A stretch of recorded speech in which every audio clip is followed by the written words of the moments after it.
comes in before the jury's ears are not so prejudicial that they can't keep an open mind throughout trial. So he allowed the chief to testify within the scope of reasonableness, within the scope of ethics, within the mission statement of the police department, but not to give his what we call a legal conclusion, because he is not the trier of fact of whether or not this was a murder or not. And so I think that was an appropriate ruling. All right. Lee, I'm going to ask you to stand by there in the background for us. We want to get to one of our reporters now who's covering this trial. Paul Bloom has been involved with this since day one that this story broke, and has been our chief reporter covering all of this from the Hennepin County Government Center and across the street in the media room. Paul, I want to bring you into the discussion here because there's been a lot happening today, and this really began this morning with the court talking about a witness who may or may not testify, and if they do, invoke their Fifth Amendment rights.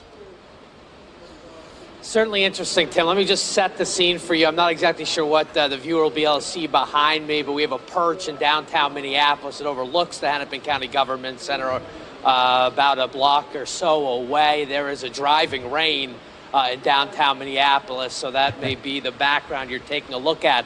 But certainly, let's start chronologically this morning, early 8:30 before the jury. Important to note, the jury's not in the room for this portion of the case. It's held between both sides. And what this is about is Maurice Hall. The best I can describe him as a companion, perhaps a friend of George Floyd. Maurice Hall is in the SUV the night of the deadly arrest at 38th in Chicago. He goes into the store with George Floyd at different times. You see him coming and going. The storekeeper who took the allegedly counterfeit bill from George Floyd suggested that Maurice Hall might have actually given the bill to George Floyd, and that Floyd had no idea it was potentially bogus. Also worth pointing out, Maurice Hall implicated, at least in part, by being a drug supplier of George Floyd, based on the testimony of George Floyd's one-time girlfriend, Courtney Ross, who we heard from on the witness stand. You can see some footage from that night, either inside the store or from the body camera footage of J. Alexander King the night, to show you Maurice Hall. Here's the deal with Maurice Hall, though. He's sitting in jail just about a block or two away from us right now, and he has said if called to testify at this case, he will invoke his Fifth Amendment privileges against self-incrimination. And basically, he's concerned about being charged in relation to George Floyd's death. His attorney describing in court today he could be looking at a third-degree murder charge based on the state's homicide third-degree murder statute. So very much concerned if he supplied drugs that somehow eventually become pinpointed to George Floyd's death, he opens himself up potentially to a third-degree murder charge, then just generally a drug charge or perhaps a counterfeit charge for passing phony currency. So all things that are on the table.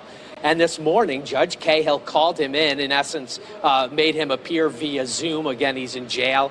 Cahill giving him permission not to appear in his jailhouse jumpsuit, but street clothes. And he discussed with his attorney why he does not want to take the witness stand in this case. Now, I can tell you both sides subpoena him. Of course, the state's subpoenas may carry just a little bit more weight with potential witnesses, but this guy is a defense witness, absolutely. The defense wants to talk all about George Floyd's drug use as they try to avoid any sort of conviction and get Derek Chauvin acquittal on any of these counts. Really, the key for them is establishing drugs and underlying health conditions as George Floyd's cause of death. So they want to put Maurice Hall on the witness stand and talk to him, Tim, all about his time with George Floyd in the weeks leading up to his death, and certainly on May 25th. But here's the deal. Maurice Hall doesn't want to show up and certainly doesn't want to talk about these things on the witness stand for fear he would open himself up to being prosecuted. And the state has seemingly indicated they are not providing any sort of immunity for Maurice Hall. So we're sort of in this stalemate. Judge Cahill giving Eric Nelson, Derek Chauvin's defense attorney, a couple more days to basically submit written questions, the kind of questions they want Maurice Hall to answer if he ends up on a witness stand. Judge Cahill will take that into account and decide what exactly to do.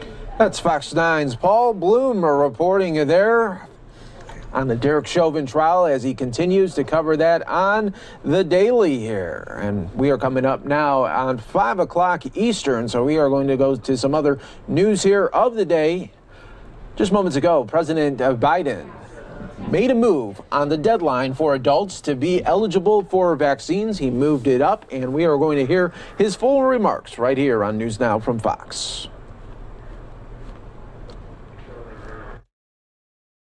To serve those most in need, with special focus on vaccinating seniors from all races, backgrounds, and walks of life.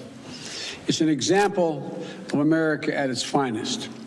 And they're all meeting what Pope Francis calls the moral obligation. Get vaccinated, something which can, he went on to say, can save your life and the lives of others. And I was at the seminary clinic to mark an important milestone as well. Yesterday, we crossed 150 million shots in 75 days, the first 75 days of my administration, on our way to hitting our goal of 200 million shots by the 100th day in office. That, of course, is the new goal I set after passing the original mark of 100 million shots in my first 100 days, doing that in just 58 days. At the time, some said 100 million shots was too ambitious, and then they said it wasn't ambitious enough. Well, we got to keep moving. If we could raise it up higher, I'd do that as well. But we know what we have to do. We have to ramp up a whole-of-government approach that rallies the whole country and puts us on a war footing to truly beat this virus. And that's what we've been doing, getting enough vaccine supply, mobilizing more vaccinators, creating more places to get vaccinated, and we're now administering an average of 3 million shots per day, over 20 million shots a week. On Saturday alone, we reported more than 4 million shots were administered. We're the first country to administer 150 million shots and the first country to fully vaccinate over 62 million people. But here's the deal. I promise an update to the American people every 50 millionth shot. And I'm already back to update you a little over 2.5 weeks later. I promised in the beginning that I'd always give you the straight scoop, straight from the shoulder, the good and the bad. Well, here's the truth. The good news is we're on track to beat our goal of 200 million shots in the first 100 days. More than 75% of the people over the age of 65 have gotten shots, up from 8% when we took office. That's a dramatic turnaround and critical because seniors account for 80% of all COVID deaths. To help support my goal of safely reopening the majority of K through 8 schools by my 100th day in office, I directed states in early March to make educators and child care workers eligible for vaccines and to get a goal of getting all who wanted the vaccination to be able to have one and to do it in the month of March. I'm pleased to report, according to CDC estimates, over 80% of teachers, school staff, and child care workers received at least one shot by the end of March. And that's great progress protecting our educators, our essential workers. And because our vaccine program is in overdrive, we're making it easier to get a vaccination shot.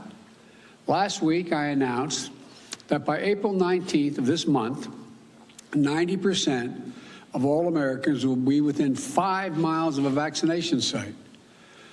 And further good news is that we're getting more and more data on just how effective the vaccines are. Dr. Fauci recently cited 2 studies from the New England Journal of Medicine that found fully vaccinated care workers, healthcare workers, on the front lines had extremely low infection rates, less than 0.2%, compared to unvaccinated healthcare workers who had considerably higher infection rates. So we're making incredible progress. There's a lot of good news, but there's also some bad news. New variants of the virus are spreading and they're moving quickly. Cases are going back up. Hospitalizations are no longer declining. While deaths are still down, way down from January. They're going up in some places. So you might ask, everybody's asking, what does that mean? I understand that people may find it confusing, that the vaccination program is saving tens of thousands of lives, but the pandemic remains dangerous. Let me explain it in a single word: time. Time. Even moving at the record speed we're moving at, we're not even halfway through vaccinating over 300 million Americans. This is going to take time. Remember, for a 2-dose vaccine, it takes weeks from the time you get your first one until you're able to get your second shot, which makes you fully protected. If you get your first shot next week in mid-April, you won't be fully protected until May, late May. If you get your first shot in mid-May, you aren't fully protected until late June. So look, now, on the one hand, June isn't that far away given how long this has been going on, but it isn't here yet either. So the virus is spreading because we have too many people who, seeing the end in sight, think we're at the finish line already. But let me be deadly earnest with you. We aren't at the finish line. We still have a lot of work to do. We're still in a life and death race against this virus. Until we get more people vaccinated, we need everyone to wash their hands, socially distance, and mask up in a recommended mask from the CDC. Think about it this way. Better times are ahead. As I said before, we can have a safe, happy 4th of July with your family and your friends in small groups in your backyard. The real question is, how much death, disease, and misery are we going to see between now and then? In January, just the month of January, we lost 95,774 Americans. In March, that was 37,172 Americans. All told, I keep doing this, I know, but I carry this card every day with my schedule on it. And the back, I have a COVID update. The total number of deaths in the United States to date is 554,064 dead. That's lives that have been lost. What we do now is going to determine how many people we'll save or lose in the month of April and May and June before we get to July 4th.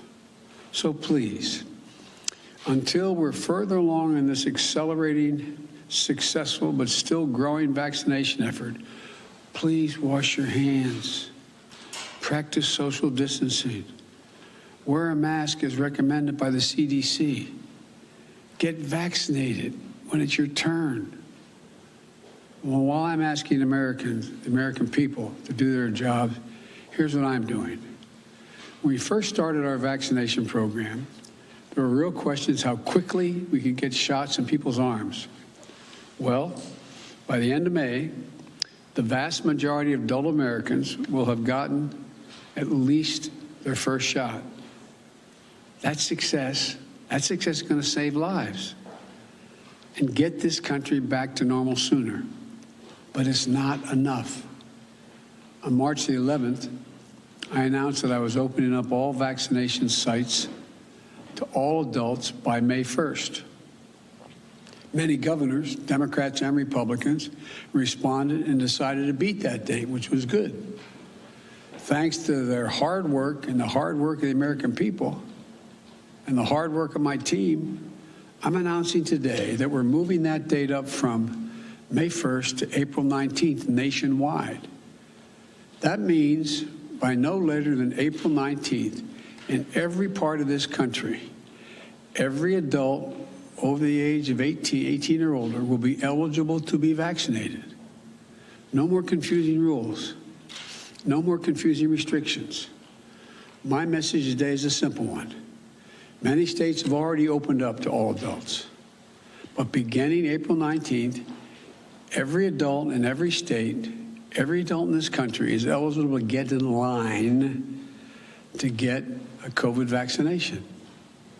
And today, in advance of that new national full eligibility date, I want to make a direct appeal to our seniors and everyone who cares about them. While we have made incredible progress vaccinating 3/4 of our seniors and putting vaccination sites within 5 miles of 90% of the public, it still isn't enough. It's simple. Seniors, it's time for you to get vaccinated now. Get vaccinated now. To make it easier, my administration is sending aid to community groups to drive seniors to vaccination sites. We're incredibly grateful to all the volunteers, houses of worship, and civic groups that are helping us in this effort. This is America. We take care of one another. We have to keep it up. As I ask seniors to sign up for their shots now, I also have a message for people under 65. If you know someone over 65 who's not gotten this life-saving vaccine, call them now. Work with them to get their shots this week or next. Pick them up, drive them. It can be your parents, your grandparents, your aunt, uncle, your neighbors. And finally, even after we open up vaccinations to all adults and put a site within 5 miles of 90% of the public, we know there are many people who still struggle to get access to a shot. We know that there are a number of seniors and people with disabilities and people in many communities of color who may be isolated and lack access to transportation. That's why we're ramping up transportation to vaccination centers and deploying more mobile units and pop-up clinics in the places close to where people live. That's why we're working with faith-based organizations and other community groups to host vaccination clinics, sign people up for appointments, get help them get those appointments. That's why we're sending even more vaccines to community health centers like the one I was at today, that altogether serve nearly 30 million Americans, like the ones I visited today. 2/3 of the patients at community health centers live at or below the poverty level. 60% are racial and ethnic minorities. To reach them, we're investing nearly $10 billion to expand testing, treatment, and vaccinations for the hardest hit, yet most underserved communities. Let me close with this. We've vaccinated more people than any other nation on earth. The vaccines have proven to be safe and effective. That should give us real hope. But we can't let it make us complacent. Despite the progress we're making as a nation, I want every American to know in no uncertain terms that this fight isn't over. This progress we've worked so hard to achieve can be reversed. Now's not the time to let down. Now's not the time to celebrate. It's time to do what we do best as a country, do our duty, our jobs, taking care of one another. And we can and will do this, but we can't let up now. My hope is, before the summer's over, I'm talking to you all about how we have even access to more vaccines than we need to take care of every American. And we're helping other poor countries, countries around the world that don't have the money, the time, the expertise. Because until this vaccine is available to the world, and we're beating back the vaccine, the virus in other countries, we're not really completely safe. So we've made great progress.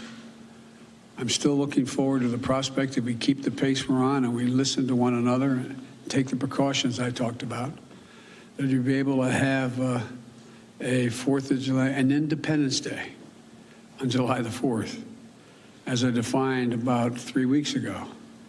I want to have an Independence Day, an independence from the COVID.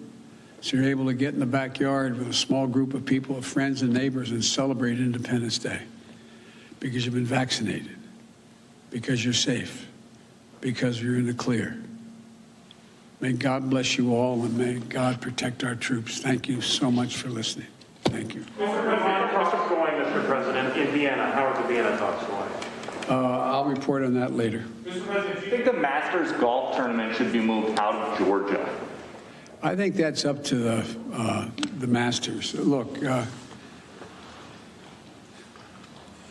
you know, it is reassuring to see that for-profit operations and businesses are speaking up about how these new Jim Crow laws are just antithetical to who we are.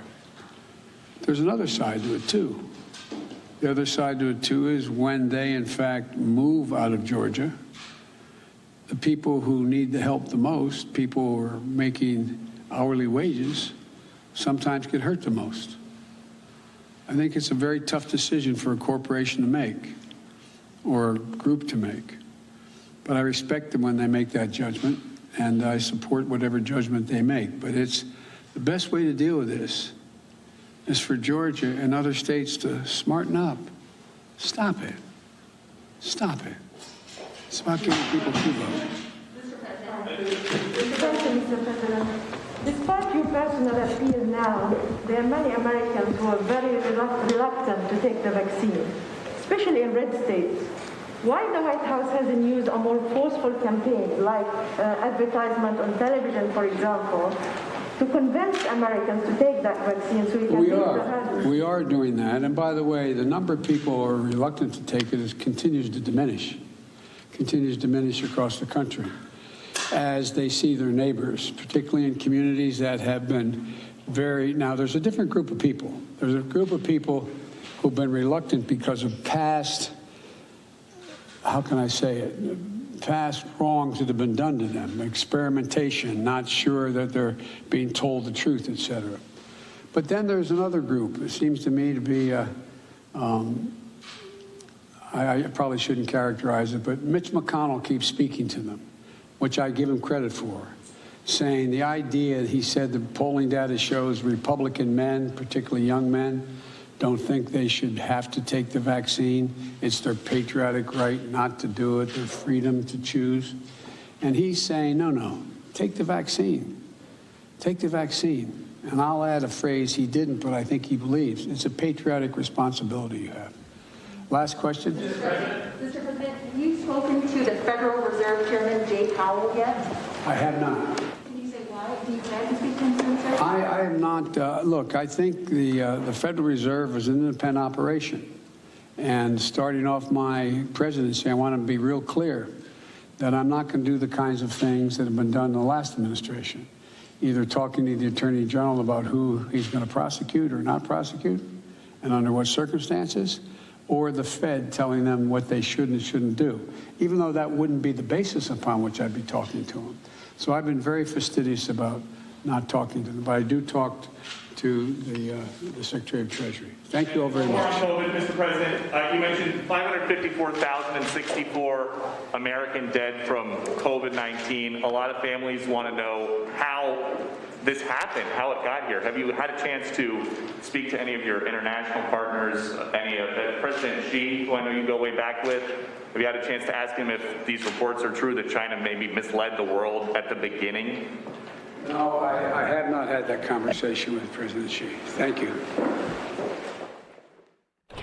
Fox's own Peter Ducey asking about the origin of the coronavirus pandemic. That has been an ongoing discussion, which I'm sure we will be hearing about a little bit later. But the president announcing a new target date for having adults eligible for COVID vaccinations. President Biden moving the May 1st deadline up by almost 2 weeks. Now, he says all American adults will be allowed to receive the vaccine by April 19th. That's the new date, 1 week after he said that 90% would be eligible by the same date. So that's the very latest from President Biden. We also saw the Vice President, Kamala Harris, heading out to Chicago today to also talk about vaccines, but vaccine equity. So we'll play out that event for you, and then we're going to go out live to Chicago to talk about one of the breaking news stories from this morning. A 2-year-old critically wounded by a gunshot wound to the head.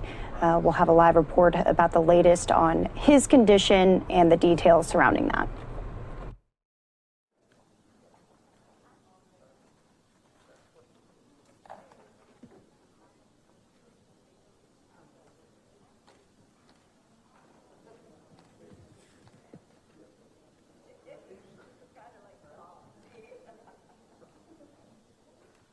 Well, good afternoon, everyone. I am so honored to be able to welcome all of you and, of course, our groundbreaking, history-making Vice President Kamala Harris.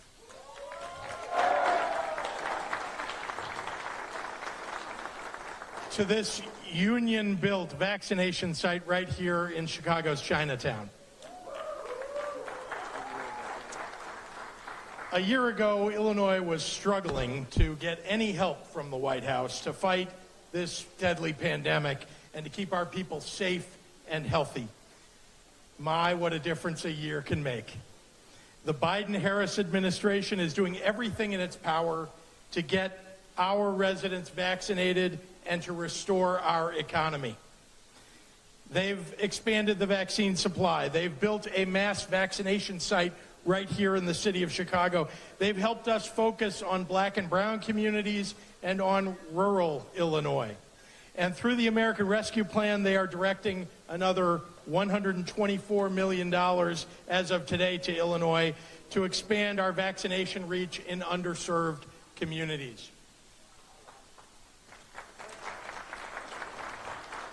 Already, most of Illinois' counties are vaccinating all adults without restriction, and all 16 and over residents will be eligible in this state on April 12th, ahead of the president's deadline of April 19th. That doesn't happen without a great leader in the White House. And in partnership with Illinois' superb congressional delegation, led by Senators Durbin and Duckworth, and we're joined today also by Congressman Danny Davis. Thank you for your leadership. They've done great things for our economy, for recovering after this terrible pandemic, dedicating billions of dollars to addressing pandemic learning loss among our students, providing relief to our small businesses, investing in infrastructure. And by all accounts, when it comes to building back better, they're just getting started. So with that, I am very, very proud to introduce a longtime champion on behalf of the people of Illinois, someone who has fought alongside Senator Tammy Duckworth as a leader for our families, for our working families, for our children, and someone for whom I think all of us have a great deal of respect, our senior senator and a leader in the United States Senate, our own Dick Durbin.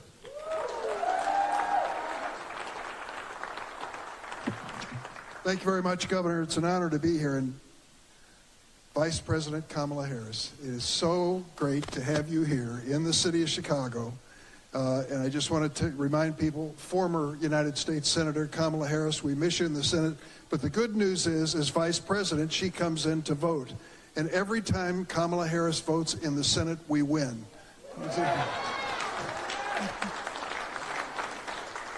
So Tammy Duckworth and I are proud to be here.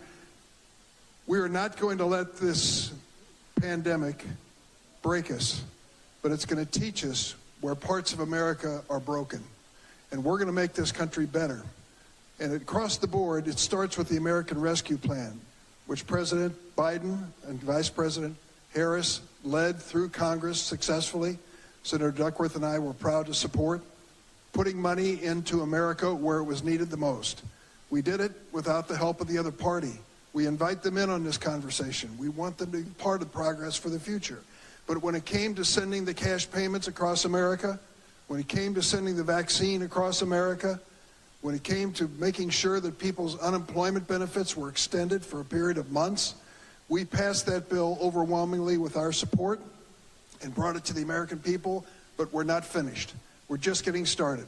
The next plan is to build America better and to build it back better. And to do that by investing in America, again, not just in roads and highways and bridges and railroads and airports. We know all about that in Chicago and Illinois. But to build back better in terms of the lifestyle of Americans, to make sure that we have safe drinking water, and I'm sure the mayor has a story to tell about that, as we do too, that we can make it safer for the people in Chicago and across Illinois, to make sure the buildings are more energy efficient so that we don't waste money in keeping our buildings cool and warm when they have to be. Those are the investments that make a difference in the future of America. I stand ready and prepared to work with the Biden-Harris administration to get that job done so the next generation has a better life. And speaking of the next generation, I want to introduce my colleague in the United States Senate. I'm honored to serve with Tammy Duckworth. She has shown us what public service means, and it's a great pleasure to be with her every day in the Senate, working for the goals for Illinois and for the nation. My colleague, Senator Tammy Duckworth.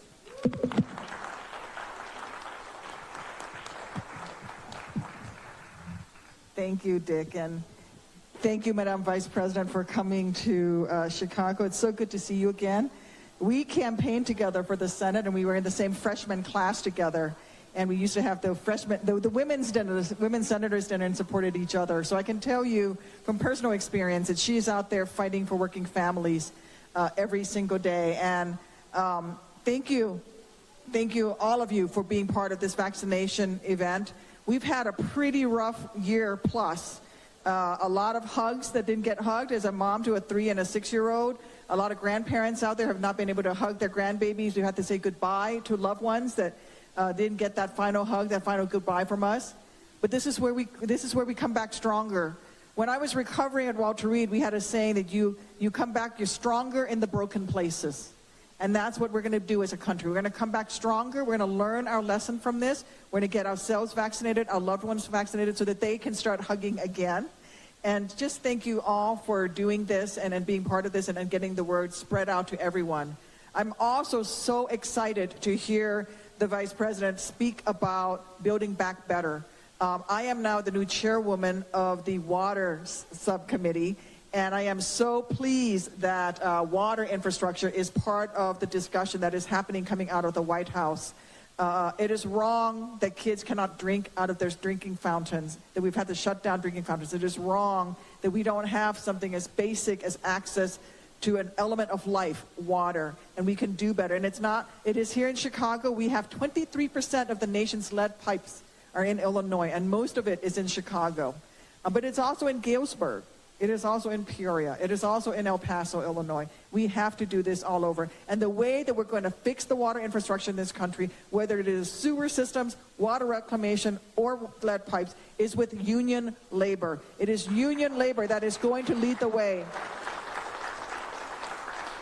You are going to set the standard, and this investment in infrastructure is an investment in all of our neighborhoods, all of our towns, all of our cities, because that water pipeline has to be fixed at the very local level. And that means money is going to flow to Main Street USA. It's going to flow to that small diner, that mom and pop shop on the street corner. It is going to get our economy moving again. So I just want to thank the Biden administration. I want to thank the Vice President personally for coming out here and talking to you all and giving us the encouragement for her to help lead this effort to build back better and lead this infrastructure package. And now I get to introduce Danny Davis next.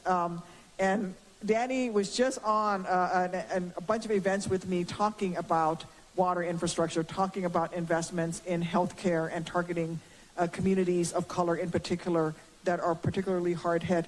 The African American community, the Latinx community, and then also in the caregiving community, the Asian American community is also especially hard hit among Asian American caregivers in particular as well. So my great pleasure to introduce my good friend, Representative Danny Davis.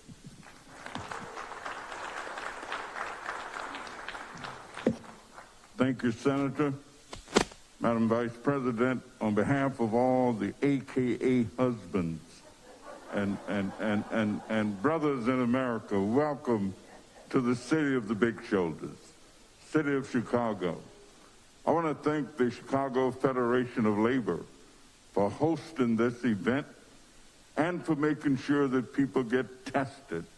But much more than that, I want to thank you for all that you have meant to Chicago and to all of America. I am so proud to be in Illinois, to live in a state with a tremendous governor who knows what leadership is all about. And that's why Illinois has been vaccinating more people than most states anywhere in the country. Anywhere in the country. To have two outstanding United States senators, the leader in the Senate, only one Democrat higher ranked. Senator Dick Durbin has been so outstanding, you can't write down all the things that he's been able to do. You can't write them down. Tammy Duckworth, the most courageous, determined person I've ever met. I've never met a more courageous and a more determined individual. Getting ready to go back for her second scoop of the ice cream. She's done a great job and will do even better. But living in Chicago, one of the reasons that Chicago has done as well as it has is because of the fact that we have a mayor who takes no prisoners when it comes to making sure that there is compliance. I am so proud that she has provided the leadership that we need. Yeah, we generate money. I must tell you that the $1.9 trillion, the rescue plan, 941 billion of it came through the committee that I serve on. But we had to get that money to the mayor and get those vaccines.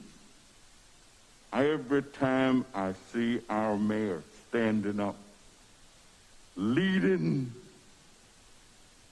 not driving, but leading the people in our city, I always say, I thank God that Laura Lightfoot is my mayor. Mayor Lightfoot.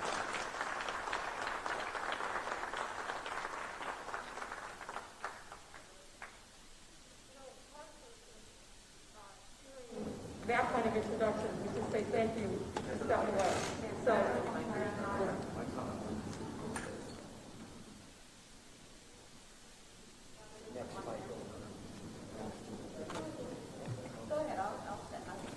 can you hear this one? Yeah, that's good. All right, so a smart person hearing that kind of introduction would just say thank you and step aside. But I have the great privilege of introducing our great Vice President.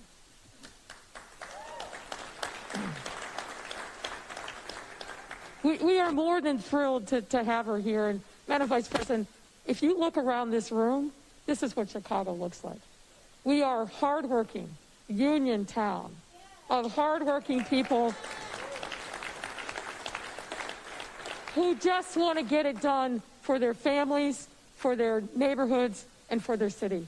And have, throughout this pandemic, have made tremendous sacrifices just to do that. I am particularly proud to be in this Union Hall, 399. I want to thank the folks for making this opportunity available. I want to thank Bob Ryder and the whole CFL and Nora, because you've done a tremendous job in making sure that union members in a Union Hall get taken care of and protected. So thank you very much for that. You know, it's been said, but I'll repeat it. Our great leadership, from our governor to our 6 senators to our congressional delegation, whenever I call, they answer. Whatever we need, they take care of for us. So thank you for everything you're doing and advocating in Springfield and in Washington, D.C. on behalf of the residents of our city and our state. I've got to thank the leadership of public health. I want to thank, and I can never thank enough, Dr. Allison Arwady, who has been a champion and a warrior for us, on whose shoulders we stand every single day through this pandemic. So thank you, Dr. Arwady. I also want to call out and thank Dr. Ngaze, who is a leader of the Illinois Department of Public Health. Wave your hand there. Who's also been a tremendous champion and partner throughout this pandemic. Thank you, Joel Osco, for everything you all are doing, not just here, but across the city. The work of the pharmacies, which was aided by the Biden-Harris administration, pushing vaccine into the pharmacies to make sure that we were reaching more people. This is evidence of what that good policy decision made, because they're making it happen all over the city for people that we weren't able to reach before. So thank you so much, Joel Osco.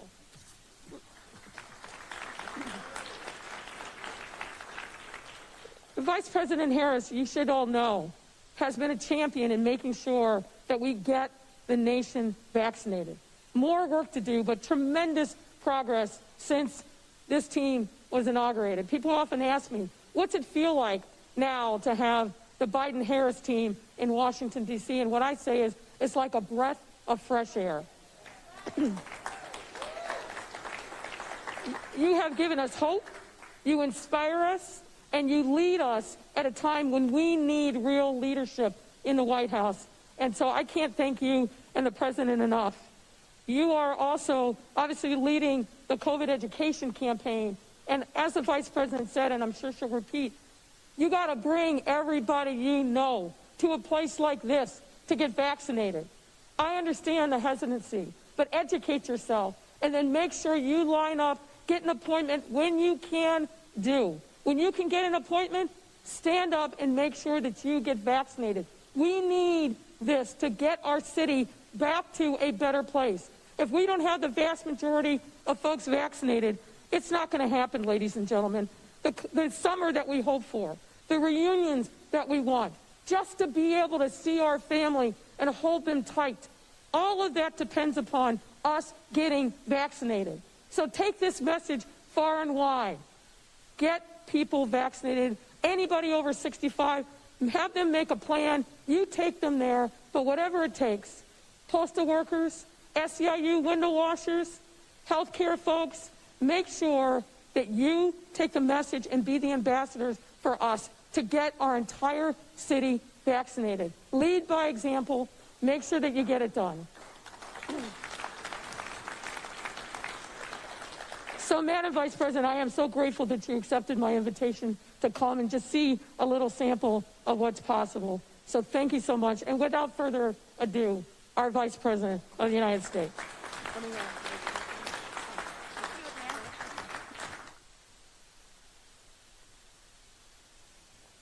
It's so good to be in the House of Labor. Thank you all for what you do every day.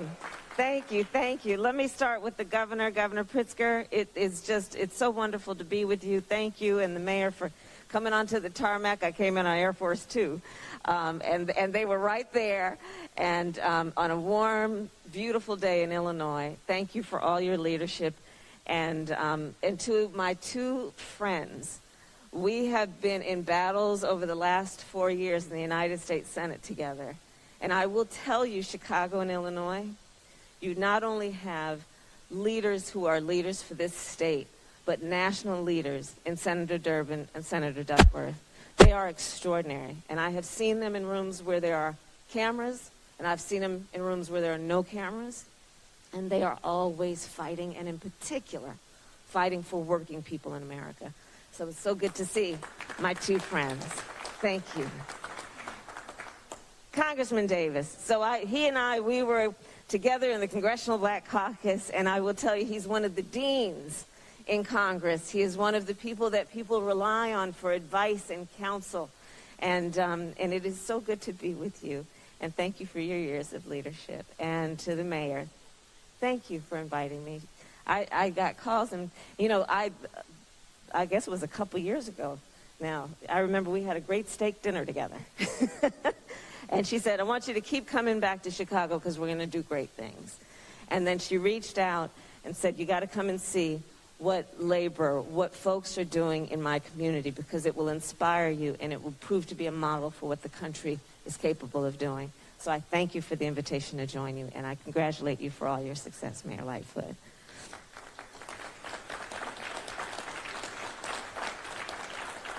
Okay, so here's the deal. So we just celebrated, you know, the beginning of spring, and depending on your faith or your just what you believe in or what you think about, you know, Passover and Passover and Easter and Ramadan and it's and whatever your religion, or if you don't have a religion, this is a moment, just because of the time of year, that is a moment where we feel a sense of renewal.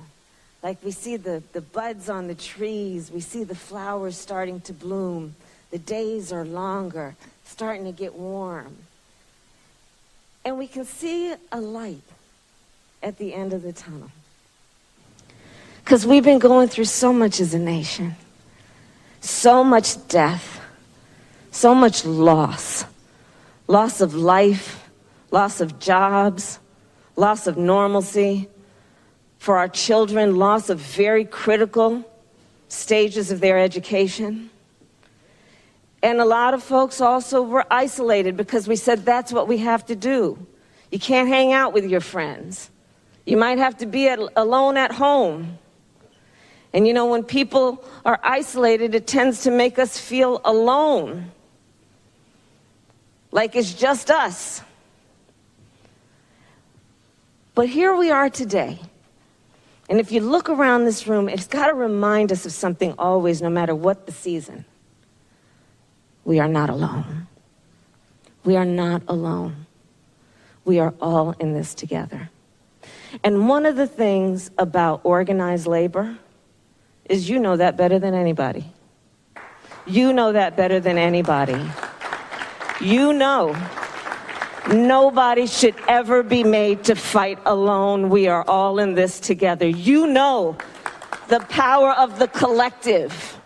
You know the importance and the strength of people standing together, saying, you are my brother, you are my sister, you are not alone, we are in this together, and together we will use our voices to show just how strong we are. And so we are now all together because everybody here got vaccinated. That's a good thing. We're all here to make a statement that we understand the significance of getting vaccinated, that it's bigger than us. We're doing it because we know we are part of a community. We are doing it because we know that we will do it in a way that saves our lives, but the lives of our family members and our friends in our community. We are doing it because we know this is a room of role models. And people look to you to see how things should be done. And so I landed here in Chicago just an hour or so ago to come and say thank you. Because in particular, this site is a model for the country of organized labor, creating this safe place for other working people to come, where their dignity is recognized, where the dignity of work is recognized, where the dignity and the strength of the collective is recognized. So I'm here to thank you and to ask you for a little bit more. On behalf of the president and myself, look, we're getting more vaccines out now. Y'all have probably been reading about it. We have more vaccines. We're getting them out the door. Please help us to tell your friends and your family members and your coworkers that when it's their turn to get vaccinated. Remind people of their power to do something that will save their lives. Because, you know, here's the thing. You've been reading about this thing called vaccine hesitancy. Some people just like, I don't know. Well, if you talk with them and talk about your experience, you will convince people. So I'm here to ask you to do that. I'm here to ask you to do it because, you know, we can have celebrities and so-called famous people doing it, but the people who carry the most weight are our peers and the people we respect. So I'm here to ask you to do a little bit more and help us so we can truly get back up on our feet. And like I said earlier, not back to normal, because normal wasn't working for a whole lot of people. let's get back to better. Let's build back better, as Joe Biden likes to say. And then let's work on not only getting the vaccines and getting everybody vaccinated, which is what we did with the American Rescue Plan, but then work toward the American Jobs Plan. And that's another reason I'm here. Joe Biden is very serious about being probably the most pro-labor president we have ever had.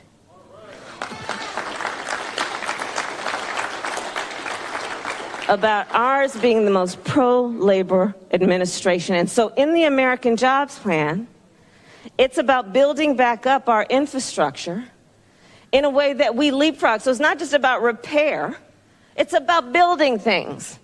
It's about fixing things and building things. We talk about water policy. That's a big deal here in Chicago and in Illinois. Water policy, to do better, well, we need to construct places where we capture water, places where we store water. And here's the other thing, because I also, I'm in a lot of meetings on foreign policy. For years and generations, wars have been fought over oil. In a short matter of time, they will be fought over water. So when we think about building up our economy around our infrastructure on something like water policy, it's literally about jobs. It's about the fundamental source of life that Tammy Duckworth was talking about. It will sustain life.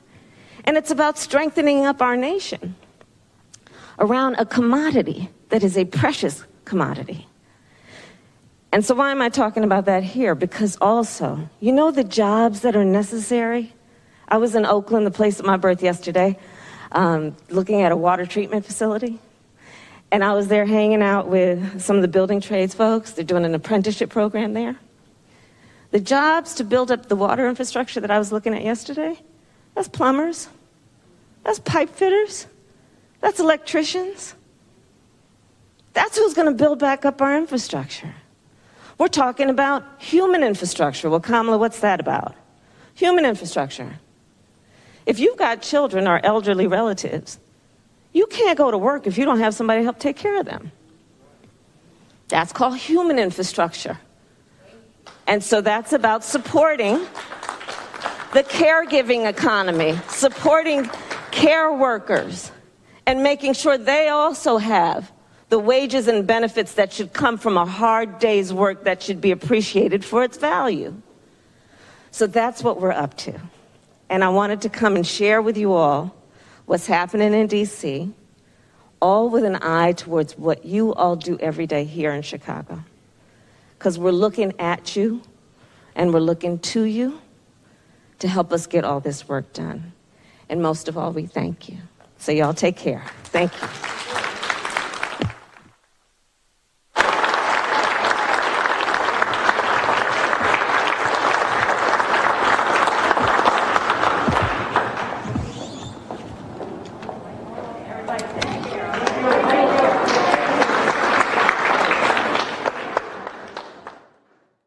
Vice President alongside Mayor Lori Lightfoot leading the way right there, as well as Governor Pritzker. We're going to hear from Lori Lightfoot in just a moment here following the visit of the Vice President as they touted the American Jobs Plan that is put into place, as well as vaccination efforts.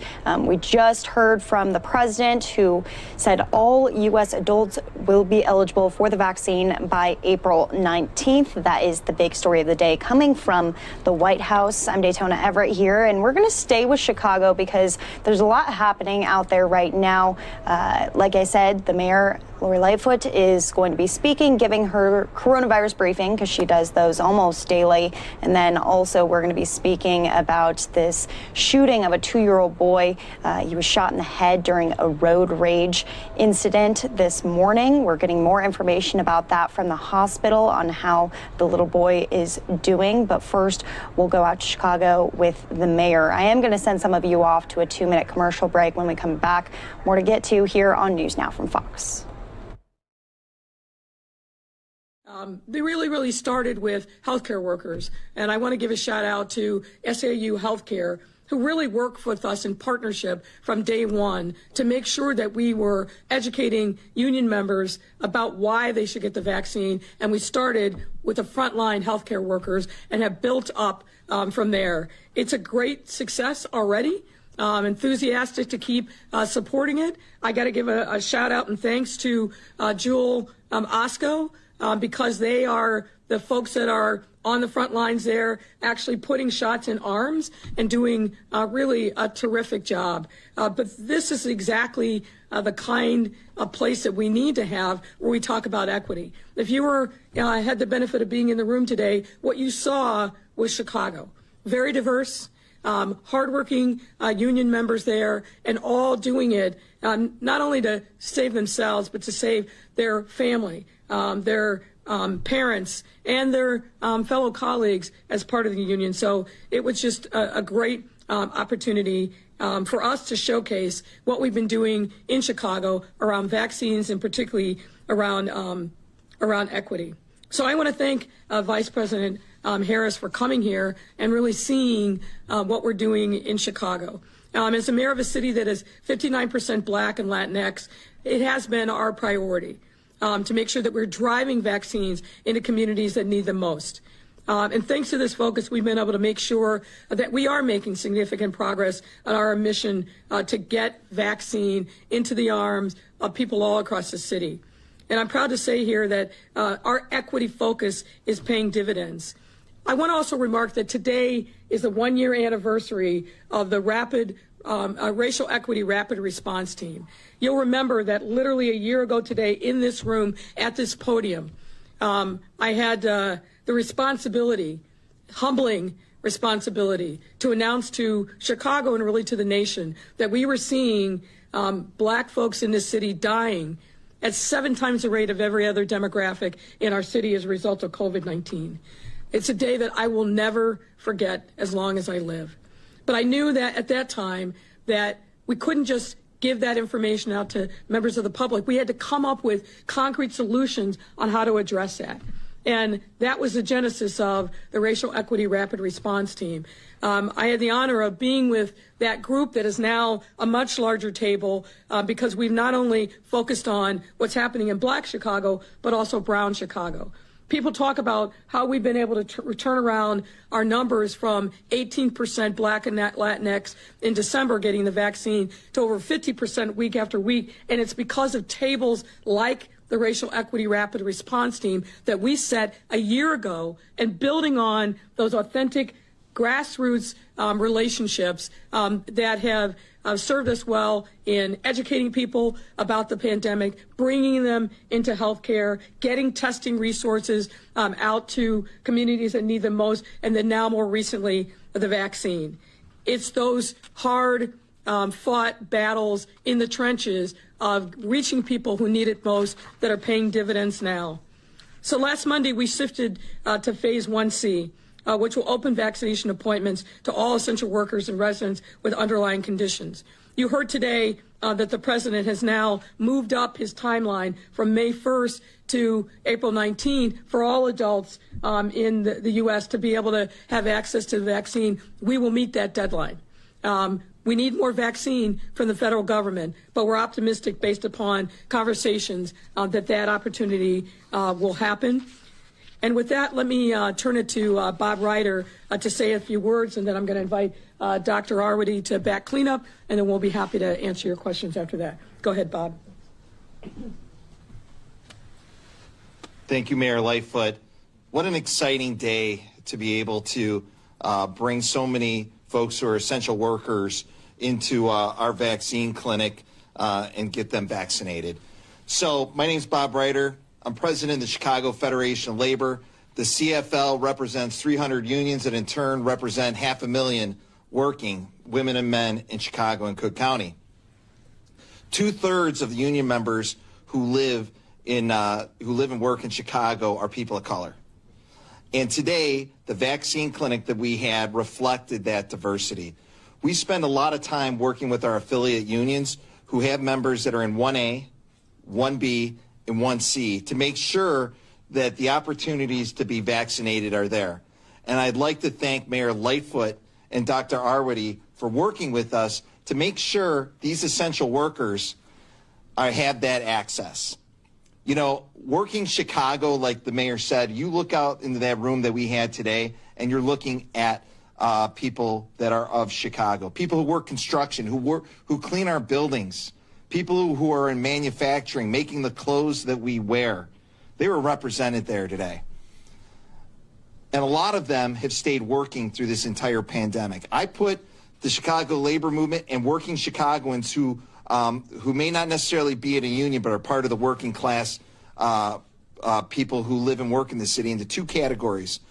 The people who sacrifice their jobs and their careers in order for us to all to contain the community spread during this pandemic, and those essential workers that we all leaned on to make sure that our society continued to function and that we had the basic needs and necessities provided to us during this pandemic.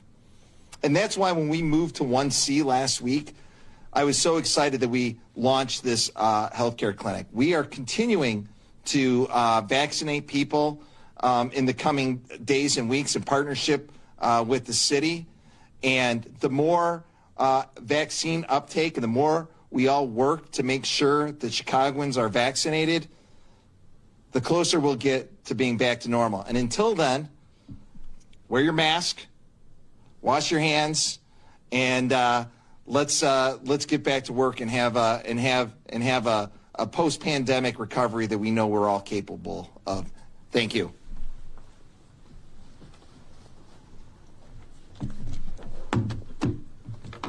Thank you.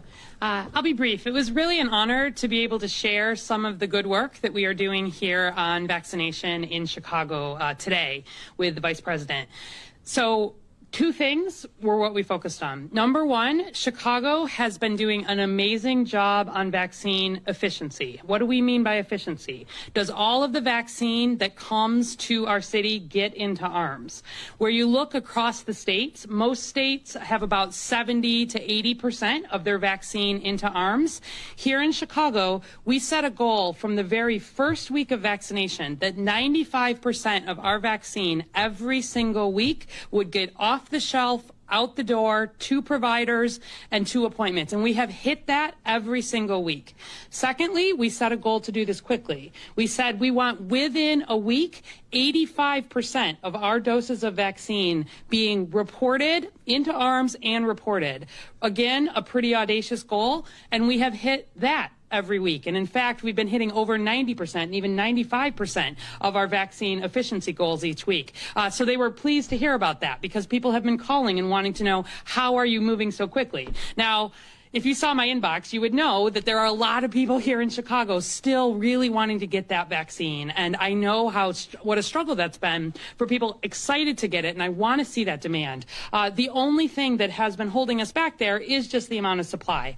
I was pleased to see the president doubling down on asking all of the U.S. to make sure that vaccine is available by the 19th of April for all Americans.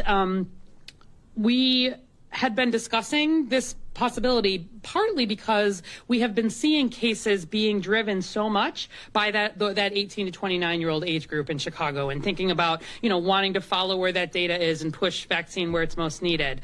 The only hesitation has just been vaccine supply. And we are not seeing the huge increases, partly because of the Johnson & Johnson issues with manufacturing that came to play. But I remain confident. I think talking to the group this morning, they have made every commitment to keep building vaccine. And as we expand eligibility, I think we're going to have demand here for a long time.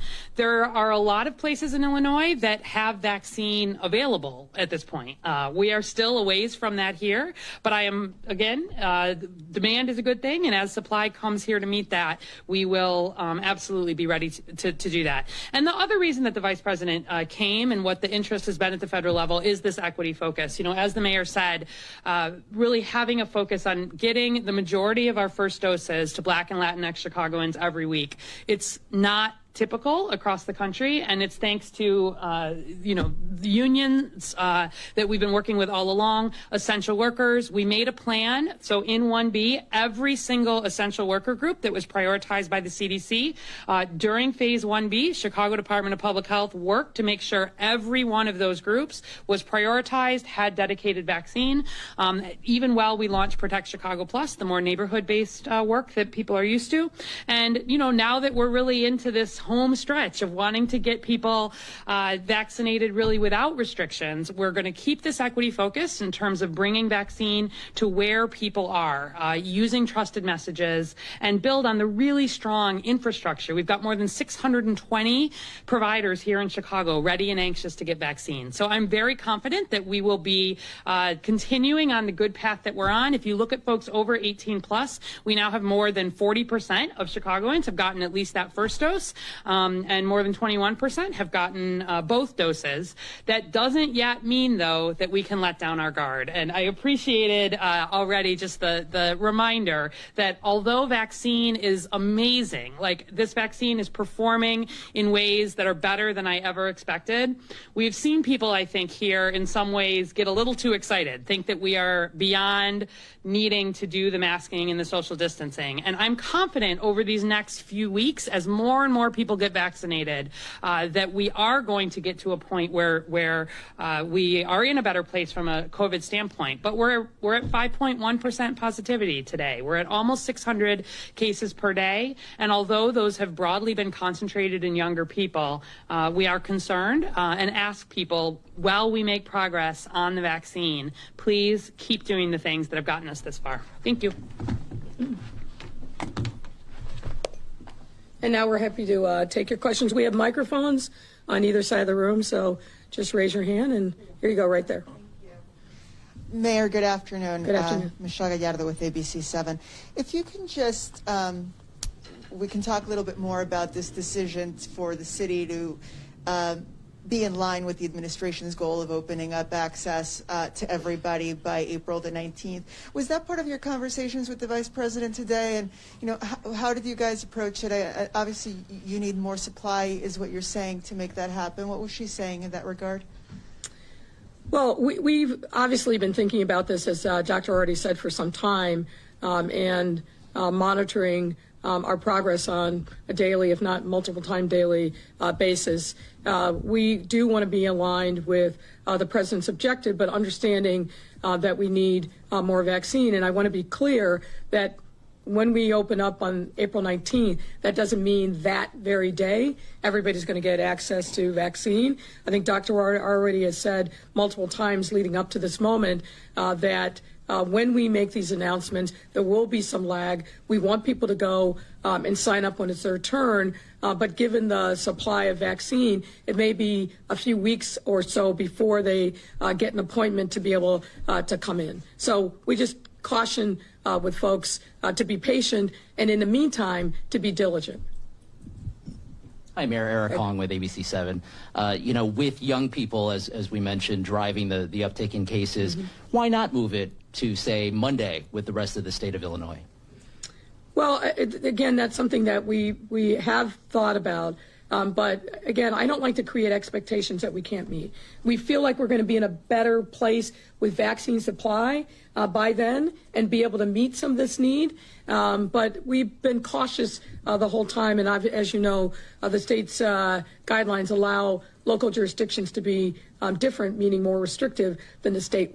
We've got to make sure that we're driving the vaccine to those areas that are most in need. We are increasing our timeline, or upping the timeline from what we'd initially anticipated. But there's a lot of messaging and marketing that goes into that, plus having logistics ready to take another surge of people in the vaccine queue. So there's some planning and time that really has to go into this. We can't just flip a switch. So we feel comfortable with the April 19th date. I don't know, Doctor, if you want to add any other thoughts to that. I would just add that that May 1st was based on projections around when we thought we would likely have enough vaccine to not have as much frustrations for the folks with the underlying conditions and the other folks who are already eligible. But look, we're seeing cases in younger people. And so this has been, we follow the data, we follow the science, and it's about wanting to make shifts where we're able to. And so I do think it's the right thing from a science perspective. And we didn't know, obviously, that the president was going to announce this today, but we had already been discussing this timing and thinking about wanting to be clear with folks and open it up. But I also just am aware that vaccine supply does remain limited. And I have also had additional conversations with the IDPH, for example, and the state, and about really wanting to make sure that parts of the state that are harder hit from a case perspective and that are somewhat less supplied in terms of vaccination, that the Northeast is really prioritizing getting vaccine supply. And so I think as we are able to see some more of that happen and some more vaccine be directed to this part of the state, if not to Chicago directly, then, and we'd like to partner on things where we are doing a lot of workers, but only some are Chicago workers. We would like to do some more partnership there. And as long as we have vaccine supply, we are 100% in support of being able to move ahead. I'm sorry, has the state pledged more vaccine to the Northeast part of the So state? we've been in conversations about it, is what I can say. They recognize that there are, I believe, 80 counties in this state that have already been able to open to full availability because they have vaccine available and less population. That's right. And so where you look at the counties that have not been able to do that, from a politics completely aside, from a public health perspective, you look and you see where are your areas that are less vaccinated or that need additional vaccine or that you're seeing driving increases in cases, and that would be where you would want to push additional vaccine. So, I'm confident that they're looking at that too and wanting to obviously make sure that all the vaccine is being used across the state. So I am feeling optimistic, and we've been having good conversations about the need to work together to make sure that we can get this part of the state fully vaccinated. So that's part of the other conversation where we're feeling somewhat more confident about being able to move sooner. But we want to help people protect themselves, and the vaccine's the best way to do that. I think we got there. Go ahead. Hi. Okay, this question. Thank you, Mayor. Alex Maragos from NBC5. A 2-year-old was shot in a car on Lakeshore Drive this morning. Do you have a reaction to that shooting? Police think it may be road rage. And also, what is your message about safety downtown as we get closer to summer and things start to open up more? Well, obviously, anytime anyone is shot in Chicago, it's tragic, and particularly when it's a child. I believe, but the reports I have is that the child was actually 1 year old. Look, the information is very preliminary at this point. But it does appear to be a case of road rage. The detectives are actively investigating. They have witnesses and a suspect, at least one, in the area, and are actively pursuing the other car that was involved. So I don't want to say much more than that, but it's clearly tragic. I'll just leave it at that. It's mind-boggling to me that people carry guns in the way that they do, that they use them in the way that they do, and they use them in that way when children are in the immediate proximity. So we'll see what the investigation tells us about the further facts, but it's just a terrible tragedy. In terms of downtown safety with people coming out? I wouldn't actually link the two together. I think it was coincidental that it happened where it happened. These were not two rival gangs, as my understanding, shooting at each other. This was simple but stupid road rage. Hi, Mayor. Heather Sharon, WTTW. Can you tell me why the press availability was canceled at Pington Park, and does it indicate a widening breach between you and the governor because you did not appear today in public? No.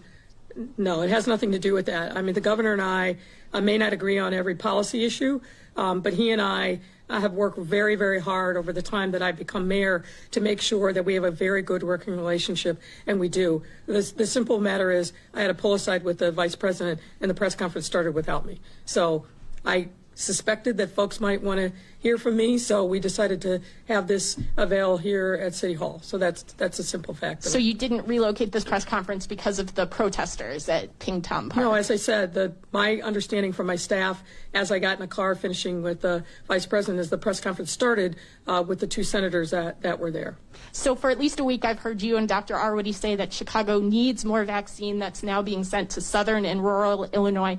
Why hasn't the governor agreed to do that, since you can see on any vaccine appointment map that there are green dots all over southern Illinois, but red dots in Chicago and Cook County? Well, look, we have obviously been actively engaged with the state about the need up here in the northeast section. So it's not just Chicago, but it's suburban Cook, Lake County, and other counties up here. We have more population up here, so it's not a surprise that the need is going to be great in an area of the state where the population is the greatest. And we're continuing to advocate for where there's saturation in other parts of the state to use those precious resources to bring them here, and we hope that those conversations will in fact result in more vaccine coming to Chicago, suburban Cook, and the surrounding area.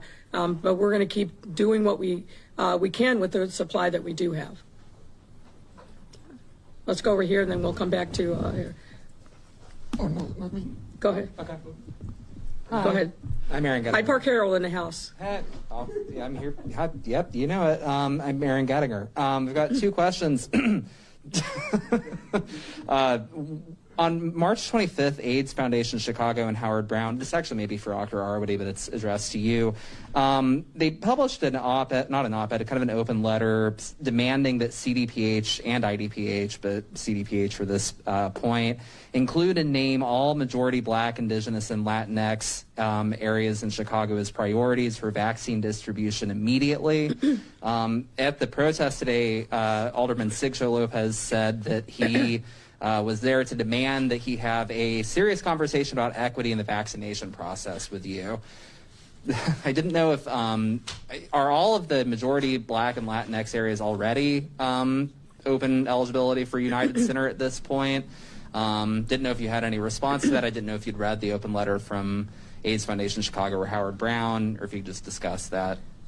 Look, the bottom line here is we would love to be able to push vaccine in every single neighborhood, but we have a finite amount of vaccine. So from the very beginning, obviously, we focus on equity, and we focus specifically within that on areas of the city that have been hardest hit by case numbers and by deaths. We're using the science to guide our vaccine strategy as one would expect. If we had an unlimited amount of vaccine, it would be easier to do what some of these folks are urging. But when you've got a finite amount of vaccine, you've got to prioritize. And our prioritization, which I'm proud of, is focused on equity and getting it into the arms of those people who are most at risk of spread. And we've explained this over and over again. We're not going to be able to satisfy everyone, but I'm very confident in a strategy. That's why we've gone from having 18% vaccine uptake in December in Black and Brown Chicago to over 50% week after week. That's why we have significantly seen increases in the number of seniors 65 and up who are getting it. That's why we're starting to see case rates come down exponentially in Latinx Chicago because of this intentional work around equity. And I'm proud of the way in which we've managed this finite resources, and we'll open up more as we are able, given the amount of vaccine that we have. Dr. Arter, you want to chime in here? I've got one more, but yeah. I would just add to that, why do we vaccinate? We vaccinate to prevent COVID, to prevent disease. And the very focused vaccination efforts that we've had through Protect Chicago Plus and through all the Protect Chicago have had the impact of erasing the inequities in COVID cases that we have seen in Chicago plague us for a year. COVID cases now look like Chicago when we look at race ethnicity, and that is a result of some pretty focused work and work with, literally hundreds of community partners. So, I get a lot of letters and I see a lot of people with comments, and I appreciate people's ideas on this. They had specifically suggested that we prioritize vaccine to people who self-identified as Black or Latinx, which is not something that we are set up. That's not something that is best public health practice. The best public health practice is really a focus around geography and where we are seeing cases spread, and so that's why we used the approach that we used. And I really am very proud of the results that we've had. And as we move ahead, we'll continue to use data in a way to drive vaccine where it's most needed. And then one other one for the mayor. Did you read the Better Government Association's president and CEO's op-ed in the Tribune last week regarding the elected school board issue for CPS? No. Well, he's asking you to come out and say whether or not you still support an elected school board. And I will when we're ready. I'm spending time actually talking to people like parents, other stakeholders. So that will happen on a timeline that makes sense, not the timeline that someone tries to dictate to me. Okay? Let's go over here to Amy. Hi, Amy Jacobson, WIND. I have two questions, one for you and one for Dr. Awarde. At the last event, I asked Congressman Donnie Davis about that senseless shooting. Danny Davis, excuse me, I'm sorry. I didn't mean any disrespect there. About the senseless shooting of the 2-year-old, and he suggested ending gun manufacturing and gun confiscation. What is your response to that? Well, as I said, in answer to the earlier question, I am continually amazed at the recklessness in which people brandish firearms in this country. City of Chicago, unfortunately, doesn't have a corner on that market. And it particularly grieves me when we see people using firearms when there are children in close proximity. As I understand it, this small child was in a car seat in the back of a car, and they were shooting going from that car and coming to that car. That doesn't make any sense to me. Someone once said to me, and I think it's right, that children are the product of the adult ecosystem around them. I just hope that we are smarter and more committed to making sure that we set the example for our children that we want them to follow. And getting upset over a traffic incident and whether you can merge or not, that would result in gunfire is an absurdity to me. So, yeah, there's a lot more work that needs to be done. I've made no secret of the fact that I favor background checks, universal background checks. Part of the reason that we have so much gun violence in the city of Chicago is you can go right over the border to Indiana, to Michigan, to Wisconsin, and buy military-grade weapon and any quality that you want if you got the money to be able to pay for it. We can't fight that fight alone. We need the federal government, and hopefully we will see some real, meaningful, reasonable gun reform at the federal level now that we have a president who understands the necessity of actually doing something and not just wringing their hands or ignoring this epidemic of gun violence that is crushing communities all over the country. Let me just finish if I can. You ask a question about which I have a lot of sentiment. We just need to do better as a country. We absolutely must. I respect the Second Amendment. I certainly expect law-abiding residents' ability to carry handguns with training and with background checks. But we don't have anything close to any sanity in gun regulation. More details will come out today. But the fact that so many people can get access to guns far easier than you can buy a pack of cigarettes or a six-pack of beer makes no sense when we know how dangerous firearms are, and particularly around children. Every single child in our city, in our state, in our country deserves to be able to grow up without the fear of coming outside on a warm spring day for fear of gun violence, or worse, being in their home where they feel like they're safe and having a gun come through the window or through the side of a wall. We have got to do a better job as a nation protecting our young people, our elders against gun violence. And it's got to start, in my opinion, with universal background checks. It also has to start with making sure that people who should never possess a handgun don't ever get one. The fact that you can be on a no-fly list and you can't actually sit on a plane, but that same person can get a gun, tell me that that makes any sense whatsoever. It doesn't. So a lot more needs to be done there. And I have a question for Dr. Awardi, if I may. You had mentioned that there was 600 cases today. What are the hospitalizations like and ICU capacity? Because over the weekend, Dr. Rachel Rubin, who's working with Cook County, said that they might restore indoor dining bans again for a third round. Is that possible? And is it not just about cases now? I mean, because it used to be about hospitalizations and ICU capacity, but now everyone feels it's about cases where most of these people don't even have to be hospitalized. So I'll try to keep this brief. There are a lot of things that we look at and have looked at throughout. It's never just been about cases. It's been about cases, hospitalizations, ICUs, deaths. It's been about where are those showing up. It's been about, are there pockets where you can control? Are there places that you've seen a lot go through, a large extended network versus new areas that are occurring? So, all of the data related to hospitalizations and ICU is on our website, chicago.gov/coronavirus.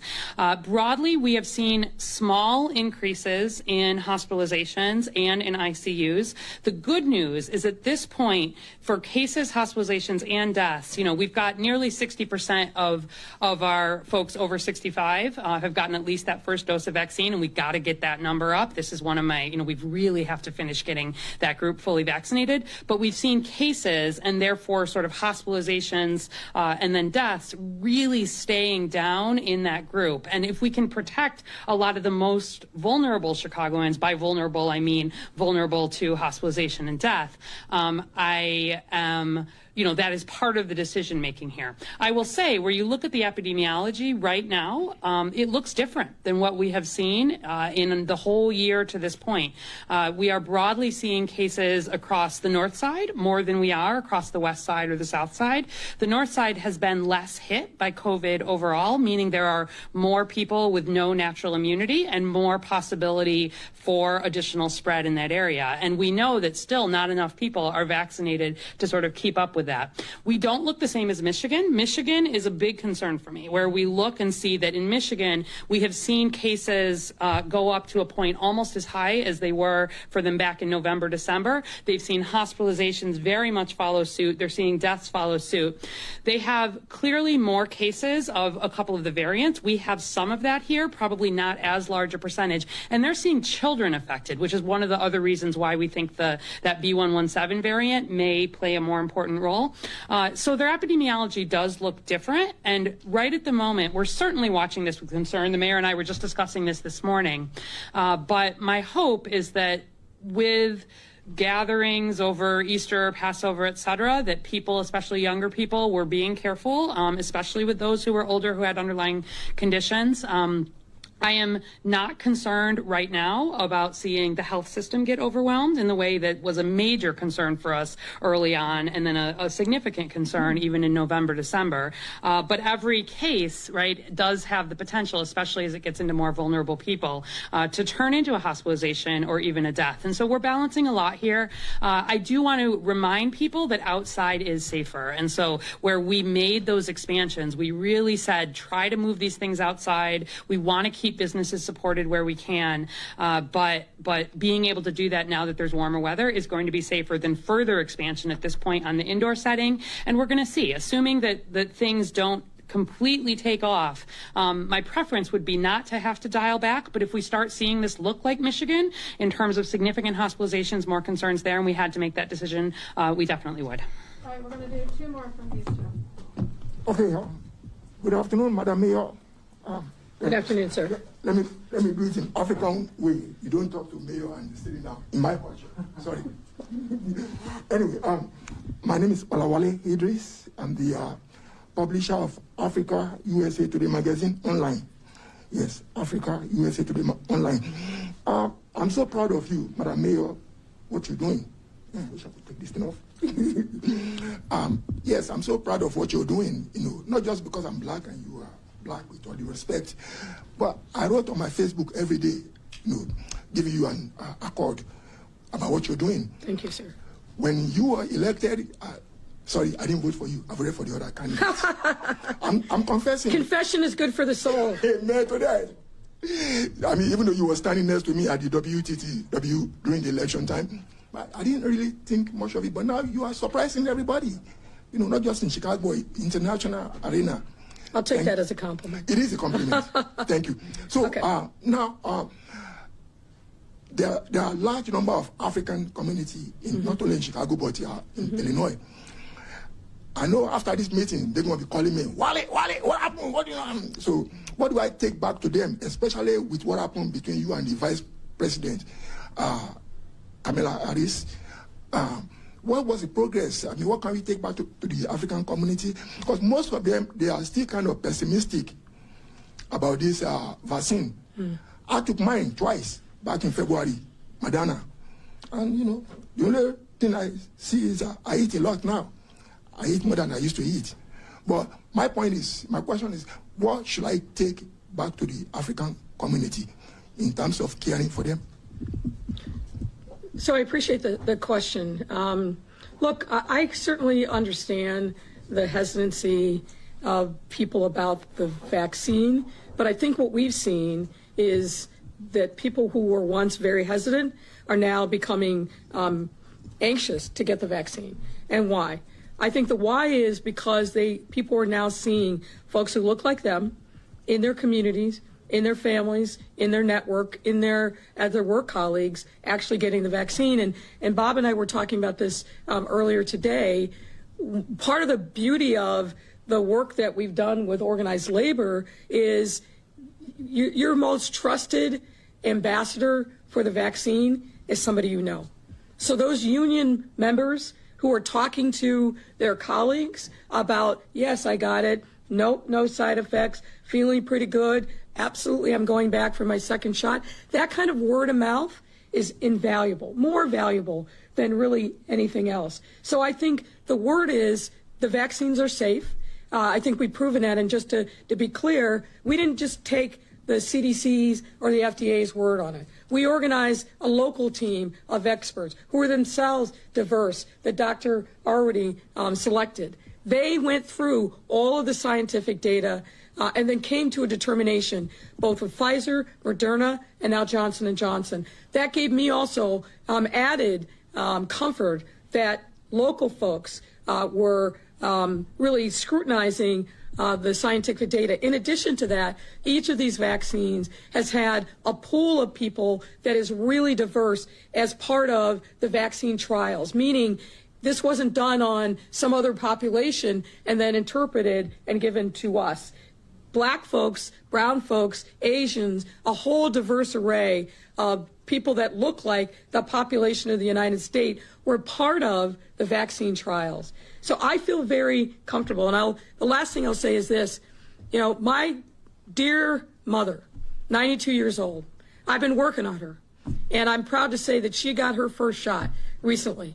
And I wouldn't encourage my own mother, someone who I love dearly, to get the vaccine if I didn't have confidence in its safety. And I do.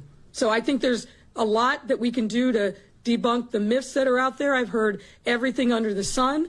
But I think the important thing is to get people access to the facts and then access to people that they know in their own social network to ask those questions. How'd you feel? Which one did you get? Where did you go? And when people start to hear that information, I think their comfort level just goes up and up. All right, last one back here. Yes, ma'am. Hello, Mayor. This is Coco, a reporter from Vision. Last week, President Biden announced additional action to respond to anti-Asian virus. So during the conversation with the Vice President, have you talked about those and how Chicago makes sure all actions on federal and local government level to benefit every Asian American member in the community? Thank you. Look, I think the president and the vice president have been 100% clear on this issue. There's a reason why after the horrible incident in Atlanta and suburban Atlanta, they went there to really lend their voice to all efforts in a call for against anti-Asian hate that we're unfortunately seeing rise in. Here in Chicago, immediately reached out to members of the Asian and Pacific Islander community, asked what they were seeing and what they were hearing, went to Chinatown, went up on Argyle, and made sure that in every area of the city where we see a concentration of Asian and Pacific Islander populations, that the local district commanders were in contact with local stakeholders, that there were increased patrols, and we're remaining diligent. But fundamentally, to me, what this is, we have to figure out a way to be able to disagree without shaming and blaming someone else. Unfortunately, we have a very checkered past in this country about that. I know that as a woman of color myself, which is all the more reason why we all have to stand in solidarity together and support each other. My view is, if it's happening to you, it's happening to me. And Mayor Lori Lightfoot right there giving a press conference following the visit from the vice president. We're taking a live look at the Chicago skyline. We're going to switch gears and move out of Chicago. In 2 minutes, we're going to go out to Minneapolis, where it's the second week of the Derek Chauvin murder trial. We'll have a live update with Fox 9's Paul Bloom. See you in 2 minutes.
And welcome back to News Now from Fox. The state calling several more members of the Minneapolis Police Department to the stand today to testify in the trial of Derek Chauvin, the former Minneapolis police officer charged in the death of George Floyd. Chauvin charged with third-degree murder, second-degree murder, and second-degree manslaughter in Floyd's death last May. I'm going to bring in Fox 9's Paul Bloom right now to bring us the very latest from today. Paul, thanks for being with us here on News Now from Fox.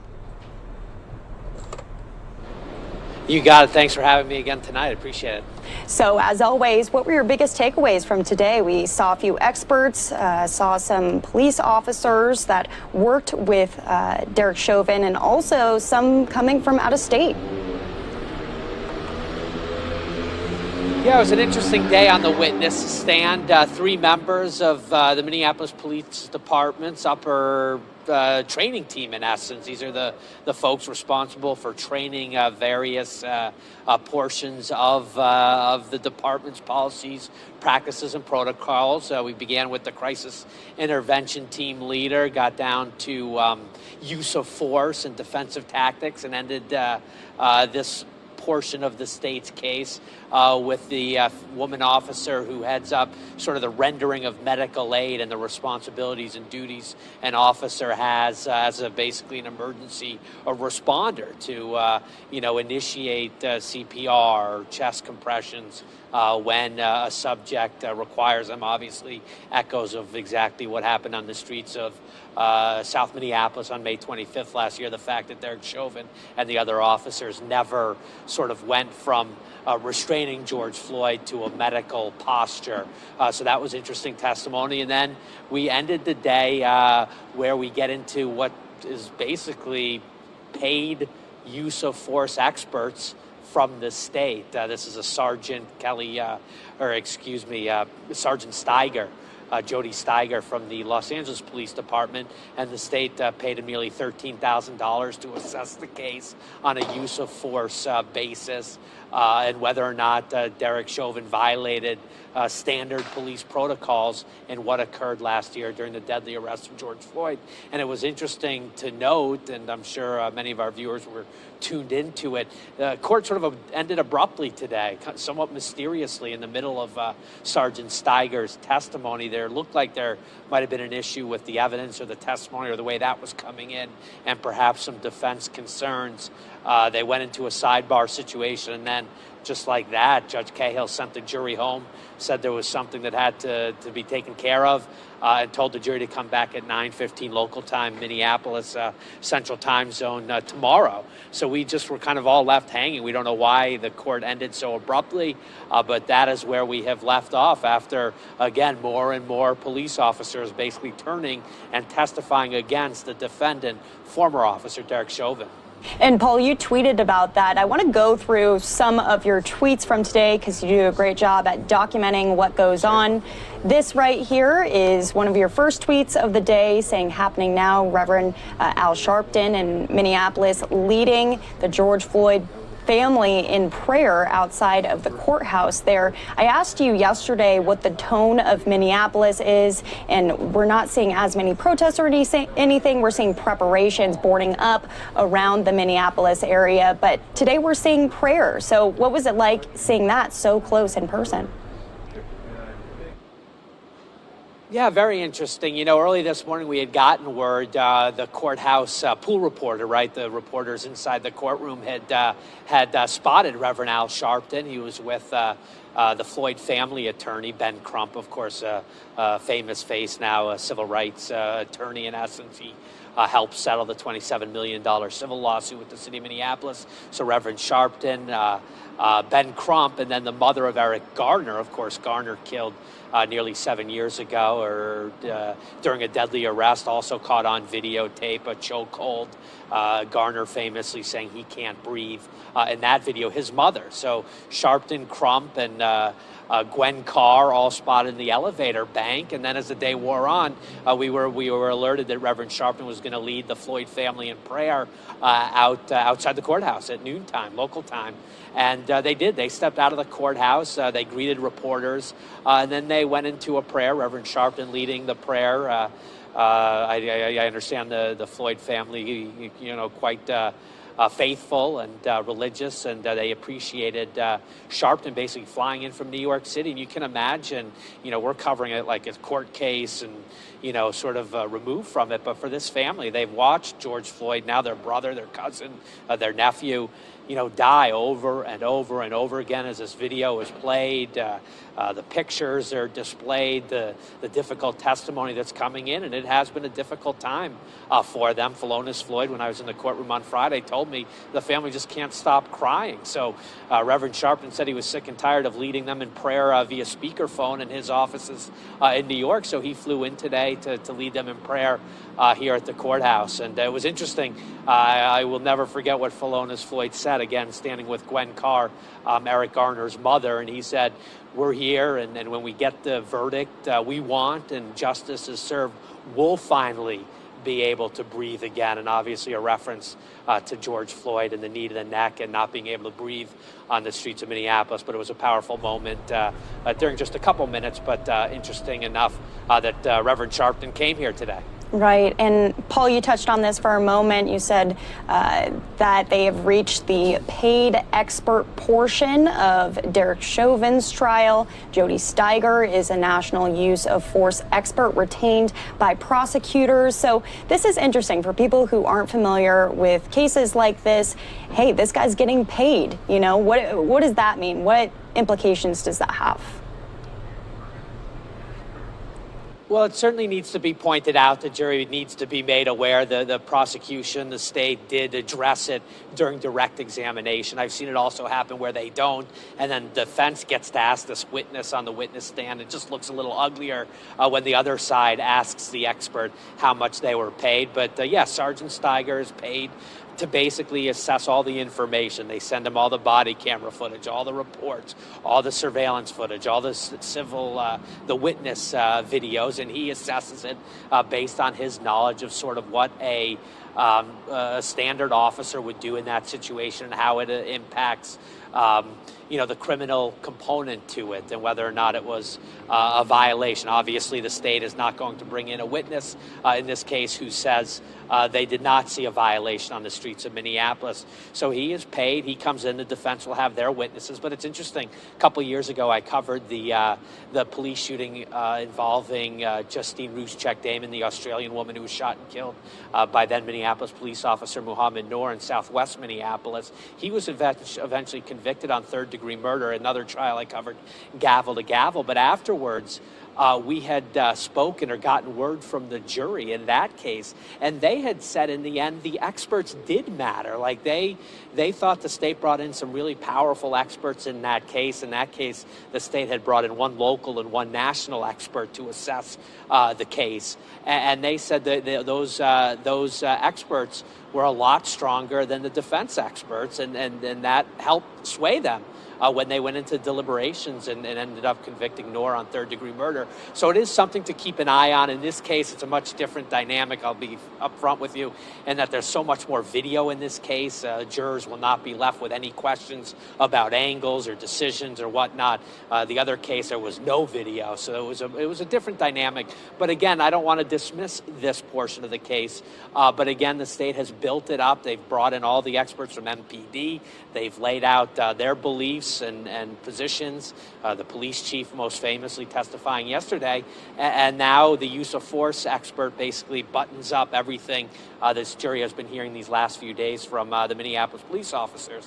So we'll have to see how it's assessed when it's all said and done. He's about probably halfway through his witness questioning under direct examination when court abruptly ended. We'll see how he survives on cross-examination.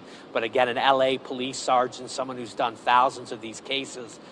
So we'll see where it comes in and how the jury feels about it. But it is a part of the case in these police killings where one side or the other gets to pay somebody to reach conclusions in what happens. Right, and to wrap a bow on the day in our little conversation here, you said that final tweet, wow, sudden ending to the court day. Judge Cahill indicated there may be a legal issue that needs to be addressed with the testimony of the state's use of force expert. Cahill sent the jury home. The trial's in recess until tomorrow morning. So, yeah, definitely an interesting ending to the day, something I don't think anyone was expecting, right? Well, it was just so stunning. It came out of nowhere. I mean, Judge Cahill had told the jury at one point that he was going to give them at least one more break during the late afternoon, the way the schedule had fallen. So we were thinking, maybe we'd get one more 10-minute, 20-minute, stretch break somewhere in that 3:30, 4 o'clock hour. And then all of a sudden, boom, Judge Cahill sending the jury home. So anytime it happens, you're left with this drama and this mystery overnight. I don't think it'll be anything that really derails the case. But, of course, at this point, who knows? But, yeah, it just ended shockingly right in the middle of the afternoon.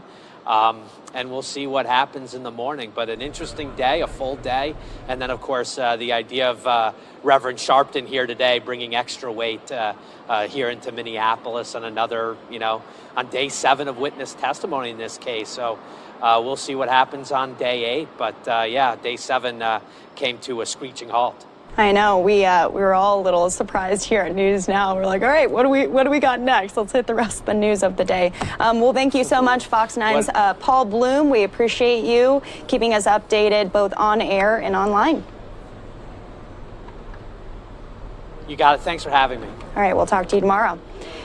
And we're going to move forward to some of the other stories of the day. Like we said, throughout the day, we are carrying the trial live every single day, beginning to end. And then we kind of accrue all the information that happens throughout the day, and we're able to play that out for you through the rest of the night. One of those things being President Biden. We immediately showed his press conference in which he has pushed up the vaccine eligibility for U.S. adults to April 19th. That's about 2 weeks earlier than what it was originally intended to be. We showed Vice President Kamala Harris's visit to Chicago to talk about vaccine equity.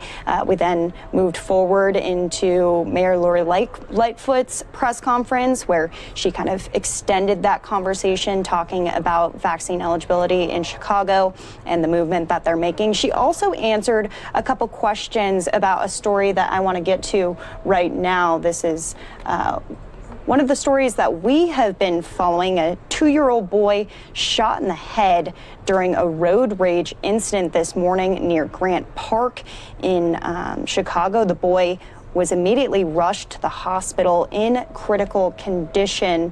And we do have a new press conference that came in from the Chicago hospital that the young boy was rushed to. We're going to play that out for you in full right now here on NewsNOW. And so it truly is remarkable what children can sustain. He's at a level of critical illness that we are able to currently manage, but he certainly is critically ill.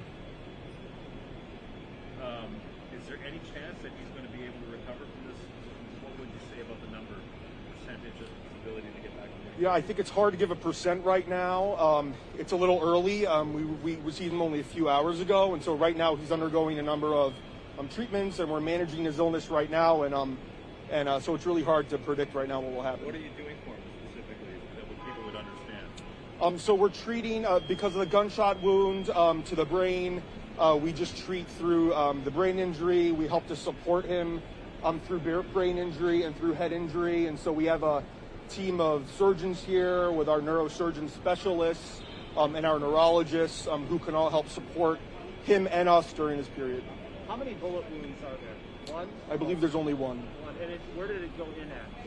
I'm not exactly sure. I can't really comment on the location, but it was definitely to his head. To his head, and it ended up, the fragment hit his brain. He sustained brain injury. So what's the next benchmark moment here for you to analyze how it's going? So it's anytime we have brain injury, it's very hard to predict exactly what the course will be. But it's a very tenuous situation.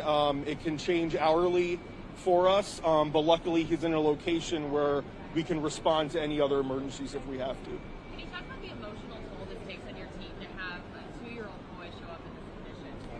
Yeah, it's certainly hard to imagine that a young child, an infant really has to sustain a gunshot wound. And so, we are well prepared to take care of these traumas when they come in. We luckily have an amazing team that unfortunately has to be trained to deal with these types of situations. But this is a rarity to have a gunshot wound in this young of a child. And so we have some very resilient people, and we have some really good teams on right now who are able to help us through. But it certainly does take a toll, just as I imagine it would anyone. What about the timeliness? Because a Good Samaritan was on the scene and immediately drove him here. Can you talk about the importance that played in getting the treatment that he needs? Yeah, I think that luckily with traffic patterns and such, if a Good Samaritan is bringing them and can get them to the hospital quickly, with any type of head injury, time is certainly of the essence. And so it's he's very fortunate that he was able to be brought to a trauma center and be taken care of. you know, they've named him as 3 and then 2 years old. You said nearly 2. Do you know what the date of birth is? Are they like coming up on the date? I don't. Yeah, he's nearly 2 though. Okay. Is this the family behind you? And if so, what have they said to you? I can't comment exactly on the family specifics, but obviously this has, as you can imagine, would take a toll on anybody. Have you ever seen anything like this before? This little, it's very rare to see gunshots in this young of a population. Have you ever treated a gun? I have. And any type of head injury is extremely, it's a grave condition. But luckily we have therapies that can help us manage and treat through it. Will you be in a position to release the name of the child and the family? I can't release identity at this point. Okay, so nearly 2, so he's about years old. He's almost 2, right? Pediatric numbers. Yeah. Any other questions? Thanks, Doctor. Okay. All right. Thank you. Thank you. Spell my name. Malakooti is the last name. First name Marcelo. One last thing about the timeline of criticality here. How many days? How many hours? What's the next period that's super critical here? You know, within the next 24 to 48 hours is a really important time for us to make sure that patients are getting all the therapies they can, and that's what we're working hard inside to do.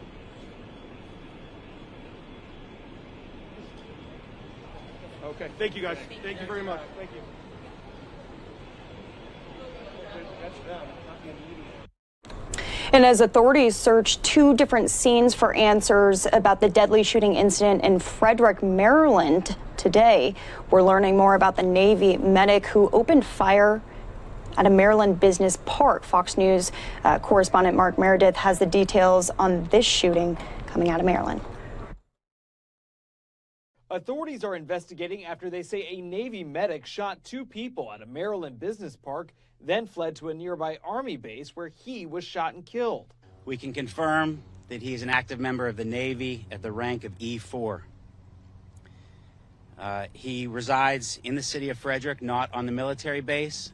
The 38-year-old reportedly went to the Riverside Tech Park in Frederick, Maryland Tuesday morning. In the tech park, there is a military institution there. It's tied to the military, to the Navy, and that is where the shooting took place. Using a rifle, police say he shot 2 men at that location. The victims were airlifted to a hospital in Baltimore. One is in critical condition. The other is expected to be released late Wednesday. Police say after the shooting, the suspect drove to nearby Fort Detrick where he worked. Officials say he drove through a gate at a base entrance. He did proceed without authorization, and that's when our police department pursued him to make him stop. About a half-mile from the gate, base personnel caught up to the suspect. As police moved in, he reportedly pulled out a weapon, police then opening fire. Maryland's governor says he's been briefed on the incident. He's praising law enforcement's work and tweeted he was, quote, keeping the victims in our prayers and that the Maryland State Police will continue to assist in the investigation. Police say they're still working to piece together the exact chain of events that led up to the shooting, including any potential motive. In Washington, Mark Meredith, Fox News. Well, we were able to see just snippets of that police press conference from earlier here on News Now from Fox. We like to show you things live, raw, and unfiltered. We have the entire police press conference that we're going to show you right here, as well as some of the video from the scene from earlier. Good afternoon. Thank you for hanging with us. I know it's been a long day. We appreciate you all being here. Again, my name is Alan Etzler, Public Information Officer for Frederick Police Department. I'm going to list off our 2 speakers for now, but also we're really thankful for the collaboration of the other agencies today. So I want to shout out a couple of the representatives we've had. We're joined by Frederick Mayor Michael O'Connor, Colonel Dexter Nunnally, Garrison Commander of Fort Detrick, Frederick County Fire Chief Tom Coe, Lieutenant Andrew Alcorn, Frederick Police Department, Shay Gibson, Special Agent in Charge, Assistant Special Agent in Charge, FBI Baltimore Field Office, Tim Jones, Special Agent in Charge, ATF, and Maryland State Police Captain Eric Corbin, Troop Commander for Maryland State Police, Western Maryland. With that, I'm going to turn it over to Chief of Police for Frederick Police Department, Chief Jason Lando, and following that will be Brigadier General Michael Talley from Fort Detrick. Thank you. Thank you. Thank you again for bearing with us today. I know it's been a long day. I'm going to update you on some of the investigative things that have taken place, and then General Talley will provide an update on anything that happened within the confines of the military base. Our shooter today, our suspect, has been identified as 38-year-old Fantahoon, middle name Gurma, and I'm going to spell the last name for you. W-O-L-D-E-S-E-N-B-E-T.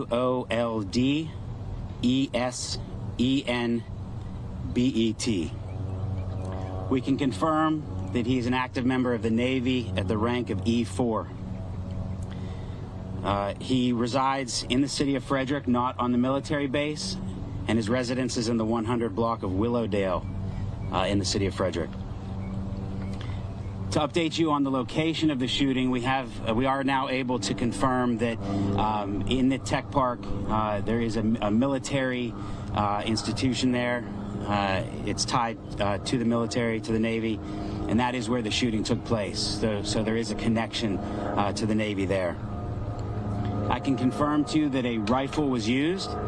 I can't give you any more information on the weapon right now as to the caliber or anything like that, but I can confirm that a rifle was used, and I'm just going to let this airplane fly overhead here.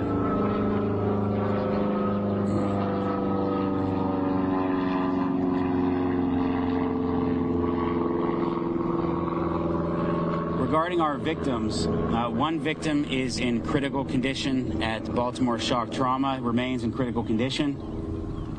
Our second victim, very thankfully, is being treated but expected to be released tomorrow. So we're very thankful for that. We have been in touch with the victims' families, and they are at the hospital with their loved ones. With that, I'm going to turn it over to General Talley, and then after he speaks, we will jointly be available to answer any questions you might have that we are able to answer at this time. Thank you.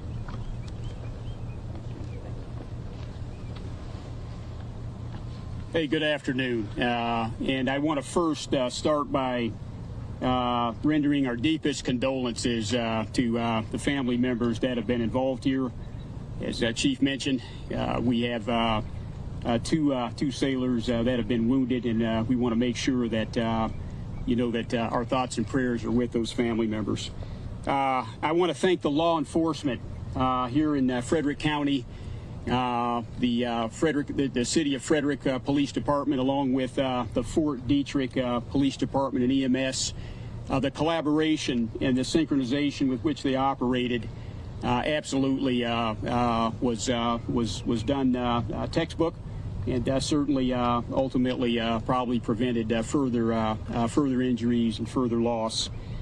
At approximately 8:45 this morning, we had the subject driving a personally owned vehicle come through the gates of Fort Detrick.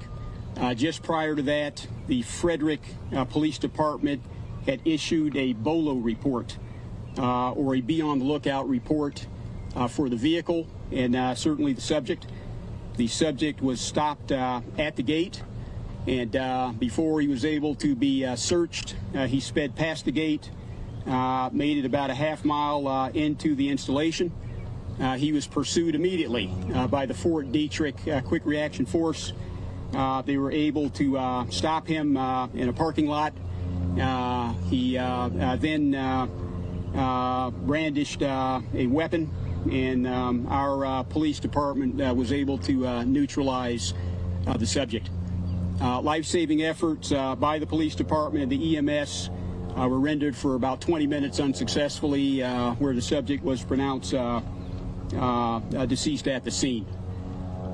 Again, just want to be clear that there were no other injuries on Fort Detrick, no other casualties, and certainly it was the response and the coordinated effort between our local police force here, Fort Detrick, all being executed within minutes, that absolutely led to further life-saving steps and potentially injury prevention.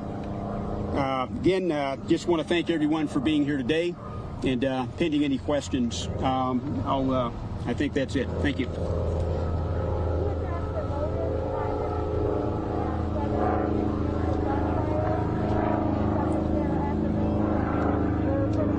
Can you repeat your question, ma'am?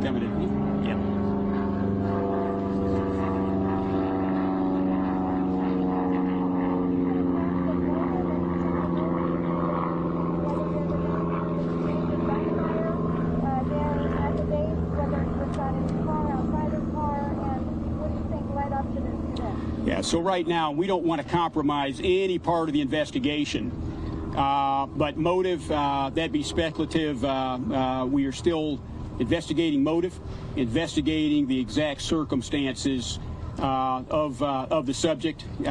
Did exit the vehicle, and that's when our officers were able to neutralize the subject and prevent further loss of life. General, is this where he worked? Is this where the suspect was assigned to work? Was this his workplace? No, it is not. Was that on Fort Detrick where he worked? Was he assigned to Fort Detrick? He is assigned to Fort Detrick. Does it look like this was a targeted shooting?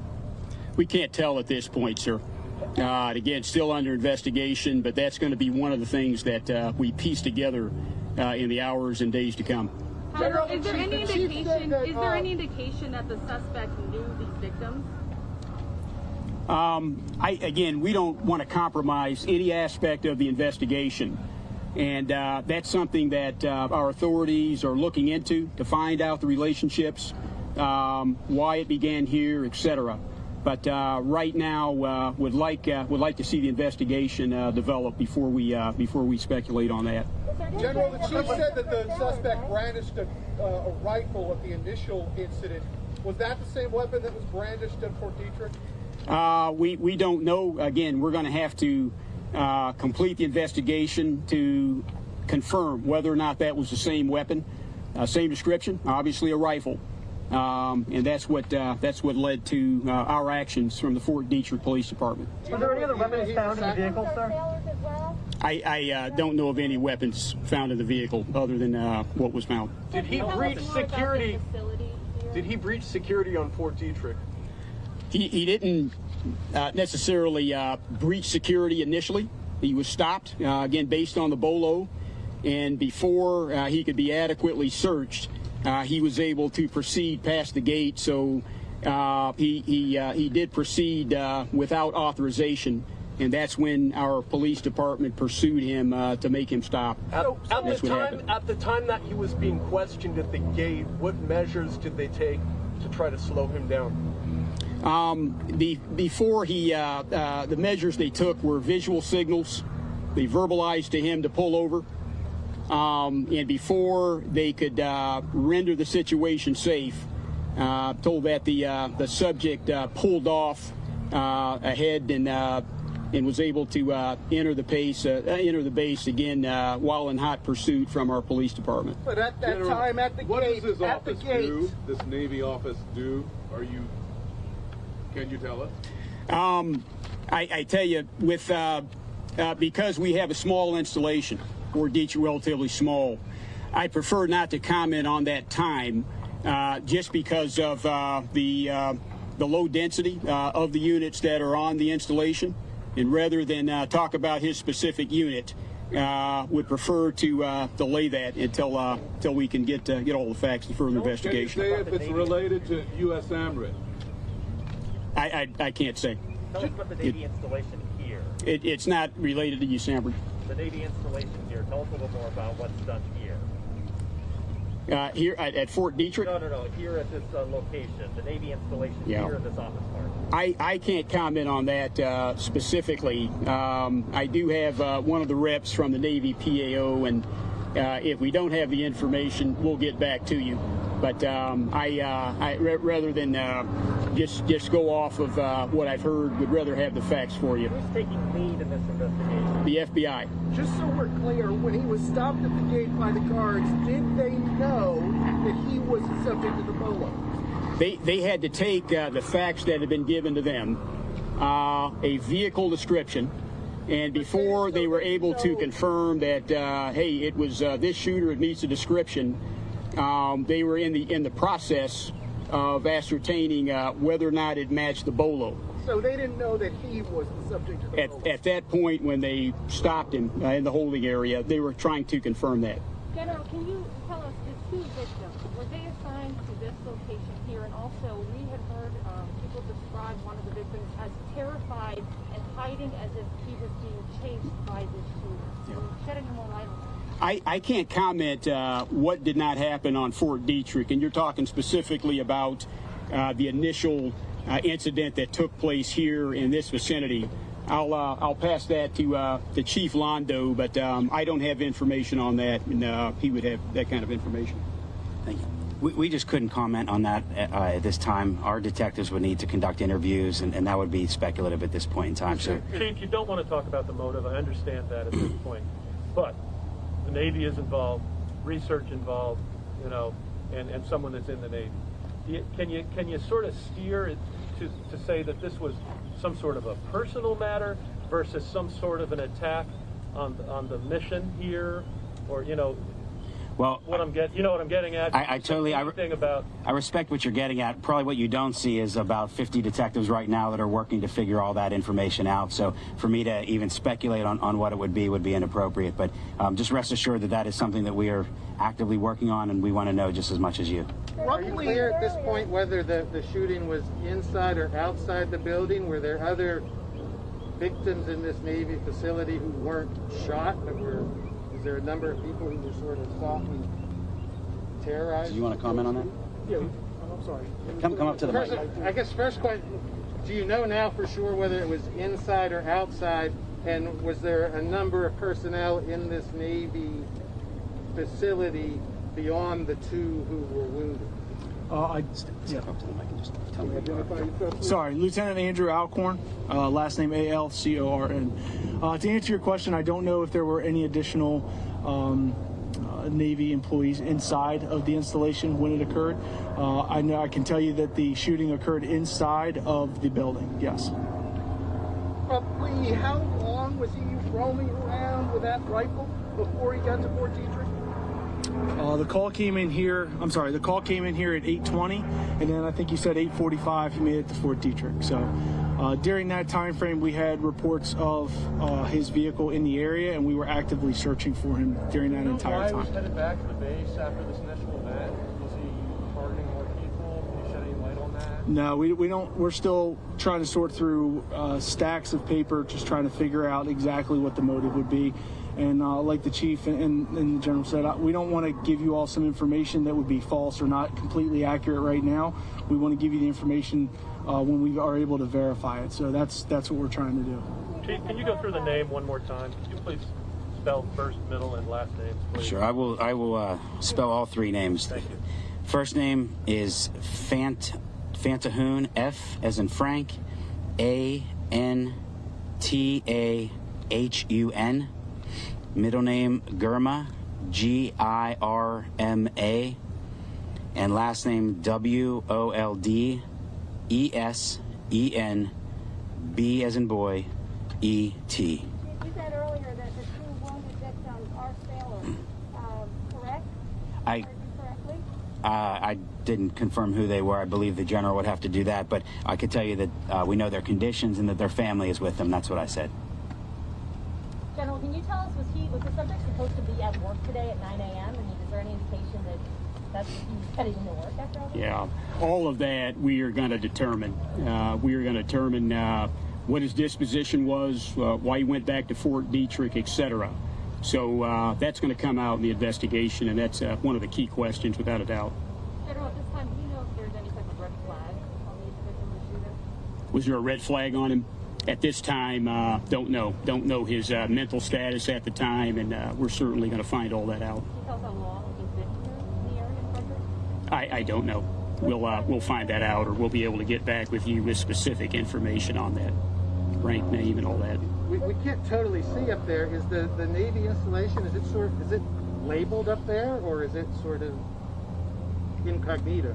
Are you talking about on Fort Detrick? I'm talking about what I understood to be the Navy facility here. Mm-hmm. Yeah. If it's labeled as such. Yeah. So, I don't think it's clearly labeled with Navy. I'll it is not. Let you go from there. It's a good question. Is there any indication that he made any earlier threats to the suspect? At this time, we don't have that information.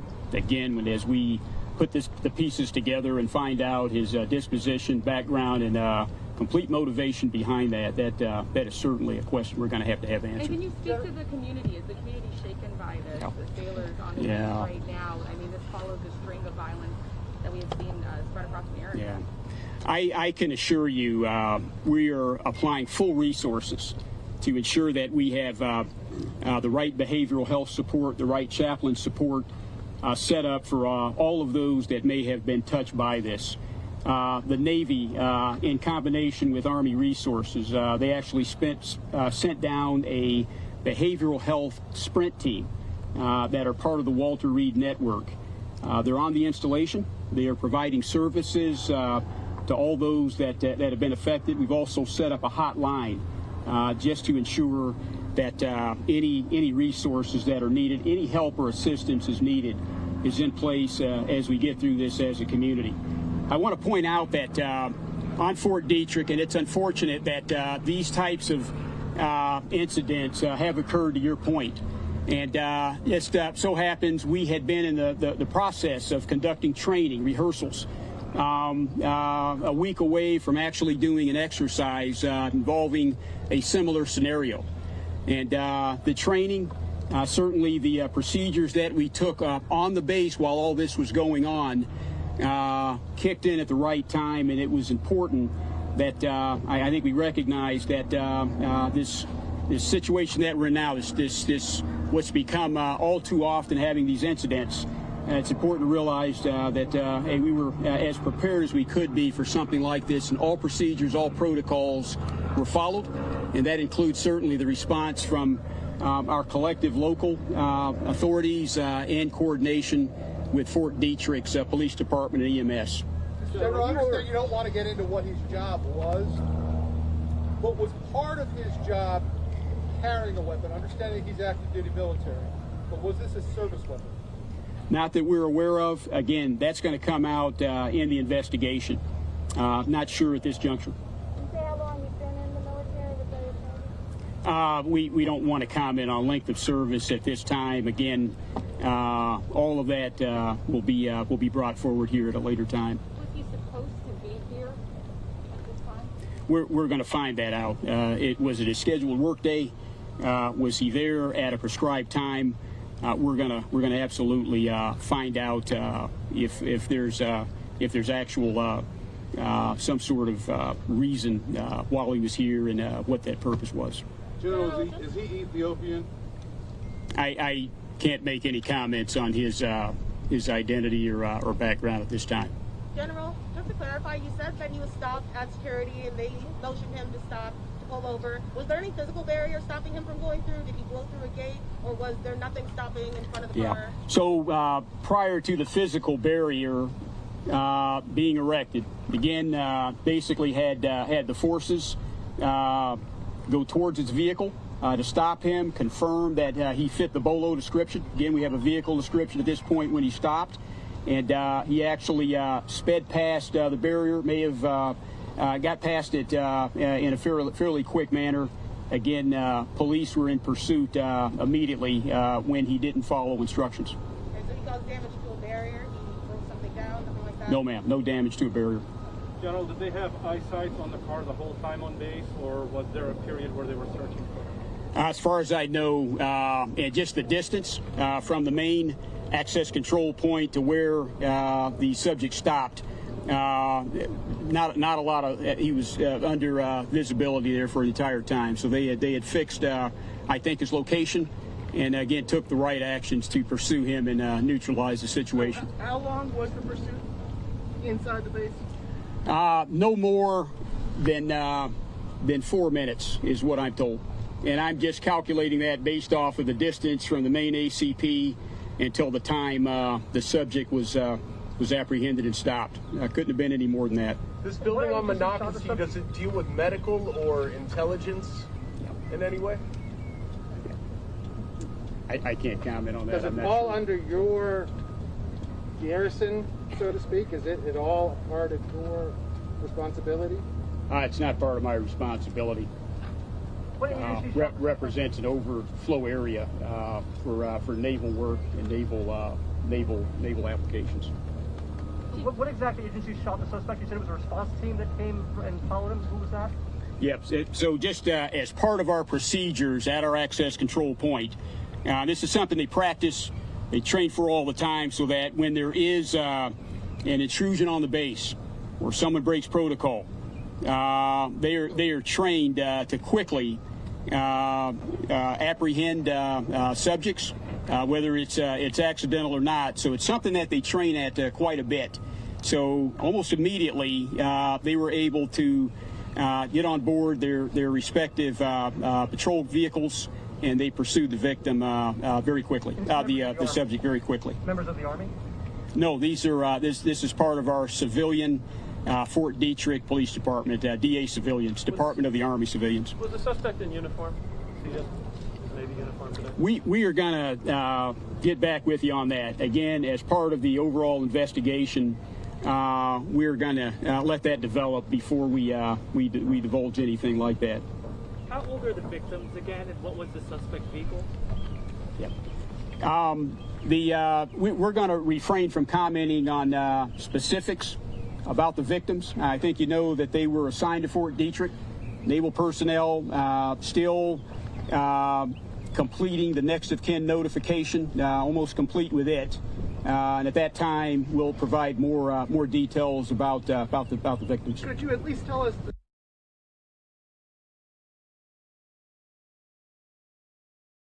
sailors assigned to Fort Detrick? That's correct. The truck that was blocked off by tape. Can you tell us what that's about? To my knowledge, I don't believe that that's involved. Yeah. I'm going to leave that up to Lieutenant Alcorn if he wants to comment. I'm sorry, I didn't hear your question.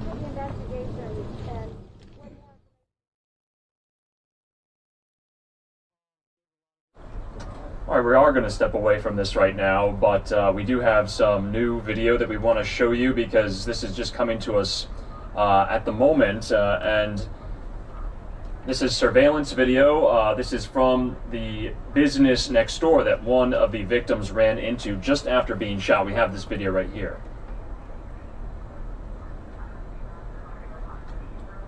And you can see one of those sailors coming into this business here, pleading, asking for help after he was just shot. Those business owners there quickly shutting the door to their business, locking the door.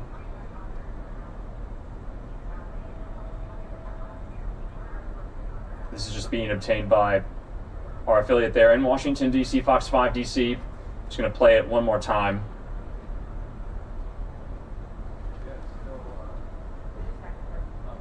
So we are going to have a live report in about a couple hours' time on this story, breaking all the details down, but the latest that we know right now, investigators saying there in that press conference the suspect shot two people. Officials say he allegedly shot and wounded two men at the Riverside Tech Park this morning, and then the suspect made his way to Fort Detrick where he was shot and killed. So we'll have a latest update on that a little later tonight here on NewsNOW from Fox. We're going to have a live update, though, from Minneapolis very, very soon, just after the break, on the Derek Chauvin trial. It's week 2, so we'll get a recap of what happened on this Tuesday. Thanks for being with us on NewsNOW. We'll see you back here in 2 minutes.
And welcome back here to News Now from Fox. We are going to be going out very, very soon to Minneapolis for a live report on the Derek Chauvin trial and the death of George Floyd. In the meantime, though, before we do that, we want to go down to Florida, where we're following a story. According to the state's Department of Environmental Protection, the uncontrolled discharge at a former phosphate processing plant is over, but the area is still being closely monitored by officials.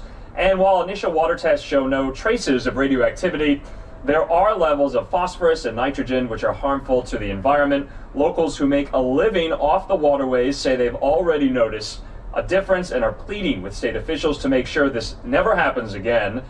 Crews continued to work yesterday to drain millions of gallons of that toxic water there at Piney Point Reservoir in Florida. Governor Ron DeSantis also declared a state of emergency in some counties over the weekend. So we're going to be getting to that. Actually, it does look like we have Jayla with us. So before we go to that Florida story, I know we previewed that. We do have her right now live from Minneapolis. And Jayla, thank you so much.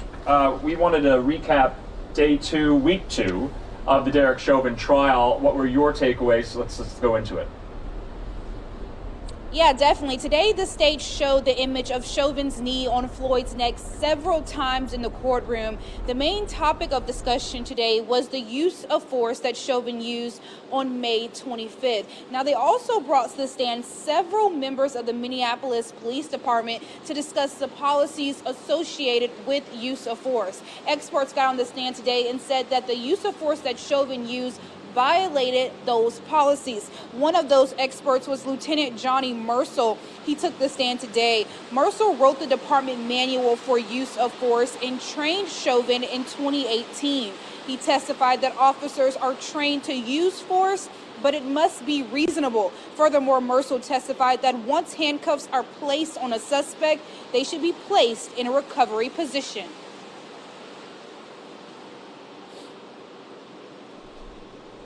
Or not resisting, is the officer to remove their knee. That would be an appropriate thing. And how long then is the person, the subject, to be left in a prone handcuff position? I think it was reasonably necessary with the time to do it, and we should get them in a different position. What position is that? It depends on circumstances, but we put them in the recovery position on their side. You can sit them up, you can stand them up. Why would you want to put them into a different position? There is the possibility and risk that some people have difficulty breathing when the handcuffs are behind their back and they're on their stomach. During cross-examination, the defense asked Mercil if officers are allowed to use their knee on someone's neck as force. And he said it's not unauthorized and can be used depending on the circumstance. Also today, the defense showed an image of Chauvin on Floyd, but from a different angle that we haven't seen before. The defense pointed out that at some moments in the images, it seemed that Chauvin had his knee on Floyd's neck, but at others, it appeared to be on his shoulder. Today, during the lunch break, the family of George Floyd and Reverend Al Sharpton were outside of the courtroom, and they had a prayer outside. The family says this time has been very hard on them, from the emotional testimony that started last week all the way up to the use of force conversation that was held today. I'll send it back to you. Jayla, thanks so much for that recap live from Minneapolis. We'll be speaking to you again for sure. See you again. And we will be following that trial as we have been since its start just last Monday, from start to finish, gavel to gavel, and we'll have that again tomorrow. So do want to go back out now to Florida, where we were previewing for you that story about the wastewater that's being released into this body of water. So let's hear from Florida officials on the latest with that.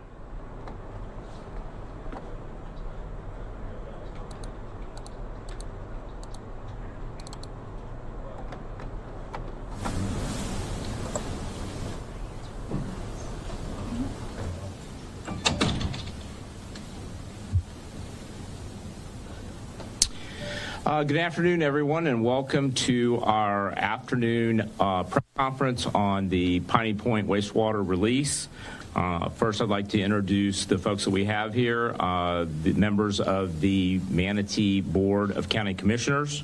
We have Chairwoman Vanessa Baugh, Manatee Public Safety Director Jake Sauer, Deputy Secretary, DEP Secretary Noah Valenstein, and Deputy Director, soon-to-be Director of the Florida Department of Emergency Management, Kevin Guthrie, and I am Dr. Scott Hopes, the County Administrator for Manatee County, Florida. With that, you're going to be the first to hear the update, which is a very positive update. I'll allow Chair Baugh to open the press conference with her comments. Thank you, Dr. Hopes. Nice to see you all here again, and we've got great news today. As was said, my name is Vanessa Baugh, Chairman of the Manatee County Commission. On behalf of our board, I want to once again thank each and every person involved in the unprecedented response that we've received with this endeavor. We're now ending our 5th day since learning of a breach at the site, and I'm in awe over the state, federal, and local cooperation to ensure the safety for our residents. I am so pleased that the interruption of life, or to life as usual in North Manatee, is minimal, and that our residents and business owners can return home safely tonight. Earlier today, the board unanimously authorized the use of a deep injection well on county-owned property directly south of the Piney Point site across on Buckeye Road. That action will give this and future county commissioners total control over the well within the guidelines of the EPA and DEP. It also allows us to dictate the quality of the water before it goes into the well.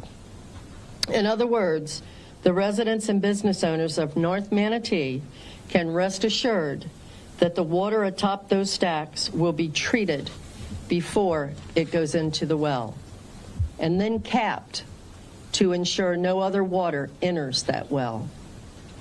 As far as the legislature goes, anyone who has followed the Piney Point saga over the last 20 years will know that local government did not create this situation. But I am so proud to see our local government working in tandem with other local, state, and federal agencies on the forefront of the solution. As most of you have heard, we did receive word yesterday from our Senate President and our Senator from the area, Jim Boyd, regarding funding that will be coming to help in this endeavor. I also yesterday spoke with Senator Rubio and Senator Scott, and so many people, and as you know, Vern Buchanan was here yesterday. So we have so much help to help us take care and get rid of this terrible situation once and for all. Thank you very much.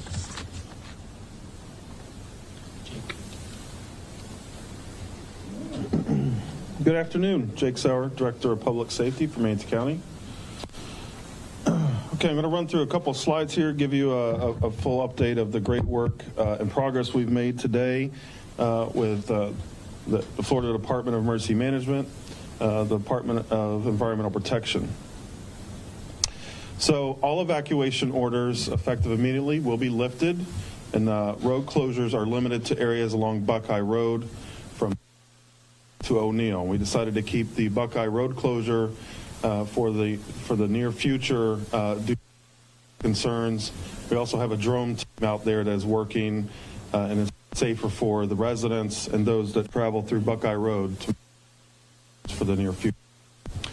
Today, the Army Corps of Engineers produced a new inundation map that included more in-depth data to create a more accurate map for us to use and base our decisions off of. The new map showed much lower flow, both in terms of volume and velocity, and across the entirety of the affected area should a breach occur. As of the last report, approximately 137 people and 36 pets were placed into non-congregate sheltering at local hotels. However, they will be allowed to return to their homes today. We do have 100,000 bottles of water that were delivered to the Braden Area Convention Center through the help of the Florida Department of Emergency Management should the breach occur. We're saving that water for that if we need it in the near future. The leak in the containment wall continues at the Piney Point facility, but seepage rates have decreased. A technical working group, including engineers, subject matter experts from the Florida Department of Environmental Protection, Florida Department of Emergency Management, and the Southwest Florida Water Management District, along with the Army Corps of Engineers and additional third-party engineers, are on site today, and they have been, and they'll continue to be on site for the foreseeable future. Members of this work group have stationed pumps and pipes to increase output from the reservoir. And as of the latest report, the levels in the lake decreased to 59.2 feet, which is down significantly from the onset of the incident. This will give you a map here, and I will provide this to you after the press briefing of the points of the road closure. So you can see 31st Street there, next, just east of the FedEx facility, Bud Roden Road, and O'Neill Road on Buckeye.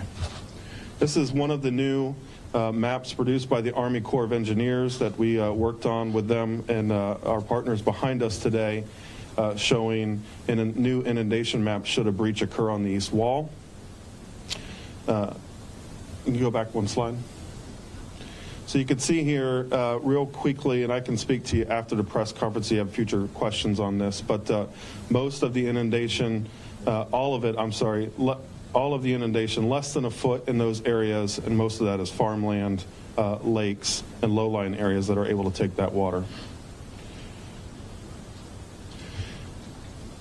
Okay, so our actions to date: local state of emergency was approved by the Board of County Commissioners on April 1st, and the Governor DeSantis declared a state of emergency for Yates County on April 3rd. Department of Environmental Protection and the Florida Department of Emergency Management have teams co-located here in the Yates County Emergency Operations Center, and they will help to lead the response to the incident. The Yates County Emergency Operations Center remains at a level 1 full activation with all emergency support functions reporting to the Emergency Operations Center. However, as we get into more of Florida Department of Emergency Management and DEP response, that level will probably drop down to a level 2. Florida Department of Emergency Management coordinated the deployment of approximately 26 pumps to help release water from the reservoir. And 2 drone teams are currently operating, flying constantly to give us real-time updates on the site as the engineers are there working.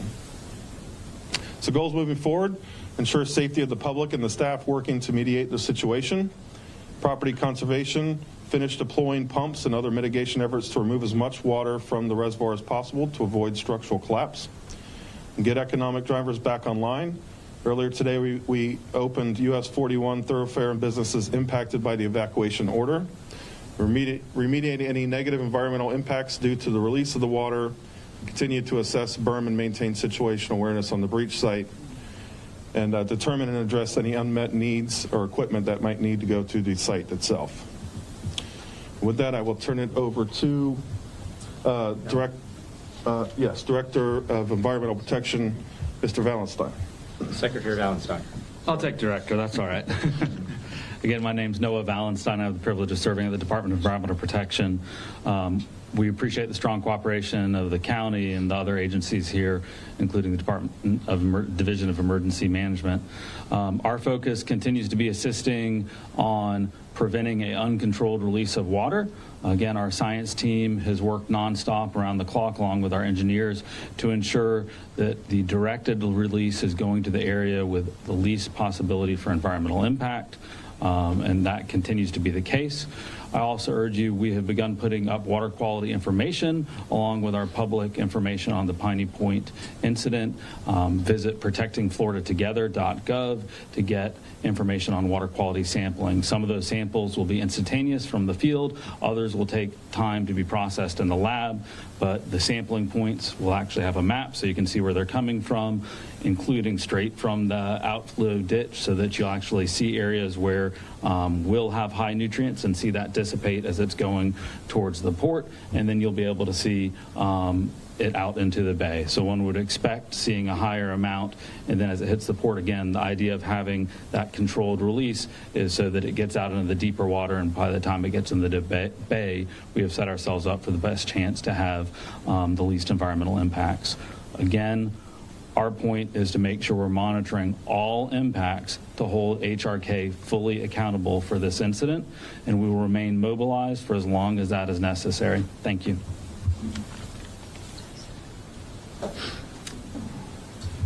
Craig.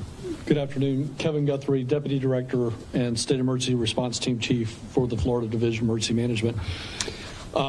We continue to support local emergency management and also coordinate with the state and federal agencies that are on scene. That is our primary job. We have secured some additional resources in addition to those 26 pumps that are already on site. We do have approximately 75 state employees and or contractors on site. We also have, for tomorrow, we're working in the direction of having a couple of contracted crews on site that are going to specifically work on a submersible ROV to attempt to find the actual leak in the liner, and then a potential patchwork that will happen on top of that. That's a temporary solution that will certainly, our goal is to buy the Department of Environmental Protection some time to actually do a more controlled type of situation and be able to treat the water with technology and things like that. So again, we've gone out to secure that resource today. The last resource that we've gone out to secure today, and again, hope to have in place by tomorrow morning, is a bathymetric study. So again, if you may be familiar with LIDAR and the way that topographical type things are done on land, this is similar, so that we can actually look at the bottom of the retention pond and see if if there's any anomalies or anything down there that we should be concerned about. So those are the big updates from us. I do want to thank the Florida Division of Emergency Management and more so the State Emergency Response Team that I represent. A very big footprint of individuals is working back in Tallahassee, and we would not be as successful as we are here on the ground supporting Manatee County Emergency Management if we didn't have that support team back in Tallahassee that includes multiple agencies, probably greater than 20. So again, I want to thank all those folks that are back there, as well as the employees, state agencies, local agencies that have come here. And then last, and Noah mentioned it, but and as well as Dr. The Army Corps of Engineers, Jacksonville District, they answered our call and came in very quickly and provided us some very good information to allow us to move from information-based to what I would say is intelligence-based decision making. So again, want to thank Colonel Kelly and the U.S. Army Corps of Engineers Jacksonville District for their partnership and their continued efforts to help out the Florida Division of Emergency Management and, in this case, Manatee County. Thank you. Thank you, Director Guthrie, and thank you, Secretary Wallenstein.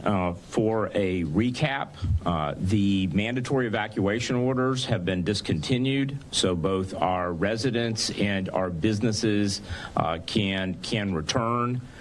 In addition to that, earlier today, you're aware that we reopened US 41, which is a major thoroughfare handling a lot of commercial traffic.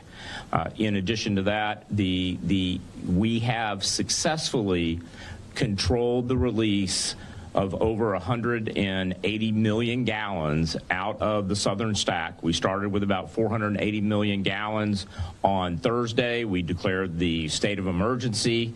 On Friday, we HLK and the Florida Department of Environmental Protection had a controlled release. Then we had that breach. The water leaving in the uncontrolled breach is staying on the site. They have successfully routed it, and with all the pumps that came in from the governor's orders, that water is going into, I believe, an unused retention pond that has a liner in it. In addition to that, there are additional resources that continue to be deployed, but the good news is that we believe that risk has been successfly mitigated and lessened so that we could cancel that evacuation order.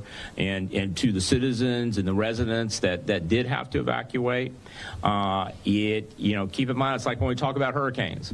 Just because we did not have that major breach, it was necessary to ensure that we ensure the safety of our residents. With that, before we close, we'll take a few questions. Is the water still going into the bay at this point, or is it just, as you said, staying all right The controlled release, they are releasing, I believe, around 33 to 34,000 gallons a day. If they, with successfully stopping the uncontrolled leak or breach, that gives DEP more time. As the Secretary mentioned, they have brought in a multitude of contractors to do everything from reverse osmosis. I was just going to mention, and I'll let you. No, come on. If you visit, again, protectingfloridatogether.gov, you can actually see the mapped out of our monitoring, and so that'll give you an idea of where water is flowing. As you just mentioned, we're still at about 33 million gallons a day going through the charge through the port. Regular updates will also be given in narrative form on that website to make sure you can understand what's happening on the ground, but then also look at the data. That you've averted a short-term crisis right down here. Yes. But what about the long-term impact on potentially the aquifers, potentially marine life? I mean, what sort of assurances can you give locals who've been screaming about this issue for it seems 2 decades? Well, I think what's important about the question was, what about the long-term effects? What about the aquifer? What about the environment? Successfully brought together not only an interdepartmental collaborative team, but this has been a national, state, and local response, including the myriad of agencies that we talked about. And so the expertise and the manpower and the intellectual capital that has been deployed to Manatee County to address this has really been unprecedented, and the results are showing. The Department of Environmental Protection under the Secretary leadership is very concerned about ensuring that we minimize the amount of water that's flowing into the bay so that the environment can handle it. As you will find when you go to the website, the technologies that are being brought to this problem are all focused on minimizing the impact on our local environment. As you know, we have aquaculture. We have a very robust fishing industry, and we're very focused on that. And right now, the flow appears to be at a rate that it can be diluted and handled in the environment, and we are very, very optimistic that we have been able to successfely minimize the impact. We have time for one more question. Can you talk about the in the back? impact of this? I mean, this has been a tense time for residents here who are very, very worried, not just here, but in the entire state. Can you talk about that? Repeat. The emotional impact. No, it has been. I mean, it has been. It's been hard on everybody involved. It's been stressful for the residents of Manatee County, but seen with the national attention. But I do believe that we have demonstrated a case for how local government, state government, and federal government can rapidly respond to a situation like this. Remember, this is private land. This was a private company that had been managing this, and it was under regulation with DEP. They were reporting to DEP. DEP was responding, but at the earliest indication of a threat, the Board of County Commissioners took immediate action, and that created a cascade effect that resulted in all the resources that have been deployed today. And the issue of emotional impact, I hope that tonight many of us, I know I'm going to sleep better. I may actually sleep, and I'm sure the others that have been involved and those residents that were displaced. And but this has been short-lived. We have dramatically reduced the risk in a very controlled way, so that hopefully all of us have time to recover both physically and emotionally. But I think everybody should be rest assured that this is very much under control now. The risk has been lessened to the point that people will be able to return to their homes. Well water, drinking water is safe. The environment environment is being protected as much as possible. All right, thank you. So there you heard from officials there in Florida, and we do want to just play out for you. Fox 13 in Tampa looked into a little bit more the owner and operator of this water treatment facility there in Pinellas County. So we're going to play some of that out for you. Then we're going to go down to the border for a live report in just a matter of minutes.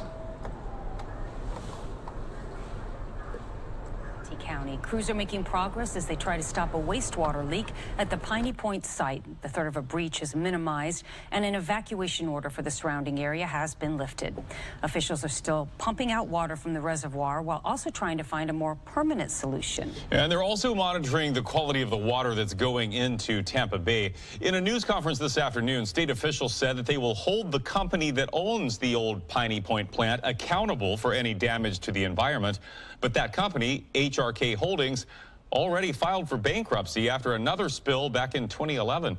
So really, will they have to pay this time? Craig Patrick is here now with a look at the current owners, the previous owners, and the site's troubled history. Craig? Well, there certainly is a troubled history, and we've seen a pattern, and it can give us an idea of what to expect in the months and years ahead with this. Keep in mind, this is a site that has leaked and spilled and wreaked havoc on our environment now for decades.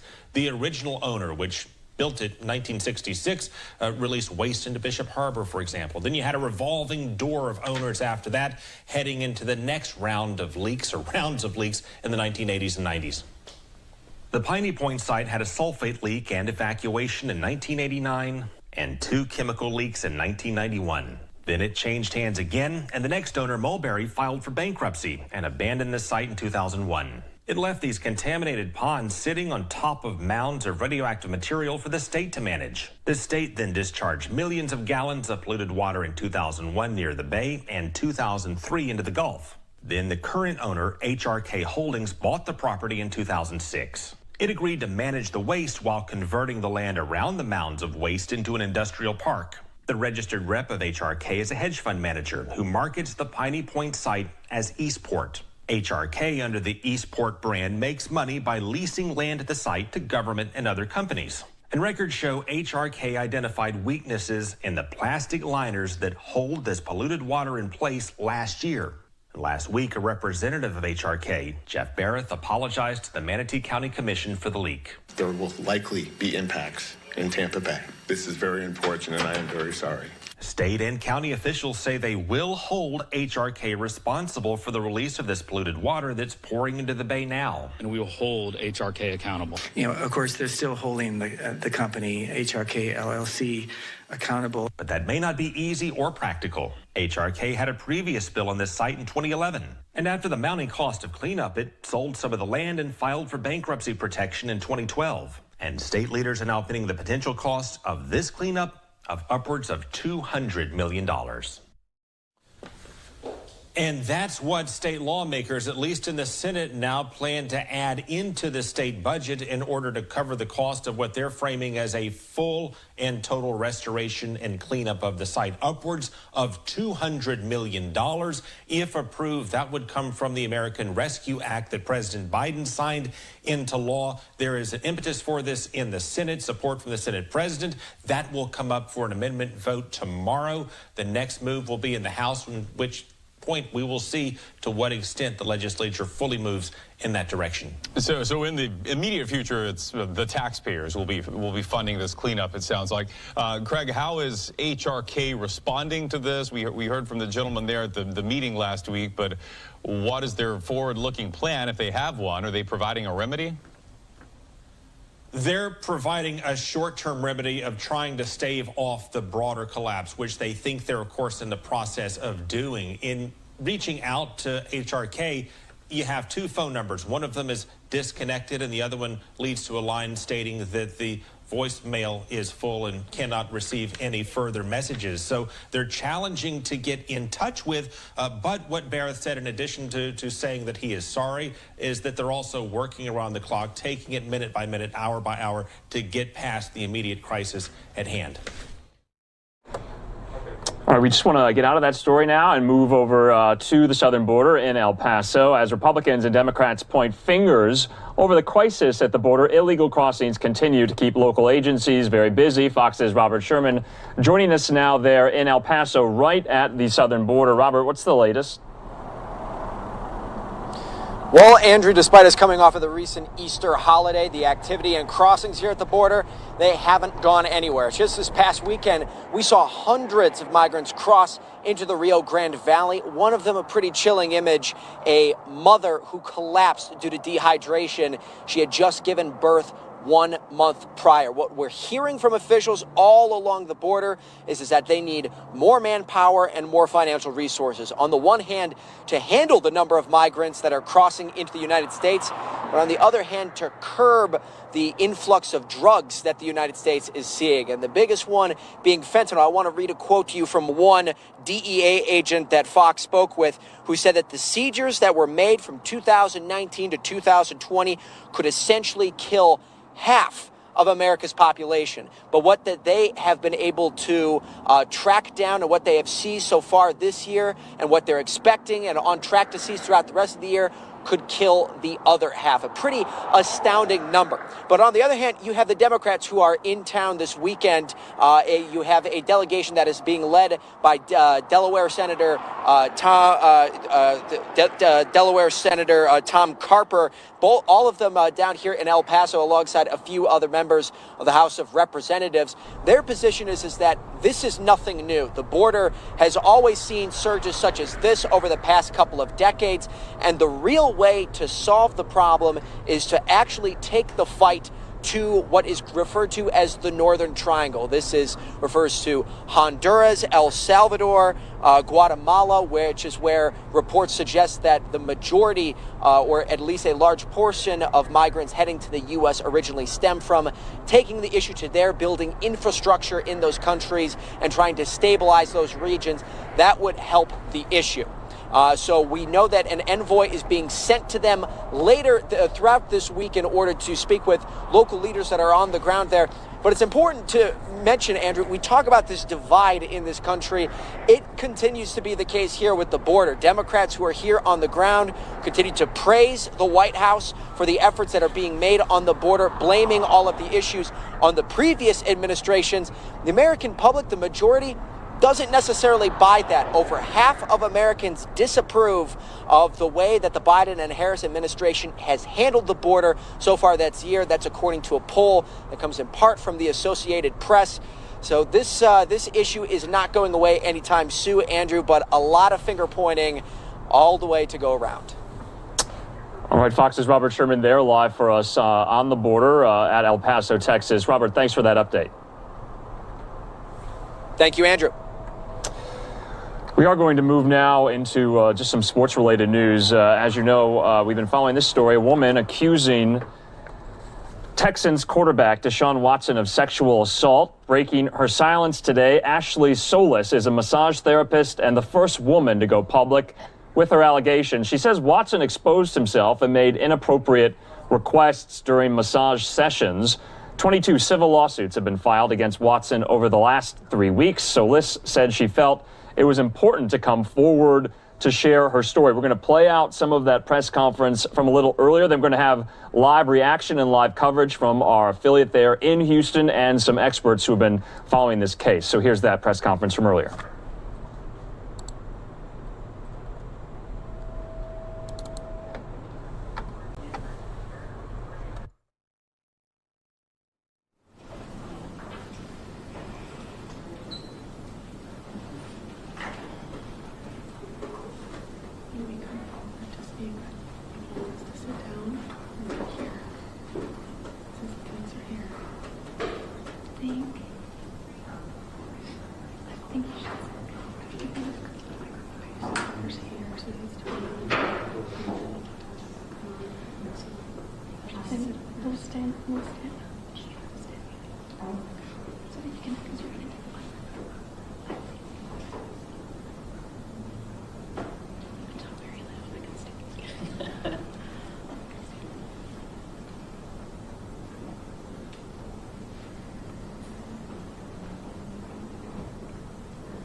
So as we wait for this press conference to start here, we are, like I said, going to be speaking with one of our reporters at Fox 26 Houston about the allegations themselves. 22 civil lawsuits have been filed against Houston Texans quarterback Watson over the last 3 weeks.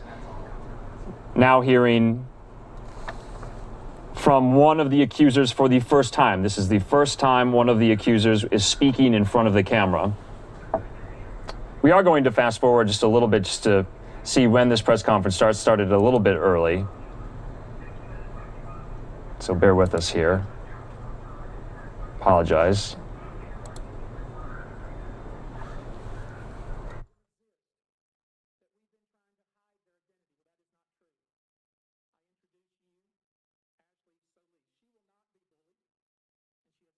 She would like to read. Good afternoon, everyone. My name is Ashley Solis. Remember that name. I hope every woman or man out there who is a survivor hears my story, and I hope my story gives them courage to speak out. It has taken me a long time to get to this point, to come out publicly and speak my truth. I know a lot of you are probably wondering who I was or if I even existed. I was afraid. I'm not afraid anymore, and I do exist. I'm here to take back the power and take back control. I am a survivor of assault and harassment. Deshaun Watson is my assaulter and my harasser. Deshaun Watson assaulted and harassed me on March 30th, 2020, in my own home, doing what I love most, massage therapy.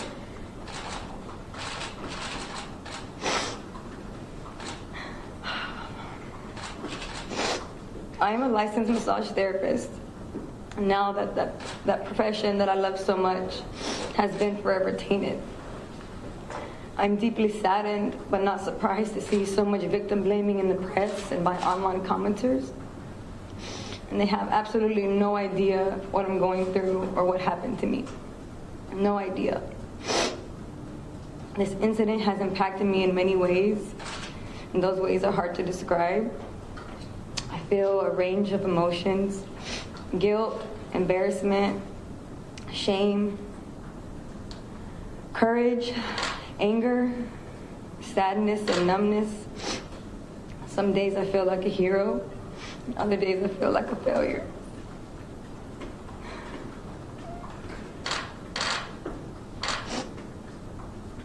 I replay the incident over and over in my head as if I'm trying to wake up from some horrible nightmare. Only that nightmare is real. I blame myself at times, which is insane. Society has groomed women to believe that it's their fault when they're harassed or assaulted, as if somehow we asked for it, or as if somehow we could have prevented it. I can no longer practice the profession that I love the most without shaking during the session. My hands shake whenever I place them on a client, and I've had to cut the session short. If you only knew how heartbreaking that is to me. I got into massage therapy to heal people.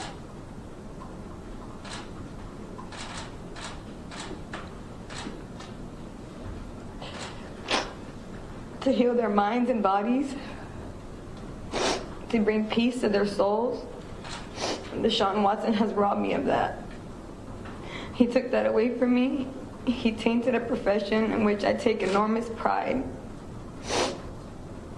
Flashes of Watson's face rush to me in the moment. I think of his penis touching me, which sends me into a tailspin. I suffer from panic attacks, anxiety, and depression. I'm in counseling as a result of Deshaun Watson's actions. I hope he knows how much pain he's inflicted on me emotionally and physically.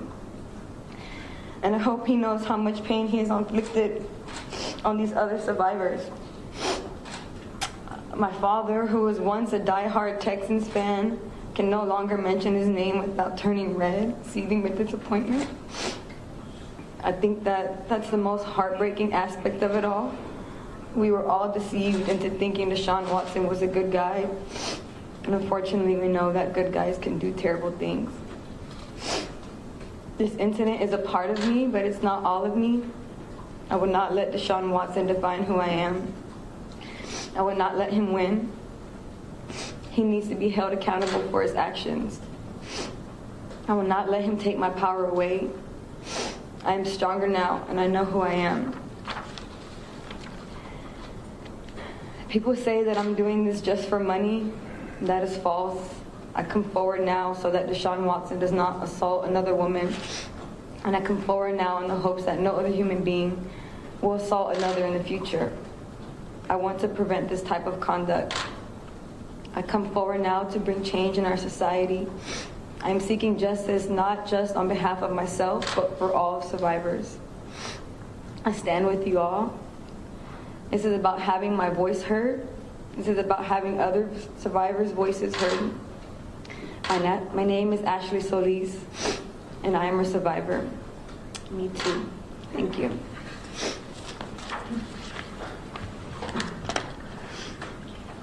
Thank you, Ashley.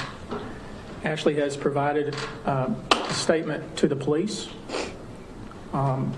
as have at least one other individual, perhaps more. I now want to introduce you to Rose Luna. I think Rose will probably sit there. Sure. She is the CEO of the Texas Association Against Sexual Assault. This organization is a unifying voice to eliminate sexual violence in Texas. There is a statewide coalition of survivors, advocates, rape crisis centers, and allied professionals committed to fostering a culture that respects the fundamental rights and dignity of all. Rose, thanks for being here. Thank you. Thank you, and thank you for telling your story and being so brave. My name is Rose Luna, and I'm the CEO of the Texas Association Against Sexual Assault. We are the statewide coalition committed to ending sexual violence here in our great state of Texas. Again, we're a membership organization. We're comprised of law enforcement agencies, rape crisis centers, and other allied professionals across the state. But most importantly, we're comprised of a membership of sexual assault survivors. Why am I here? It's simple. It's to show solidarity and support for survivors of sexual assault. Not only the brave women who have disclosed and come forward in this particular situation, but equally as important for those survivors who are going to hear all of the messages as this grows bigger and bigger. They will be re-traumatized as they're subjected to the ongoing media coverage, the damning commentary, and inevitably the bombardment of victim-blaming responses. And that's what usually happens with high-profile cases. So I'm accustomed to these press conferences and the echo chambers of like advocates and law enforcement officers. We've never had this many press at our press conference. And although we are accustomed to high-profile cases, that's nothing new. But this one's a little different. This reaches a broader audience. This is an audience of sports fans. I myself am a sports fan, and all who share a love for the game. So my ask is this. I ask that you all reserve judgment and consider the following. In Texas, 1 in 5 men and 2 in 5 women have been sexually assaulted at some point in their lifetime. Over 90%, let me repeat that, over 90% did not report to law enforcement. This is not a law enforcement issue. Instead, this is an issue about how we respond to survivors when they come forward as a society. We have a long way to go in that. They would rather stay silent than to come forward to those who are supposed to help them. Sexual assault false reports are extremely rare. They're the same, though, as other felony crimes, but there is this misconception that a majority of those who come forward with sexual assault are lying. That is simply not true. Women of color are disproportionately affected by sexual violence and are less likely to disclose as compared to their counterparts. And also, sexual assault cases in the criminal justice system just do not mix. So we have 90% of those who are sexually assaulted in Texas that do not report to law enforcement. And then, so that subset of victims who do report, less than 7% make it all the way through the criminal justice system. And most of those plead out. But society will conflate a lack of a criminal justice disposition on whether or not that happened. That is simply not true. So the focus must remain on the assault rather than on the choices or anything about the survivors. Although the issue of sexual violence is serious and highly misunderstood, it is our hope that as more survivors speak up, their traumatic experience of sexual assault will not be trivialized, villainized, or minimized. I also want to recognize the Houston Area Women's Center. They are located here in the great city of Houston. They do amazing work. They provide free and confidential counseling to survivors of sexual assault, and I'd like to give that number, if I could, please. If you are a sexual assault survivor in this city, please call 713-528-7273. There is also a live chat at hawk.org, HAWC.org, to have anonymity and to chat and process what's happening. There's also, if you're not from Houston and you're from across the state or across the country, there is a RAIN hotline, 1-800-656-HOPE. Thank you so much for your attention to this matter, and thank you. Thank you. I'm now going to introduce you to Rachel Fisher. Rachel? Yes. Rachel is a registered nurse with a Bachelor's of Science in Nursing. She specializes in forensic nursing and has been board certified by the Commission for Forensic Nursing Certification through the International Association of Forensic Nurses in adult and adolescent sexual assault, as well as pediatric sexual assault. She is an expert in the field of sexual assault and victim recovery as a legal advocate and an expert witness. She's also very active in fighting against human trafficking and sexual assault and heads Forensic Nursing Consulting and Education, LLC. Rachel? Thank you for having me here. As many of you know, April is Sexual Assault Awareness Month, so the timing of this is crucial.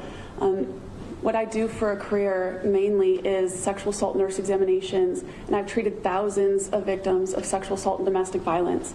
And when they come to me to the hospital, they give me a medical history of what they've been through. They go through a vigorous exam, a rape kit at many times if it's an acute exam, but they have to relive an experience, a traumatic experience that happened to them that they're finally able to come out and talk about. And in each of those exams, each patient, each victim is individualized, and everyone responds differently.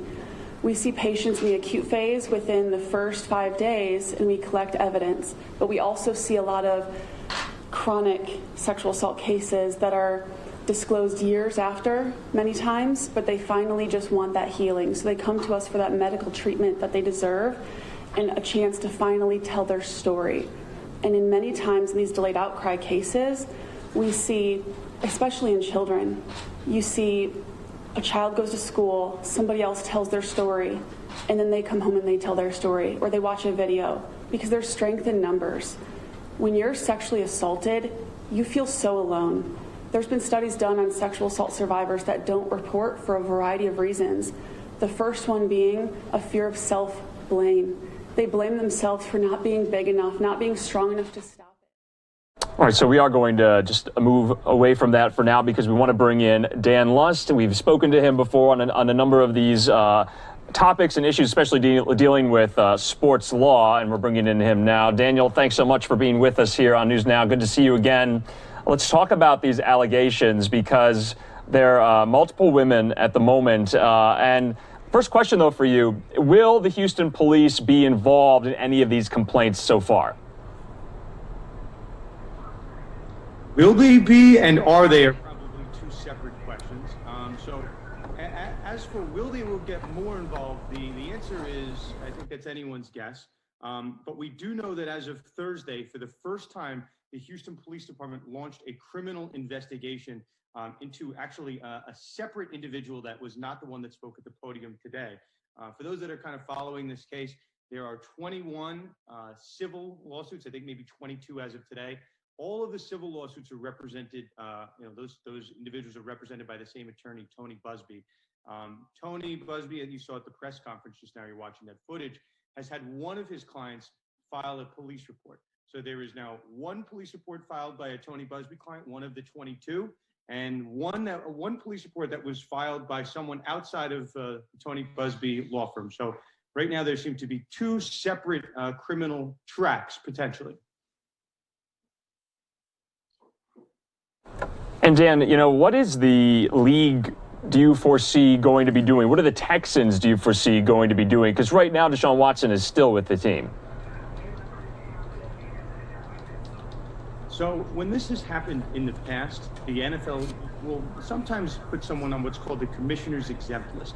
That's something called paid leave. The guy, the player in question can't play, but he will get paid. Now, the next step after being placed on the commissioner's exempt list is a formal suspension.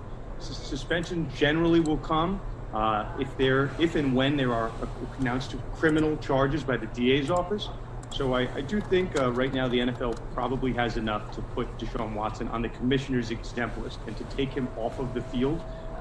Now, a suspension of that would result in him not being paid, you know, it's a little bit tougher, right? Because we don't have a DA's office announcing charges. And as we know in the law, for a DA to announce criminal charges is them saying, hey, we have a faith that we can get a criminal conviction on this case. And that's something, you never know what beyond a reasonable doubt is, but something like 90% confident, right? A civil case is something around like 50% confidence. That's called beyond a preponderance of the evidence. So if the DA says we're confident that we can get a criminal conviction, the NFL usually, it's almost a virtual certainty that a true and tried NFL suspension will follow. And because of these messy allegations, it could be very serious. My next question, though, Dan, what are we hearing from Deshaun Watson himself, his attorneys? Has he issued a statement in response to all of this? What's his defense looking like at the moment?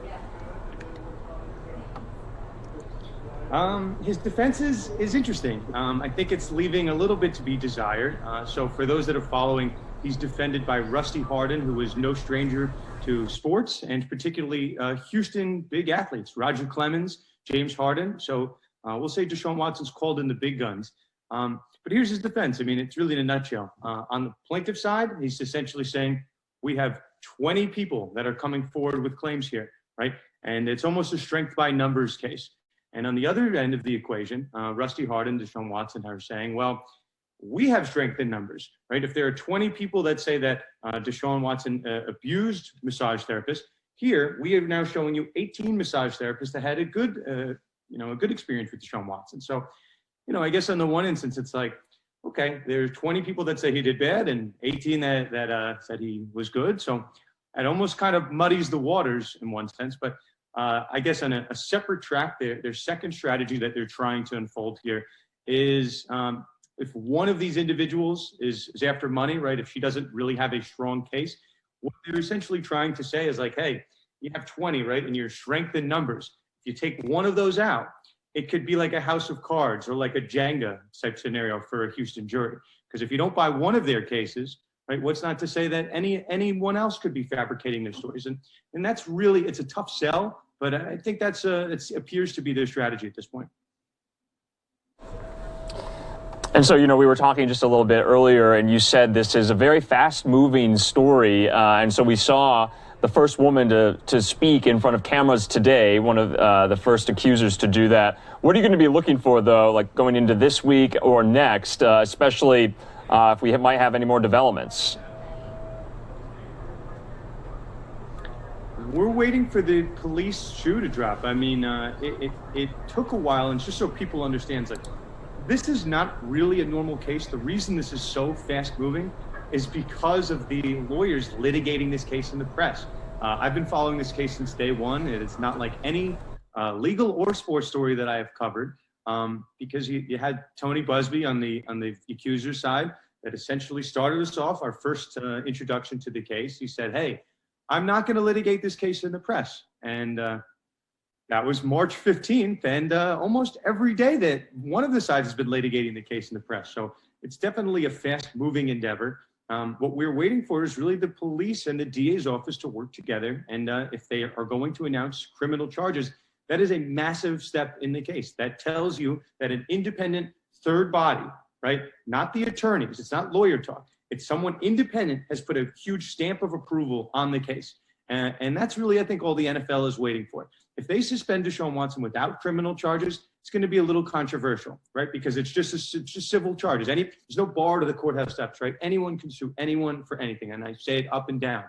But not everyone can sue someone for criminal charges. That's the DA's office's call. So we're waiting for the police to step in, and when the police steps in, I can almost assure you the NFL will come in right after that with the suspension. And And Dan, let's kind of move away lastly just about the legal implications of this. You're a follower of the NFL. Kind of give our viewers a sense. We're going to be speaking to one of our reporters in Houston a little later tonight, but give our viewers a sense of how important Deshaun Watson is to the league and to Houston, and just kind of his pedigree, how important he is to the game. It's a great point. So Deshaun Watson is a former top draft pick. He went to Clemson. He's 25 years young and one of the future faces of the league before all of this happened. Not this past year, but the year before, he took the Houston Texans to the AFC Conference Championship, just one game away from the Super Bowl. The reason that this has captured the attention of the country and not just Houston is because right prior to these allegations coming forward, maybe the weeks leading up, Deshaun Watson said, if you believe the reports, and most do, that he had demanded a trade out of Houston. And while he was waiting in this trade, this kind of stalemate, right? Are they going to trade him? Not going to trade him? There was some reports he was looking for a big market like New York, Chicago. And guess what happened? He didn't get traded. These allegations came in and really torpedoed the trade market for him. So that's why people's kind of imaginations are running, right? We could spend an hour talking about this, Andrew, but there's some ties between the attorney for the victims and the Texans organization. They do live on the same street. There is some connections of ties between ownership and the attorney, which tells you some stuff about potentially a conflict of interest. So yeah, it's a fascinating case involving one of the league's very top players at the most important position in football, the quarterback of the team. So yeah, it can't get bigger than that. All right, Dan Loss, thanks for being with us once again here on News Now from Fox. We'll definitely be speaking again. My pleasure. All right, and like I said, we are going to be speaking with Fox 26 Houston a little later tonight, just breaking all of that down as well, kind of how it's impacting Houston, Texans fans, what have you. We are going to take a quick commercial break. Have a lot more sports news coming up, though, after the break. I want to show you some of these beautiful scenes, though, that we have. Before we do that, we want to go out now to the Chicago skyline there. There's the Windy City right on the coast of Lake Michigan. Have a beautiful shot as well of the nation's capital. We're going to leave you with that. We'll be back in 2 minutes here on News Now from Fox.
And welcome back here to News Now from Fox. We are going to play out a little bit more of that press conference today there in Houston, where one accuser spoke out against Houston Texans quarterback Deshaun Watson about alleged sexual misconduct and sexual assault. So we're going to play the rest of that. But before we do, let's go to some more sports news for the moment. Major League Baseball made it official today. It's yanking this year's All-Star game out of Atlanta and taking it to Denver. A new Georgia voting law was the spark which ignited this political firestorm. Fox's Ray Bogan has more on that story.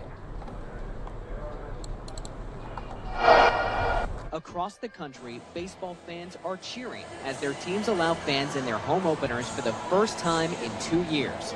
But in the world of politics, there isn't much smiling. What I think it's doing is irritating one hell of a lot of Republican fans. Major League Baseball moved its All-Star game out of Georgia to Denver to protest a newly passed voting law. The league's commissioner says it's a demonstration of their values. But while there's no crying in baseball, many are crying foul. My warning, if you will, to corporate America is to stay out of politics. These board members need to actually get the truth about what's in the bill and how the process works. Georgia's new voting law requires an ID to vote, reduces drop boxes, and changes how voters can request absentee ballots. Critics say it will make it harder to vote and disproportionately hurt people of color. The best way to deal with this is for Georgia and other states to smarten up. Stop it. Stop it. Texas Governor Greg Abbott, whose state is working on similar legislation, backed out of throwing the first pitch at the Texas Rangers game to protest the MLB. I could not associate myself with Major League Baseball that had gone out and done something that was absolutely ridiculous. Unfortunately, our governor acted without facts, without substance, and obviously in a biased manner. There may ultimately be no winners in this political battle, but at least after today's home opener here at Nationals Park, the Braves or Nationals will have their first win of the season. In Washington, Ray Bogan, Fox News. And thank you, Ray, for that story. You saw some of those remarks from Senate Minority Leader Mitch McConnell, where he was telling corporate America to stay out of politics. We have that. We just want to show you a little more of those remarks from earlier today. Warning, if you will, to corporate America is to stay out of politics. It's not what you're designed for. And don't be intimidated by the left into taking up causes that put you right in the middle of one of America's greatest political debates. So that's my admonition, and Delta and the other Coca-Cola, the other companies that basically responded to this partisan appeal are doing the same thing. You know, Republicans drink Coca-Cola too. And we fly. And we like baseball. This is a pretty competitive political environment in America, as I just pointed out, a 50-50 Senate. If I were running a major corporation, I'd stay out of politics. So there you heard from Mitch McConnell there saying, telling corporate America, stay out of politics. He said it's not worth it if corporations take a stance on political issues. This coming obviously after several companies and even Major League Baseball came out against new voting law passed in the state of Georgia. Anyway, we want to transfer over now to some college sports news. As you know, if you watched the big game just last night, Baylor victorious in the NCAA basketball tournament while they returned back to campus today, and here was that celebration.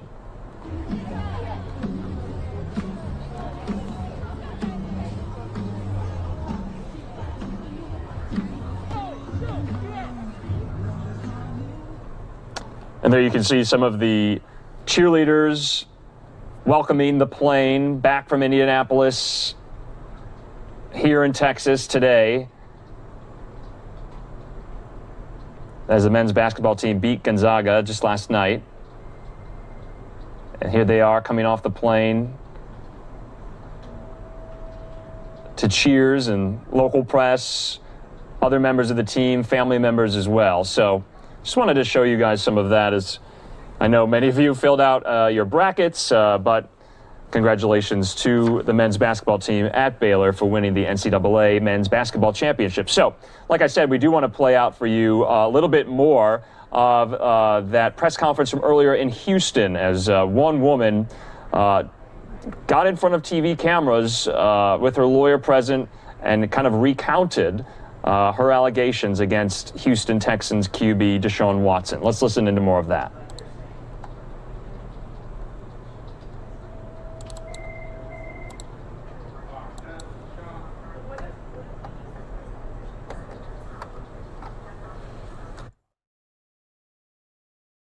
The behavior is not acceptable. I stand with this team. I stand with those 21 women who were victimized, who were afraid to come forth and explain themselves, to tell you guys their stories. That means that they have to open their lives up to the world for a very long time, and that's no easy deficit. I love Tony and his work, and I'm proud.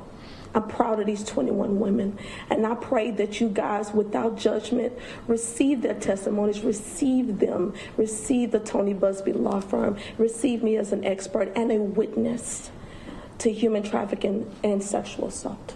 Thank you. Thank you, Doctor.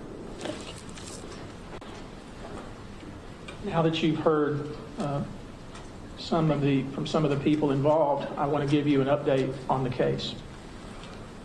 22 women have now filed suit against Deshaun Watson. The pleadings speak for themselves. We turned away approximately 5 women who we did not believe we could sustain a case for, but they were also massage therapists for Deshaun Watson. Each of the cases describes a strikingly similar pattern of behavior. Watson reaches out to women on social media, particularly Instagram. He asked for a massage, even though some of these women were not massage therapists and were doing other types of work, but he specifically asked for a massage. And when they say, I don't do massages, he asks them, well, can you do a massage? Watson arranges the appointment on social media, again, particularly Instagram. He repeatedly insists that the woman be alone, citing privacy concerns. And in some cases, he even dictates that what he wants the particular woman to wear. In some cases, he takes pictures of the particular woman from Instagram and sends it to her and says, wear something like this because it's hot today, or it's hot in Houston. He insists repeatedly, even when told that it's not normal, to use a towel for cover. In most cases, he insists on bringing his own towel. What the towel is instead is a small washcloth. In some cases, he asks the woman to sign a non-disclosure agreement before the session. And in some cases, he asks the woman to sign the non-disclosure agreement after the session. 2 of the women who have come forward reside in Georgia. 1 is from California. 1 is from Arizona. And the rest are in the Houston area. At least 2 have made formal complaints with the Houston Police Department without my personal involvement. 15 are African American women. 4 are white. 3 are Hispanic.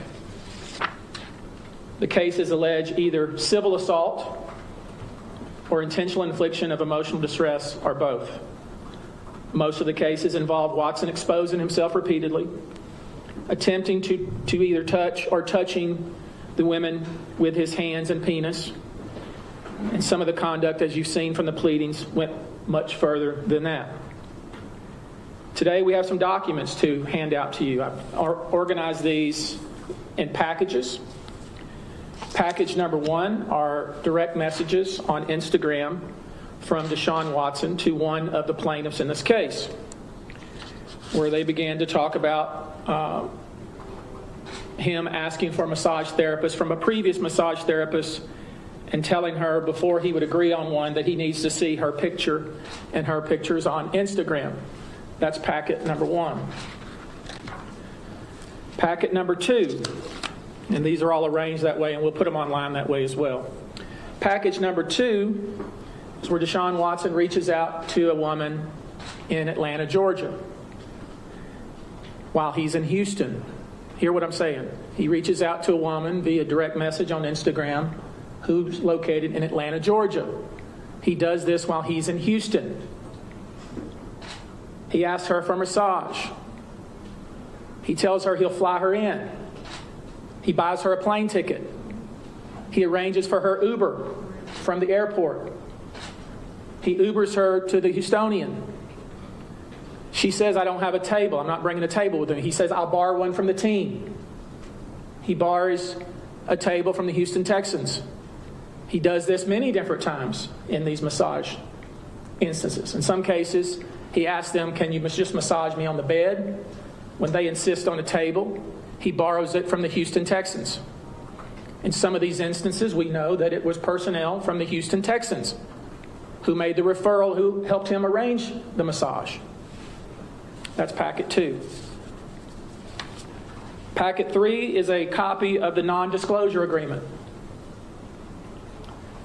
As best I can tell, because it certainly doesn't look like a lawyer did it, but it's a non-disclosure agreement that was, in one case, emailed, in another case sent by direct message, discussed multiple times in direct messages, where he either, again, asked before or after that the massage therapist sign the non-disclosure agreement. That's package number 3. Package number 4 are tweets from as far back as 2012, where Deshaun Watson talks about massages specifically. In January of 2012, he says, that massage I got from the girls in the student section right before I got called out to play, with an exclamation point. Package number 5.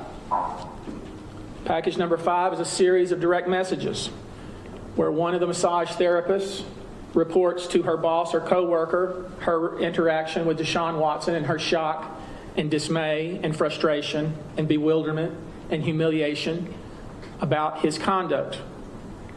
This woman direct messages another woman who had set up the massage, and she says, I quote, I normally am the one who coordinates his therapist when I can make it. So I'm very close to the team, she says. She says, now remember, at this point, the individual had not been identified. They just said, I had a very bad experience in my last massage.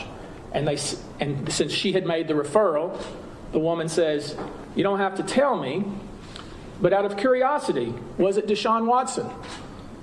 She guesses who it was without being told. And here's what she says. And if you wonder why some of these victims did not come forward immediately, if you wonder why some of these victims are reluctant or wary, listen to the words that she puts in a direct message. So she can report to police, but from what I understand, they won't do much. So she's discouraging her to report it to the police. She goes on to say, I can get the player personnel person for whatever team it is for her. That's who you would talk to on the team to handle it. They don't do much about the situation, though. She goes on to say, it sucks, but it's just like a regular client. In my experience, they usually try the first time, then stop. If it's Deshaun, I'll call his manager or agent on behalf of her if she'd like. These guys are used to never being told no, and women throw themselves at them daily. It's easier said than done, but shake it off. There's nothing she could have done or can do. Now you wonder why somebody might not come forward when this is the type of information they're being given, when they claim that they're close to the Texans and police aren't going to do anything about it. And the best thing you can do is block his number, unfollow him on Instagram, and never have any further contact from him. Also, part of package 4 is a direct message, iMessage, that makes clear that Quincy Avery, quarterback coach for Deshaun Watson and many other quarterbacks, made at least one referral of a massage therapist to one of the victims. And I now have to do this, and I didn't want to do this, but I'm going to do it. We saw just recently that the Watson team released statements from 18 individuals who claimed that they had massaged Deshaun Watson and he never did one thing wrong. And that may be true or that may not be true, I don't know. And laying aside the number of massage therapists involved and why somebody who has access to world-class therapists, world-class medical team, world-class trainers, hundreds upon hundreds of thousands of dollars of people who are on staff to do massage, why that individual would feel necessary to reach out to more than 50 massage therapists, some of which do not even specialize in massage, via Instagram, and insist that he sees their pictures and tells them what to wear and insists that it be alone. Lay aside that question. Here's what I think you should know. One of these individuals that was released said, I've been providing massage therapy to Deshaun in 2018 and massaged him at least 40 times since then. I've never had a single uncomfortable or inappropriate experience with Deshaun. That was the statement that was released. But let me read to you the direct message that this individual sent that we now have a copy of. I told you I stopped working with him. Yeah, why? Because I was hearing too much stuff about him messing with other people, like other therapists and estheticians. He's been doing a lot the last 3 or 4 months. I even told his ass he needed to be careful because his name's getting around. I just hope don't nobody call me to question me. That's 2 different stories. Now, am I suggesting that the 18 women had bad experiences? I don't know. Am I suggesting there's a reason they come forward? I don't know. That's the questions for you to ask. But what I do know is that what was said publicly by this one individual and what is said privately were 2 completely different things. Now, what we're going to do now, other than provide these documents to you, is I'm going to have Cornelia read a statement from another victim. It's very difficult to read. Cornelia, please introduce the person. This is one of the 22 plaintiffs. She has the courage to release her name, and she had the courage, she was told by her therapist, write a letter to Deshaun Watson, not to deliver it to him, but to help you in trying to get past, if you can, what he did to you. Cornelia? Thank you, Tony.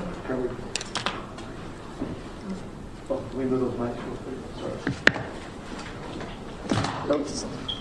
There you go. Thank you. Thank you, Tony. This is a very brave young woman who came forward to us, and now she wants this letter that she wrote to Deshaun Watson to be read as well. She was gracious enough to give me the permission to read her letter on her behalf. Her name is Lauren Baxley. Remember her name.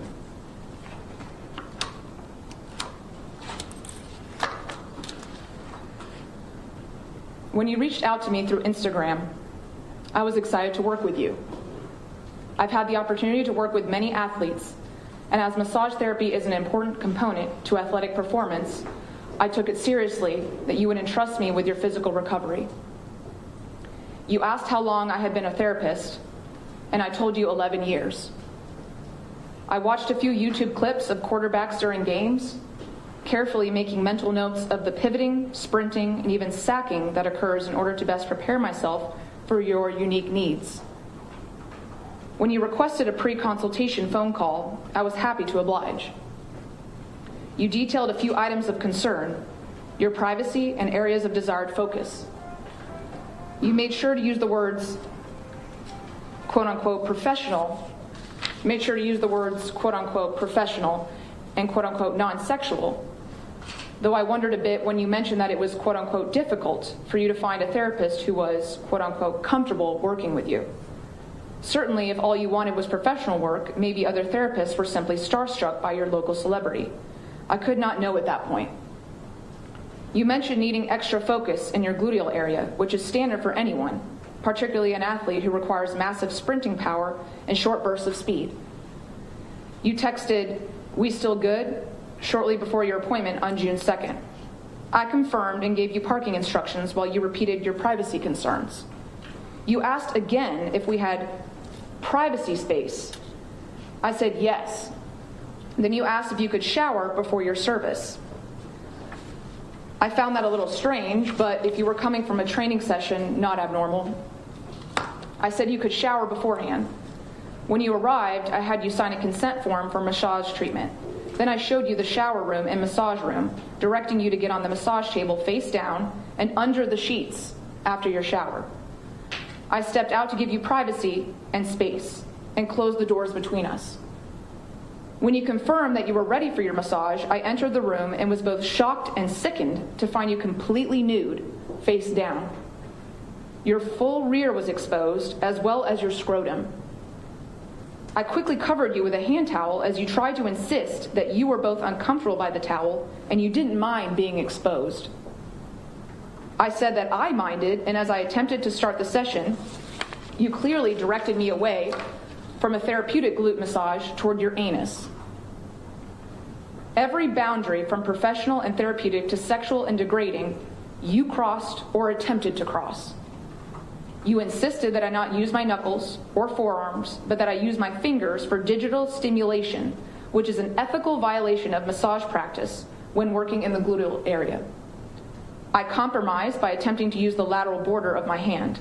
I did not want to touch you, but my terror kept me in autopilot, and I continued to the best of my ability to give you therapeutic treatment. But at this point, it was clear that's not what you were seeking. When you turned over, you again exposed yourself, this time your penis. When I covered your groin area, you complained again that the very soft towel I had provided was itchy and rough. At that point, I carefully covered your groin with a softer headrest cover, pulling the towel out from under that so as not to expose you. You were aroused and removed the cover when I was working on your upper quad area, at which time you moved in such a way that your penis touched my hand. You then told me to just grab it, if it was in my way. This happened multiple times, and I felt as if the session time was spent trying not to be sick, not have an outburst, and keep you covered. In those minutes, I considered my past, present, and potential clients who were connected to you through the Texans franchise in your social life. With your millions of fans and followers, with your resources and income, I felt both powerless and trapped. My work contract with my building was tied to my lease, and at the snap of your fingers, I knew my good reputation, my home, and my career might be lost. Other than my massage license, I had very little education to fall back on in hopes of finding supportive income. My anger and disgust burned within me, both at you and at myself. My false sense of shame in the way I had been cornered did not sit well with my outspoken nature against abuse of any kind. I have been angry at you for so many reasons since that day in June. I am furious that the talented and hardworking young black man that gave so many children inspiration is nothing more than a predator with power. I am heartbroken for your family, for your loved ones, for those coming to terms with the fact that your charitable work and good guy persona are nothing more than a meticulously designed facade to keep your victims silent and second-guessing themselves.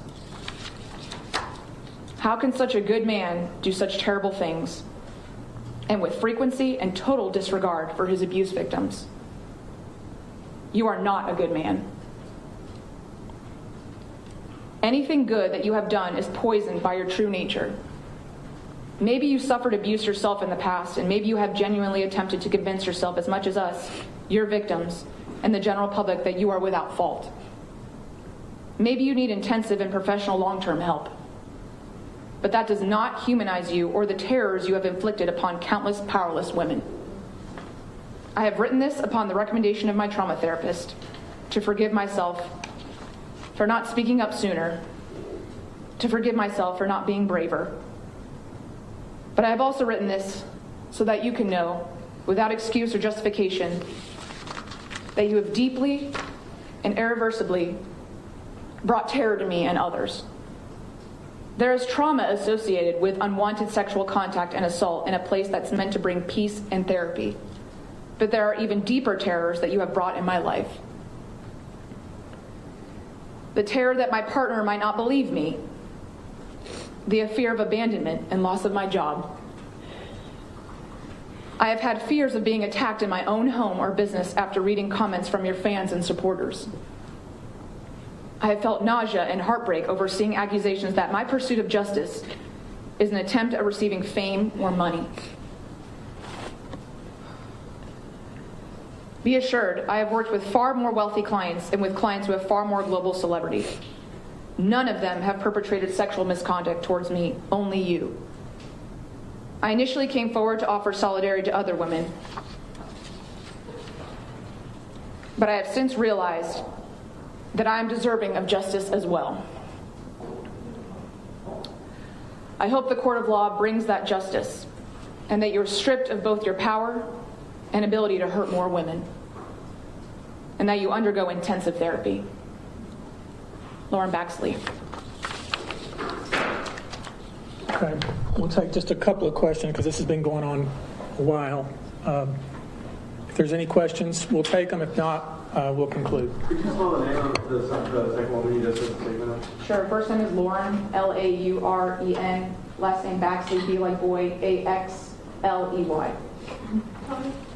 How many of your clients will ultimately make complaints to police? That is completely up to them. I think since at least 2, perhaps 3 have done so already. There's others that are considering it. I can tell you, and this is again based on reports because I wasn't involved in it, but that it's the Houston Police Department was extremely cooperative, professional, compassionate, but it's as you've heard here, it's a very intense process. It's very intense. I obviously am not discouraging anyone from making that report. It's incredibly important. Keep in mind there are other jurisdictions involved and other types of reports that might be made. But until that happens, we won't have any comment on that. Hi, Tony. Vanessa Richardson from KPRC. You said the Texans provided Watson with massage tables a couple of times. Do you know what they knew, or? I do not. I do not, but I think we'll find out. I mean, they certainly knew that he was getting massages. There's no doubt from the direct messages.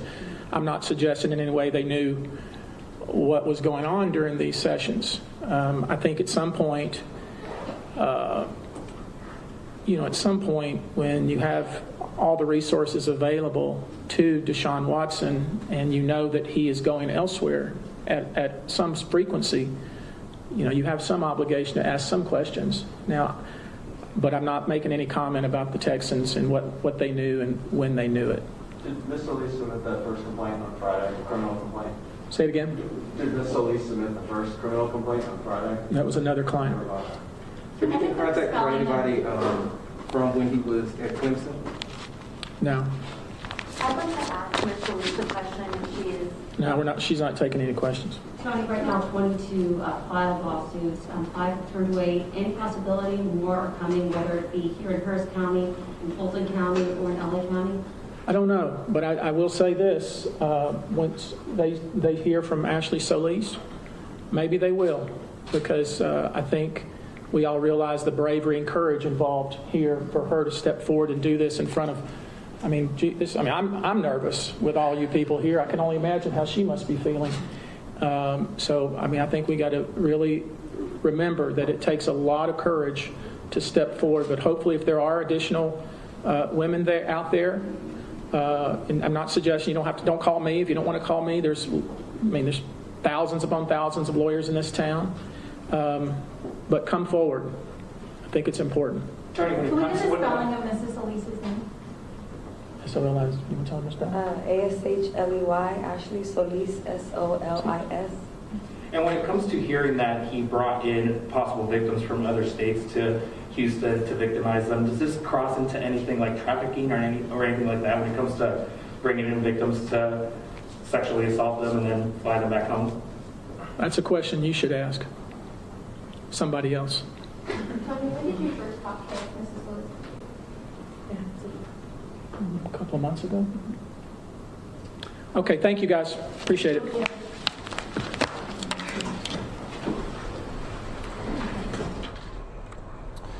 Well, there you have it.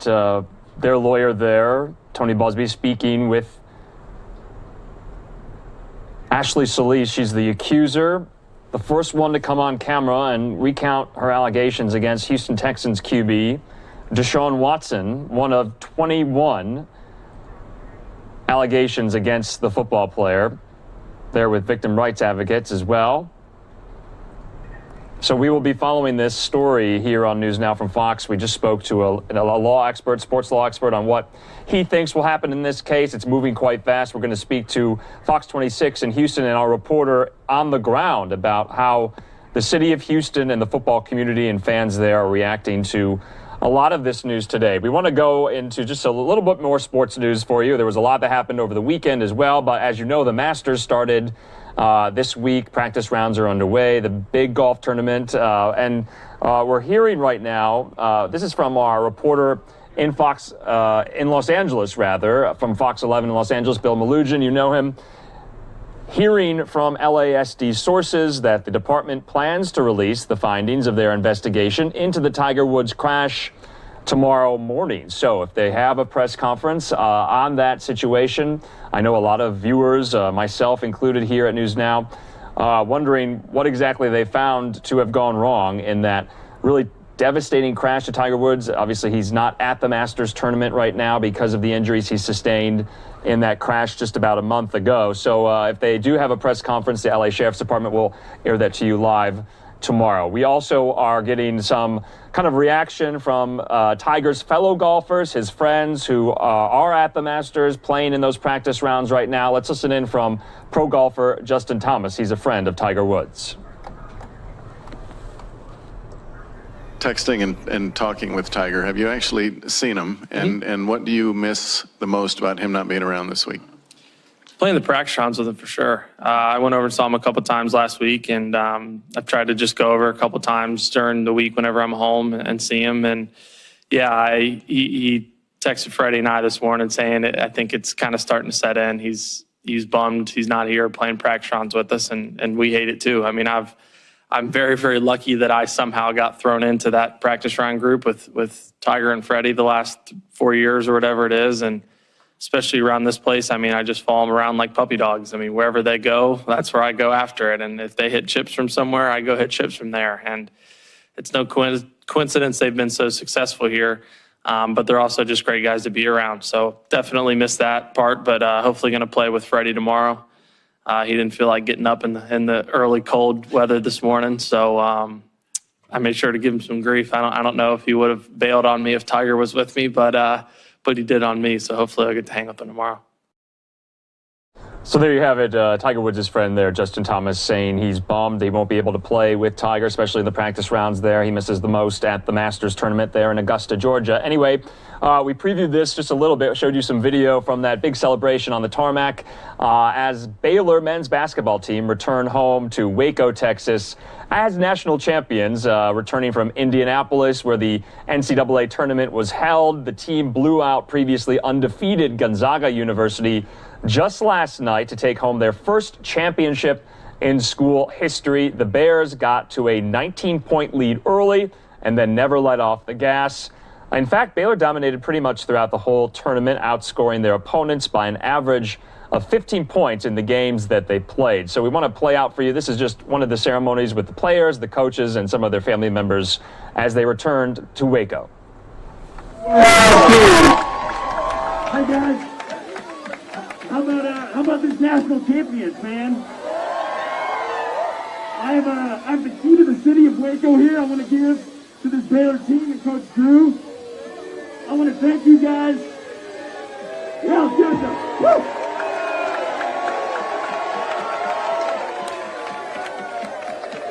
Hey, I just want to say thank you for embodying what Waco is. This is a city of champions. Sometimes we're down, but we persevere with excellence, integrity, and character, and that is what you've done. You've represented our city well and what Waco is about and where we're going. Thank you for who you are and your character. We love you guys. We're all behind you. We're excited for what the future holds. So thanks for letting me here today. Congratulations. All right. How many of y'all would like to hear from some of the players now? we've got someone here with the trophy. Jared, let's start off with you. Let's hear it for Jared, everybody. Hey, you got the trophy here, Jared. The culture of joy played out on a national stage, and when the clock hit 0, you were the national champions. What does this mean to you and to your teammates? Oh, it means a lot, man. Just the culmination of sacrifice, hard work, dedication, you know, all the good stuff. Like, it's real. You know, we set our goals up. We had a goal, win a national championship, and we accomplished the goal. Like, you can set your mind to it, you can do anything, man. It's crazy. And, man, we love y'all. We appreciate y'all, man. Y'all done a lot for us, man. It means a lot. Love you too, man. Hey, how about Davion? How about the National Defensive Player of the Year? Mr. Off Night himself. Hey, Davion, I want to ask you, you guys had to deal with something very different. Coming into the year, high expectations. You know, the number 2 team in the nation, so-called, at the beginning of the year. And you wore that mantle well, and then all of a sudden, you were the underdogs, according to some people, in the national championship. What was it like for you all handling those expectations every step of the way, and then at the last game getting to prove some people wrong? I feel like all year long we knew that we had a target on our back. Even from last year, they took the national championship away from us. So we knew coming in we had to work even harder and work even smarter. And I think we did a really good job of stand together and just praising each other and just playing for one another.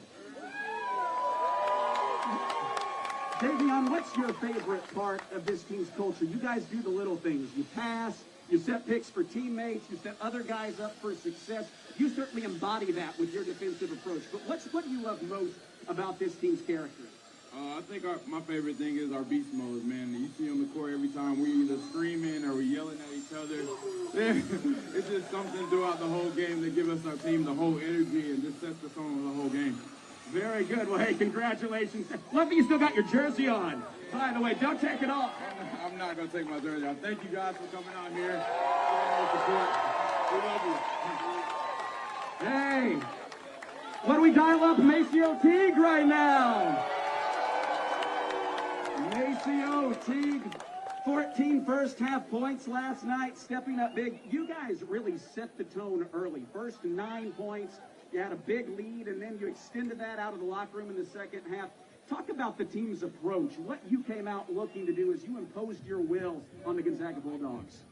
We just tried to share the ball on the offensive end and lock in on the defensive end, and I feel like we did a really good job at that and playing for each other. You guys came in, and a lot of people were talking about, you know, Gonzaga is the favorite. I think the national media focused on that quite a bit. Is that something that you all noticed, or at this point of the year, you're just out there doing what you do? We didn't have a choice to notice it because the coaches showed us before the pregame. So they made us aware that we're the underdogs going into the game, and we came out and got the victory. Is it all the more special this year when you think about, you know, we've talked about you guys didn't get that chance last year. 2020, 2021 was a strange year, and then the tournament was in a bubble. What did that mean to you? What did it mean to come through all of that? It meant a lot to us to show that we could persevere through anything. We tried to win it for the guys who didn't get a chance to play last year, Freddie Gillespie, Devontae Van Du, and even Obama KK over there. So we just tried to do it for those guys, and we were playing for something bigger than ourselves in the locker room. Yeah, absolutely. What did it feel like when the clock hit 0? Sensational. Sensational. Let's hear from Maceo. What about the villain, Mark Vital?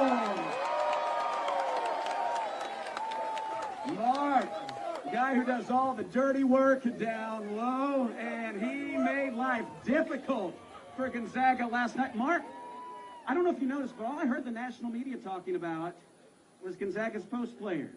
Gonzaga's post players. Could Baylor keep up with Gonzaga's post players? You didn't just keep up with Gonzaga's post players, you dominated them. Tell us about that. So I guess they just know we had some dogs. We went with the mindset that nobody can mess with. We got the best guards in the nation, and I heard them saying that they got the best bigs, and I took it as disrespect. So Flo and John did an excellent job. They started. Them guys started, they set the tone. They set the tone. We looked, Drew, Kispert and Timmy, you guys held them combined to 14 points below their season scoring average, while you guys as a trio, you Mark, you Jonathan, and you Flo, outscored your season average, even as you did all the dirty work down low. So you exceeded not only the nation's expectations, but your own high standards. Saw you down on the floor, kind of on your hands and knees. What's going through your mind when you realized he was crying when you're the national champion? Man, if everybody know how long I've been here and what I've been through, 18 years. Since I redshirt, you know that it's been a struggle. So to win the national championship with these guys, this great group of guys and coaches and staff, they mean a lot. And no, I ain't coming back. I'm not coming back. We love you though. I love y'all too, but I ain't coming back.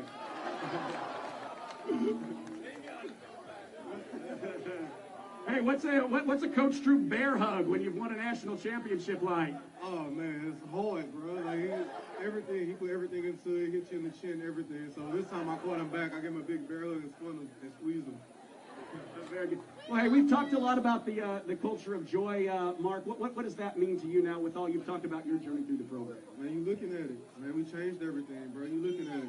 I mean, look at it. And it's all because of God, man. God did all this for us. Last question for you, Mark. I know you guys probably haven't got a whole lot of sleep in the last 48 hours or so, but it's been a strange year. You know, there were a lot of games. We would have had 10,000 people in the Farrell Center rocking this year, loud, as you guys were on your way to a Big 12 championship. Obviously, the year didn't allow us to do that, but were you able to sense where the Baylor family was with you throughout this, certainly in Indianapolis and in Waco Light? Hey, man, I seen the tweets. I seen everything was going on down here. Y'all did y'all thing. I like that. Very good. All right, open the floor. Anyone else have anything to say to the Baylor family? Is anyone else you want to hear from? Uh-oh, Matthew Meyer. It's only right I have Jackson Moffitt up here with me, my mullet, bro. Get up here, my boy. Man, this year's been crazy for us. We've had so much fun. Take the hood off. And, I mean, this has been such a special year just to experience this with all these guys and my boy Jackson. And, you know, we love y'all and thank y'all so much for the support. Jackson, you got anything? Hey, thanks, guys, for coming. We love you guys. Follow Jackson on TikTok, J Moffitt. Very good.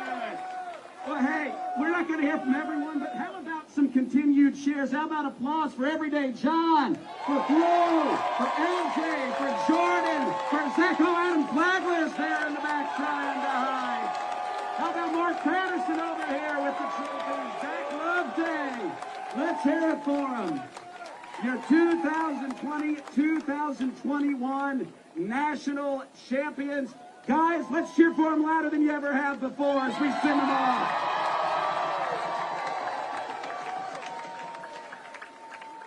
All right, well, ladies and gentlemen, there's going to be more coming in the days ahead, that is. So stay tuned to BaylorBears.com. Watch Baylor Athletics on social media. There will be more to celebrate the national champions, so keep on the lookout for that. Thank you so much for coming out this afternoon and supporting the Bears. Sick 'em Bears, everyone. The Bears are the national champions. We'll see you again soon at the parade. And welcome back to News Now from Fox. We're following some breaking news coming out of the Los Angeles area. This is in Riverside County, which is a little bit outside of Los Angeles. A police pursuit being brought to us by Fox 11 in LA. We're going to try to get some more information for you. But again, deputies in pursuit of this black truck right here, edging up on 70 miles per hour on a Riverside County freeway. We're going to stay on this shot here because here on News Now from Fox, we bring you live, raw, and unfiltered feeds all throughout the night. We'll check for more details here for you. Ontario looks like they're heading towards on the 60 freeway. And it is 6 o'clock out in California right now, so typically rush hour. Looks like the opposite side of the freeway is not quite as busy as the other lane. You can see the deputy in the back trying to catch up. Over 100 miles per hour this truck is going right now. So we'll keep it on this shot here, bring you more details.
So again, we're watching this police pursuit going on in Riverside County on Pomona Freeway. We just saw, it looks like the driver coming out of the driver's side window, almost waving out. The driver so far going at extreme speeds, over 100 miles per hour. This driver is going, this is east of LA, heading towards Riverside County. The Coachella Valley is into the Inland Empire, driving through all the lanes here. Reckless at this point. So now only pretty much at heading down a little bit, 60 miles per hour. But we've seen it top out at almost 110 miles per hour, this black truck here. No word yet on how many people are inside of the car. Typically, we don't really learn that until the end of the pursuit. But definitely one person waving his hands out of the car, almost looking like he's signaling something or listening to music. Clearly not trying to pull over at any time here. We see deputies a little bit further back, a little behind this driver here.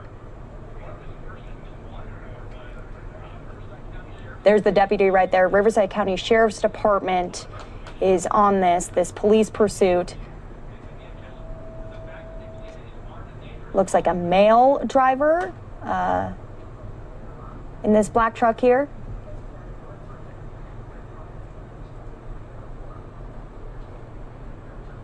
Again, here on News Now from Fox, we bring you live, raw, and unfiltered feeds. We like to just stay on this and ride it out with you and watch it alongside you. We're not sure how this chase started. We just know that it's been pretty active over the last 30 minutes or so. Looks like maybe he's signaling to the car next to him right here, slowing down a little bit.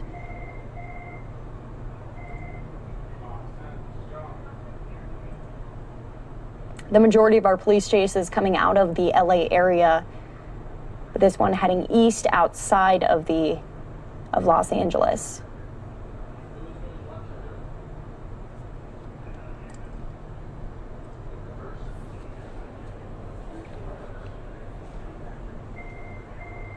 Getting off on this exit here, this is the Diamond Bar Boulevard exit.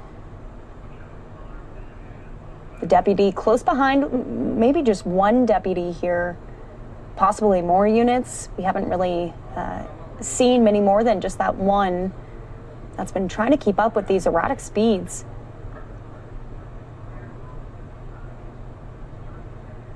blowing through the stoplight right there, making a U-turn, possible. Oh, there's two, three, four, maybe deputies. Maybe turning back around to get back onto the freeway here.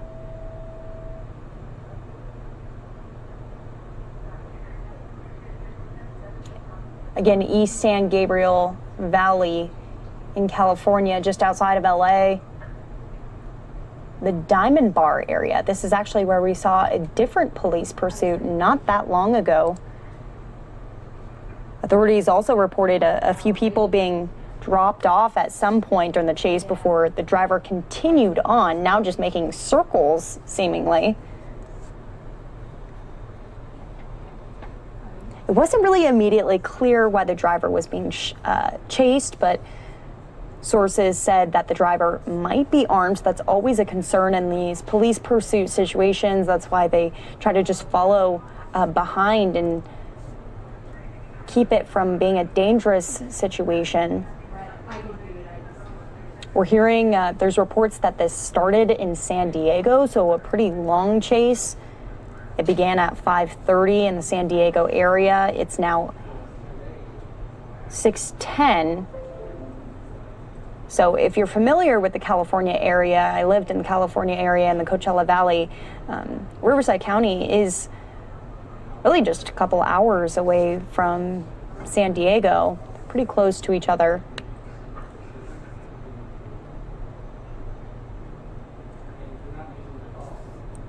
So again, the chase beginning around 5:30. Like I said, it's about 6:10 here now in California. Man, just going through traffic, shoveling through, getting into the HOV lane. Like I said, this is going to start to be rush hour traffic for California, 6 p.m. So we're going to see a little bit more backup, a little more traffic. Deputies trying to keep up, swerving around all of these other cars, trying to stay close behind that black truck there. But again, these speeds are pretty high, swerving, going on the shoulder of the road, trying to get around other cars that they're competing with. Again, this is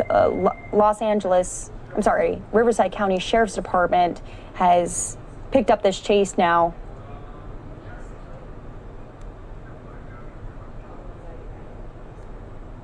So deputies are on this.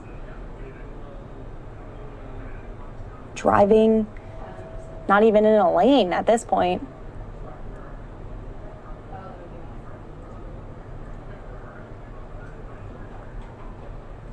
Again, this feed coming to us from Fox 11 in Los Angeles.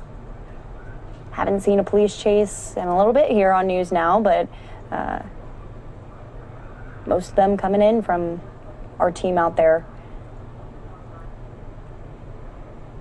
Now, looks like possibly getting off at this truck is getting off at an exit or looking for an exit or just riding that shoulder.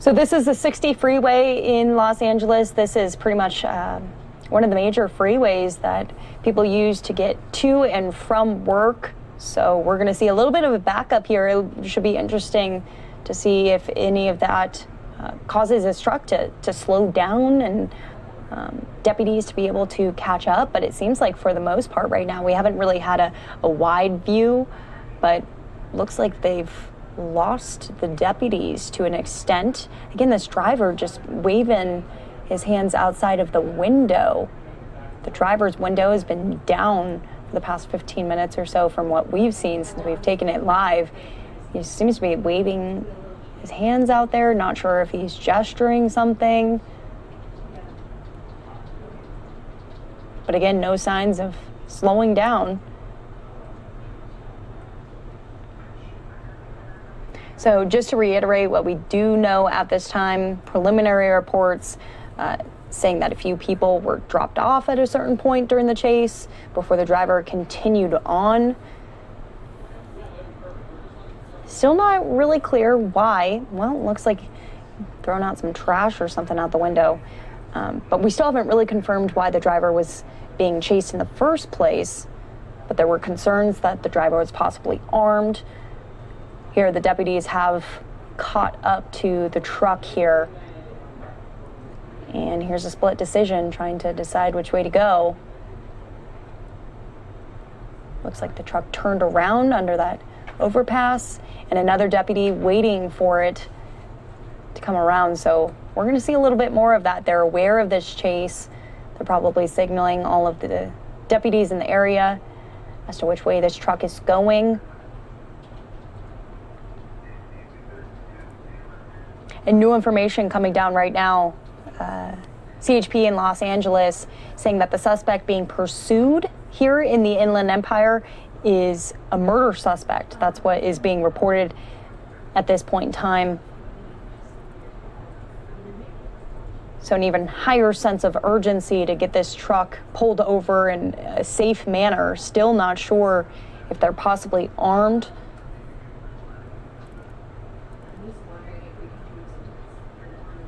And again, at least one person in the car, possibly more.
So thanks for being with us here on News Now from Fox. This is a serious situation in the Inland Empire just outside of Los Angeles. High-speed chase underway.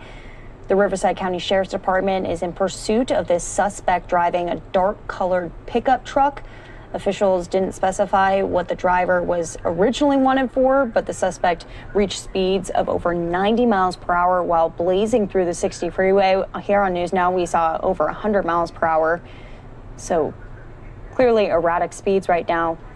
Obviously, the identity of the suspect has not been released at this time, but new information saying that it's a possible murder suspect that is leading deputies on this chase across the Inland Empire. Getting off of the 60 freeway now, though, and onto some side streets.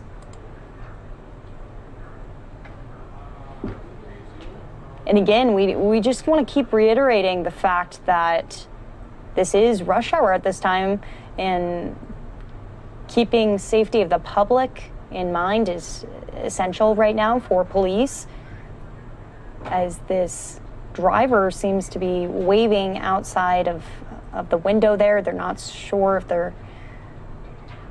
the driver is in possession of a weapon. Again, if this is a possible murder suspect that they are following right now. Seems to be a male wearing a ball cap of some sort.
So here we are again, just checking back in, giving you the details that we do have at this time, because this is a developing situation. Police chase, police pursuit reported from California Highway Patrol in Los Angeles. They're saying that this is a possible murder suspect that they are chasing in the Inland Empire.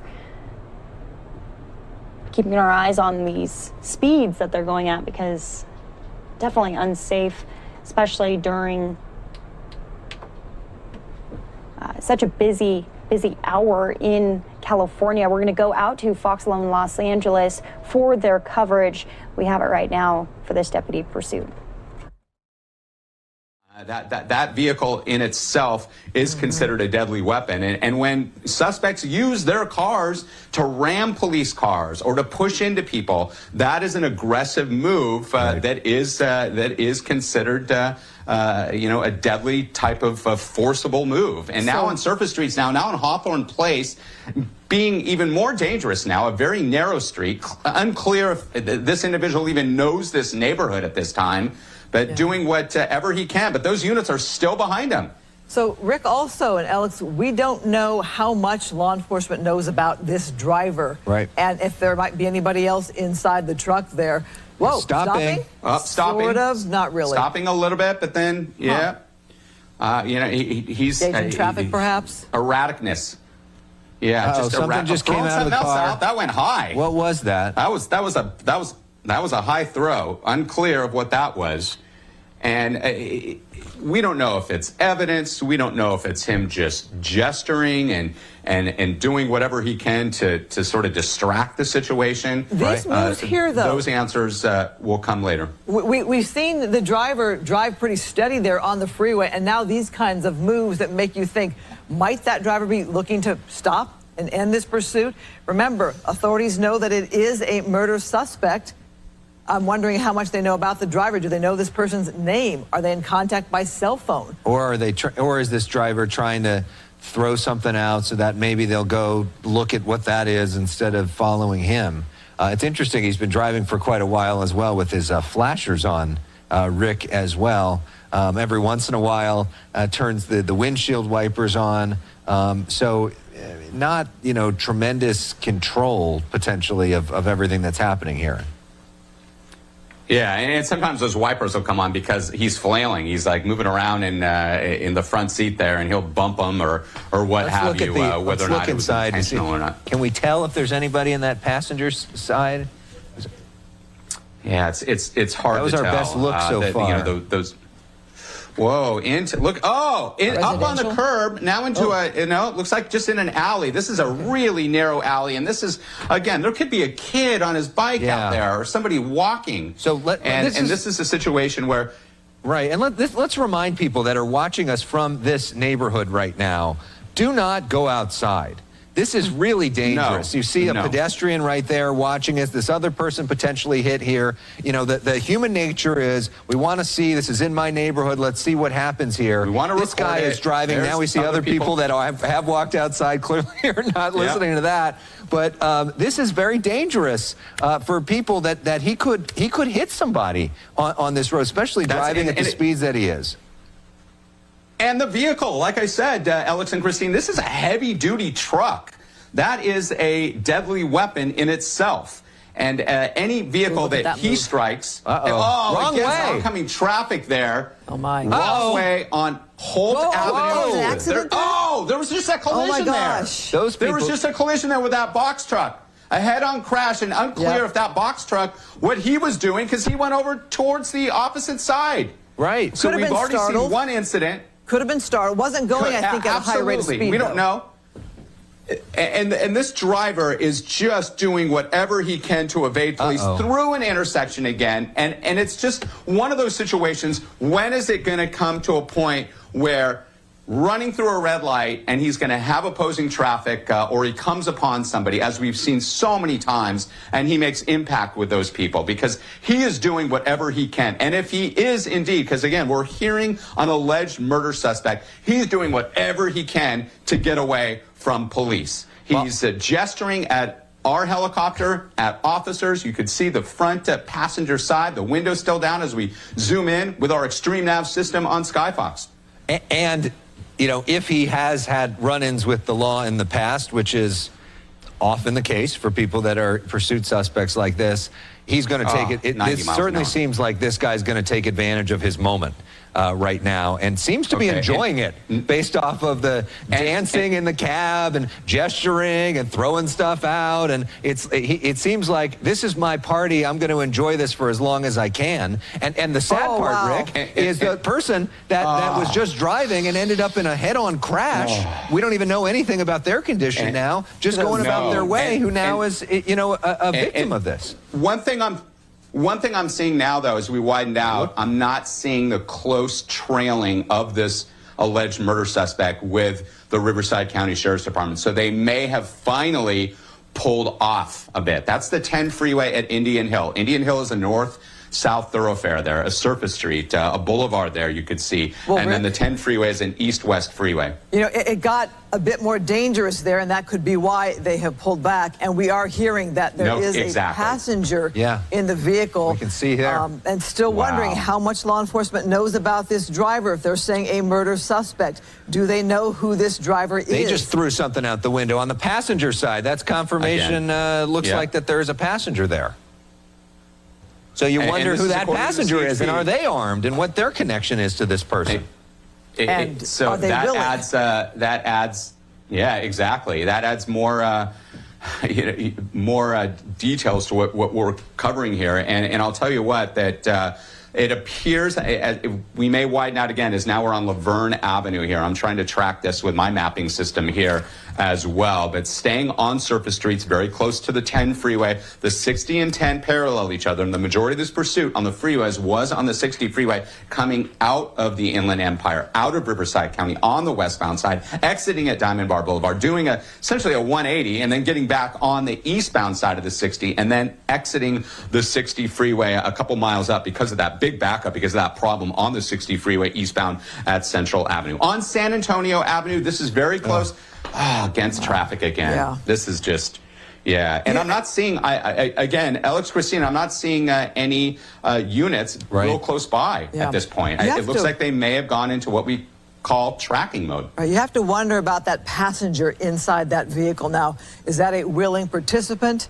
Is that a victim, perhaps? Is that somebody who's there along for the ride? And the other thing we don't know, Christine, because those back windows are tinted, is there anybody in the back of this truck, too? We haven't had any indication that there is, but Rick, as we saw recently, when that child popped out of a car that we had no idea was back there, we don't know if there are more people there, or what, led to them thinking that this person is a murder suspect, what information there is about that.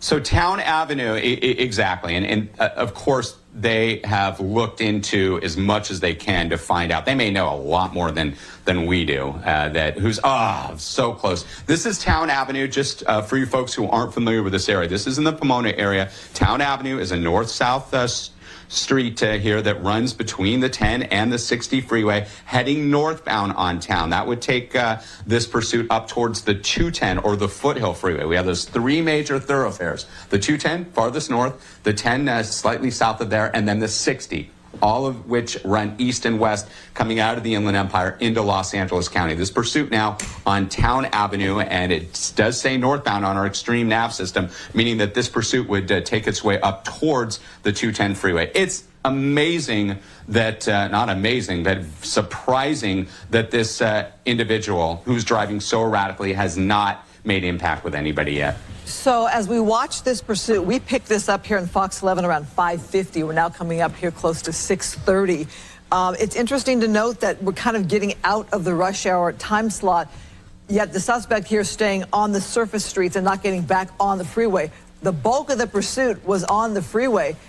Rick, so the suspect has a couple of different options on freeways in this area. There's the 10, there's the 60, there's the 57, but staying here on these surface streets. And making a left turn, which would make it westbound here on Briarcroft Road, which is a very small residential area here, through Pomona. So he was heading northbound on Town, making a left. As I had indicated, you're right, Christine, that you have Town Avenue, which runs north-south, and it runs from the 60 up to the 10, up to the 210 freeway. So there were options, but now this pursuit suspect, this alleged murder suspect, is now in a residential area, mixed commercial, industrial area here, and choosing to stay off the freeway at this time. Once he encountered that backup, that big backup, as I saw in our traffic system, our real-time traffic system, and we have you covered there with traffic and weather and what have you, and covering this so that you're aware of what's happening. But Alex, as you said, please, if you live in this area of Pomona, the border with LA County and now San Bernardino County, please stay inside. Don't come out. Don't try to record anything, because you have no idea what could happen. This driver is so erratic.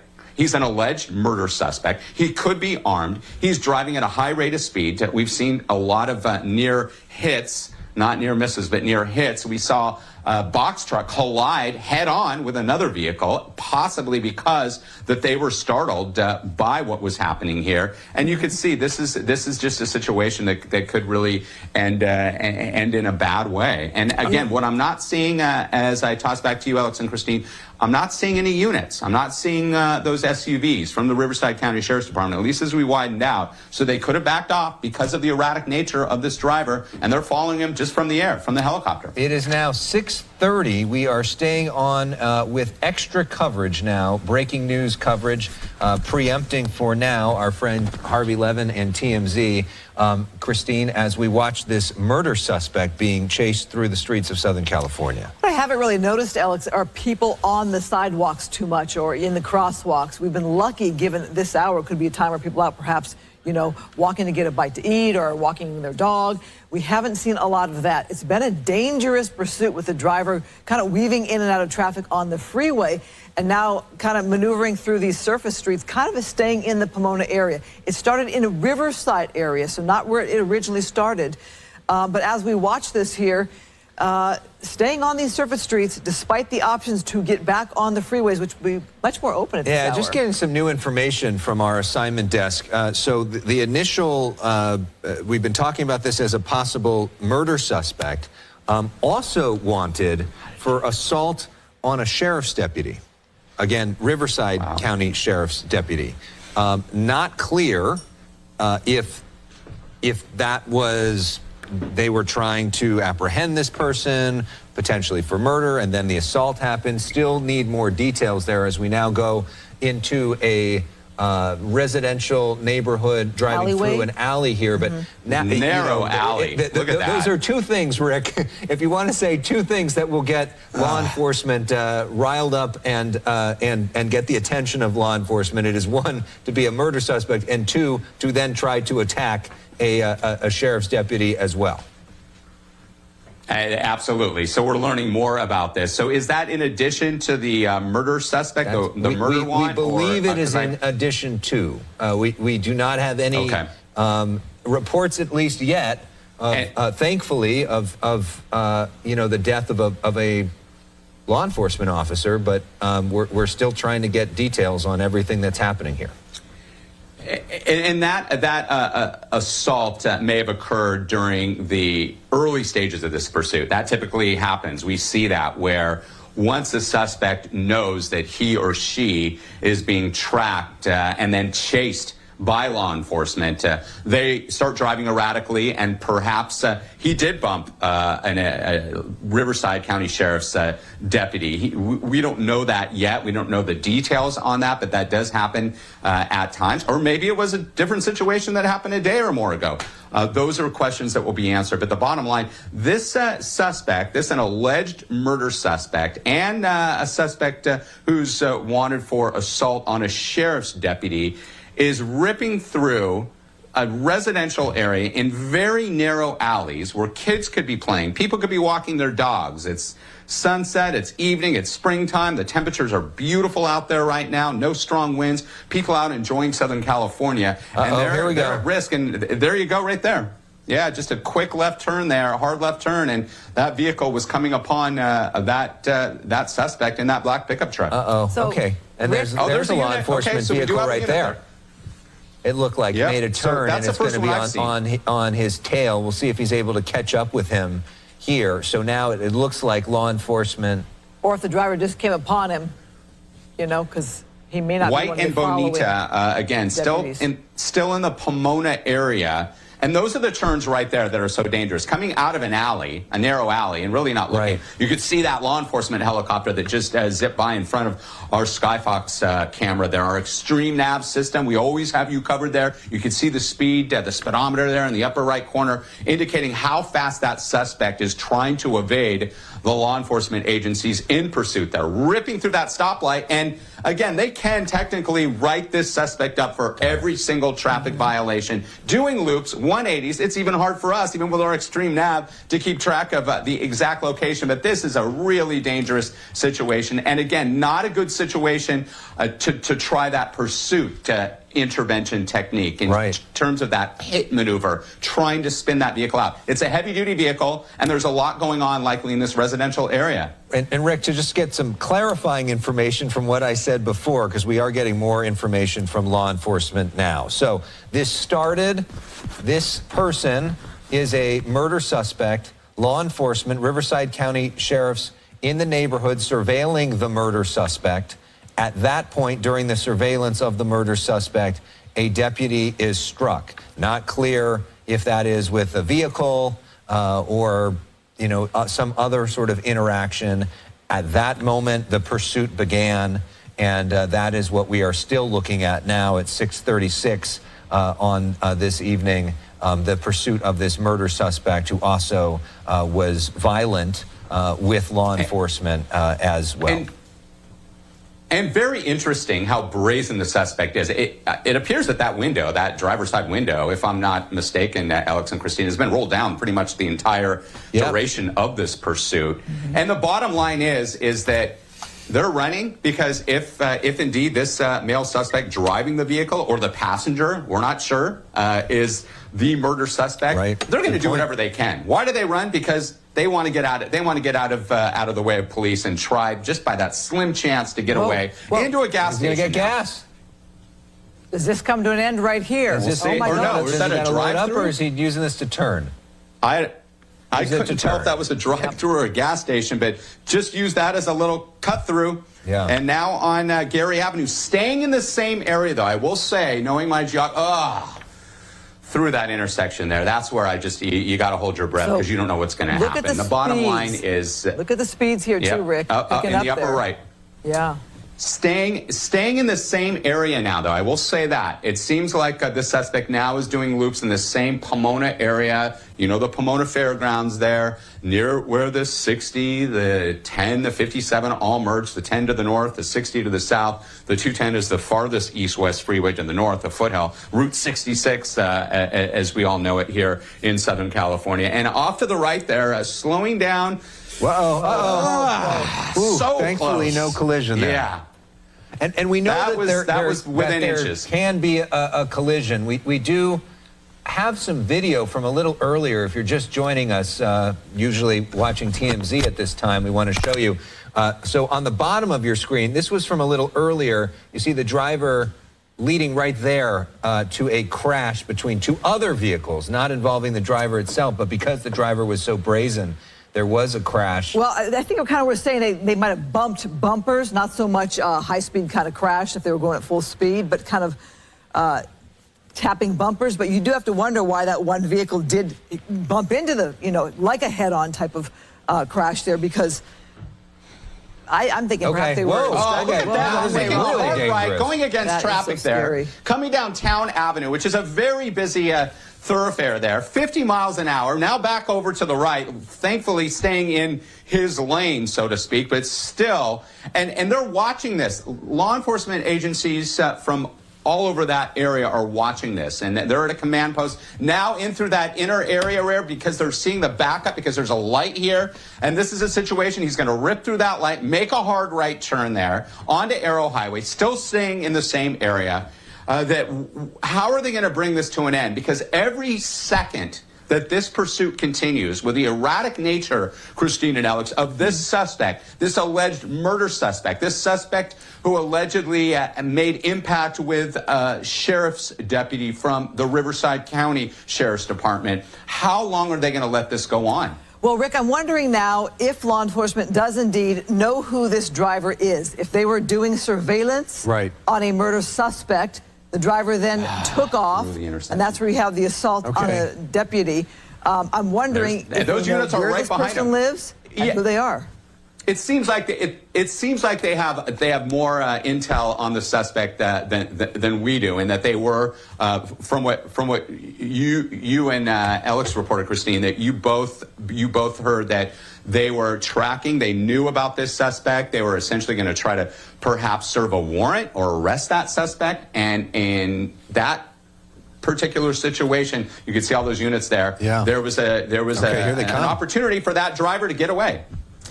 So I'm looking at a comment here on our Facebook page. Somebody's saying that police should do more to not let him get away. The question is, if this is a murder suspect, are they armed with a weapon?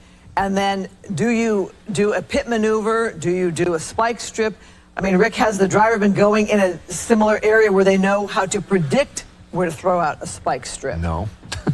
And you could see, because that helicopter down below there that you just saw on the lower portion of our screen there, that's a law enforcement helicopter. And it appeared that that was a Riverside County air unit there tracking this. We're up in Skyfox above those law enforcement helicopters, which are down in the dirt, as we call it, from all my years up in Skyfox, 400 or 500 feet AGL. We're up at about 1,000 feet or higher watching this. And that's the question we just don't know the answer to, Christine and Alex, in terms of they're coordinating. They're talking to the air unit. They're talking to these units on the ground. This is a mutual aid situation. Now on Laverne Avenue, staying in the same general area, still driving very dangerously, very erratically. As I keep saying, every second this pursuit goes on, there is the opportunity for somebody, some innocent person, a pedestrian, a bicyclist. That's a great shot there. You could see that against traffic there to be hurt.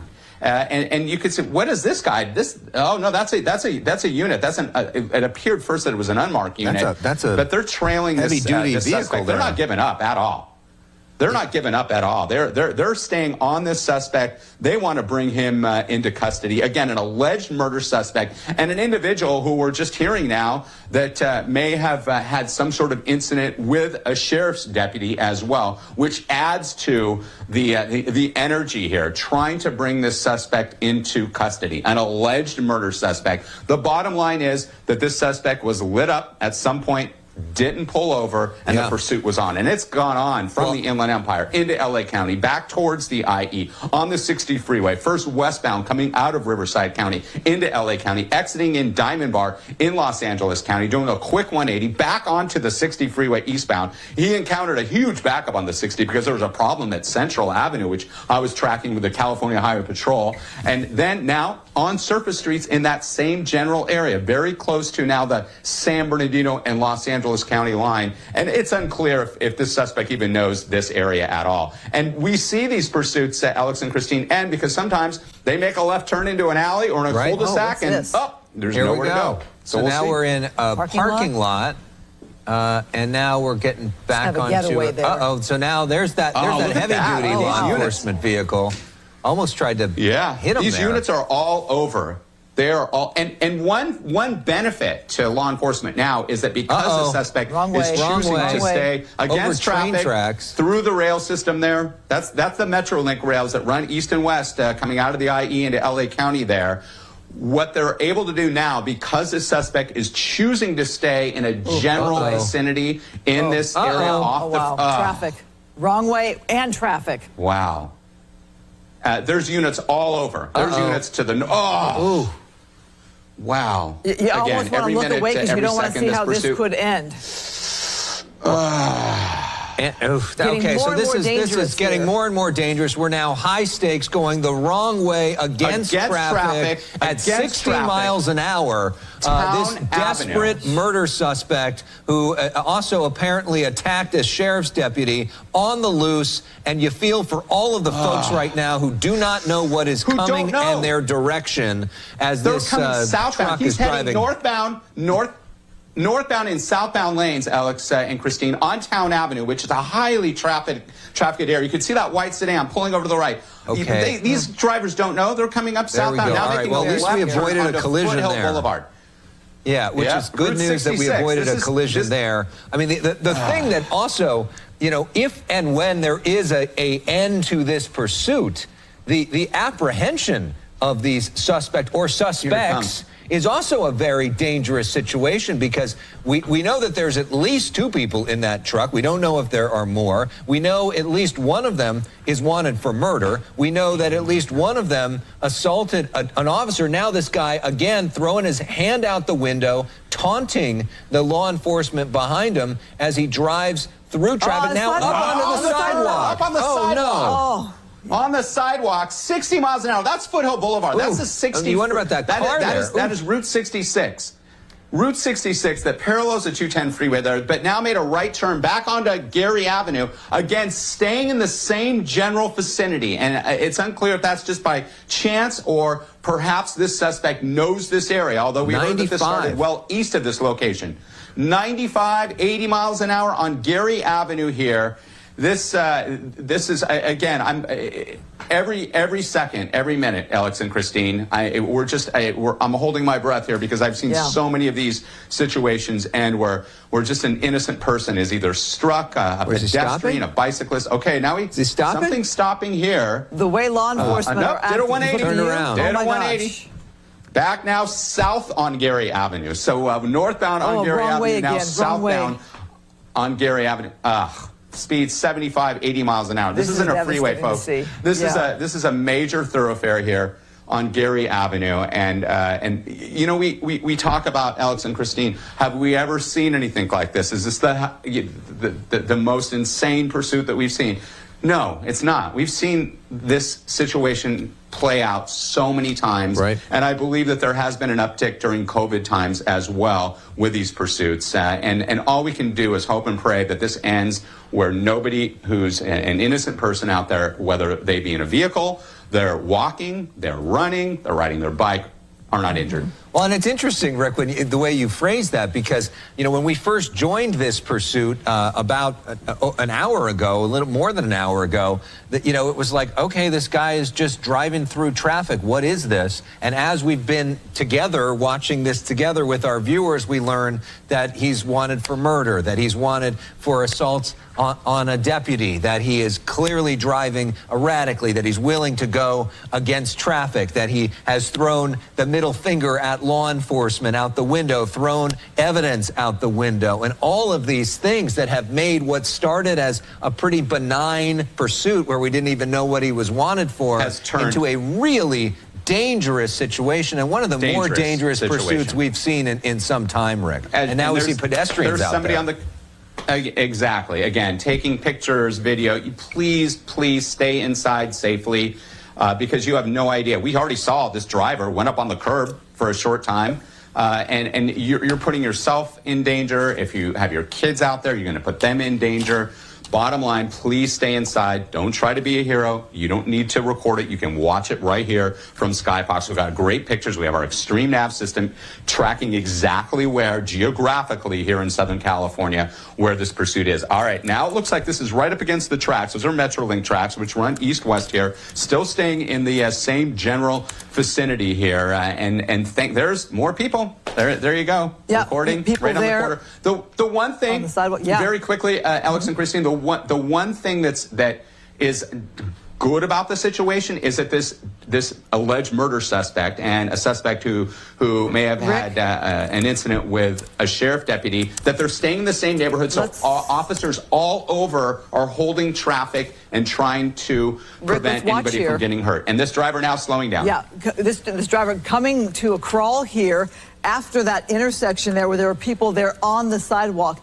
Now, we've talked about this driver staying in the same vicinity for some time now. We're talking about the Pomona area here, being on Gary, being on Town Avenue.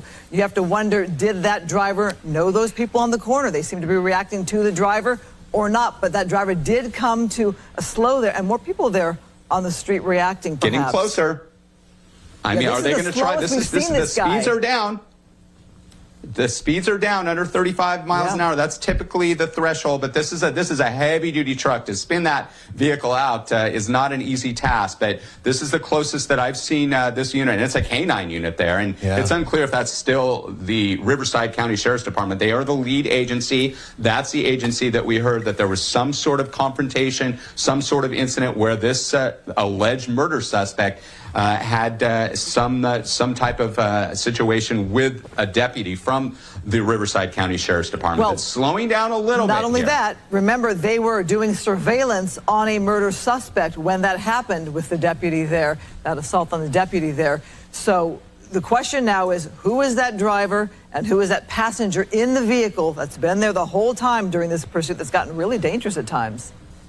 And there hasn't, I keep watching because sometimes we have seen situations where there are passengers in these pursuits. And whenever there's an opportunity, say the pursuit slows down, the vehicle that's being pursued slows down, that other individual in a passenger side seat in the front there or in the back bail. They jump out because they don't want anything to do with this. We haven't seen that yet, but there hasn't been a lot of opportunities. We're hearing unconfirmed reports, though, that other individual inside this vehicle is a female. Not confirmed, but it's possible that it's a female there. And it's unclear the relationship between the driver, the alleged murder suspect, and that individual that could very well be a female. Slower speeds now back on Gary Avenue, staying in their lane, so to speak, in terms of the neighborhood.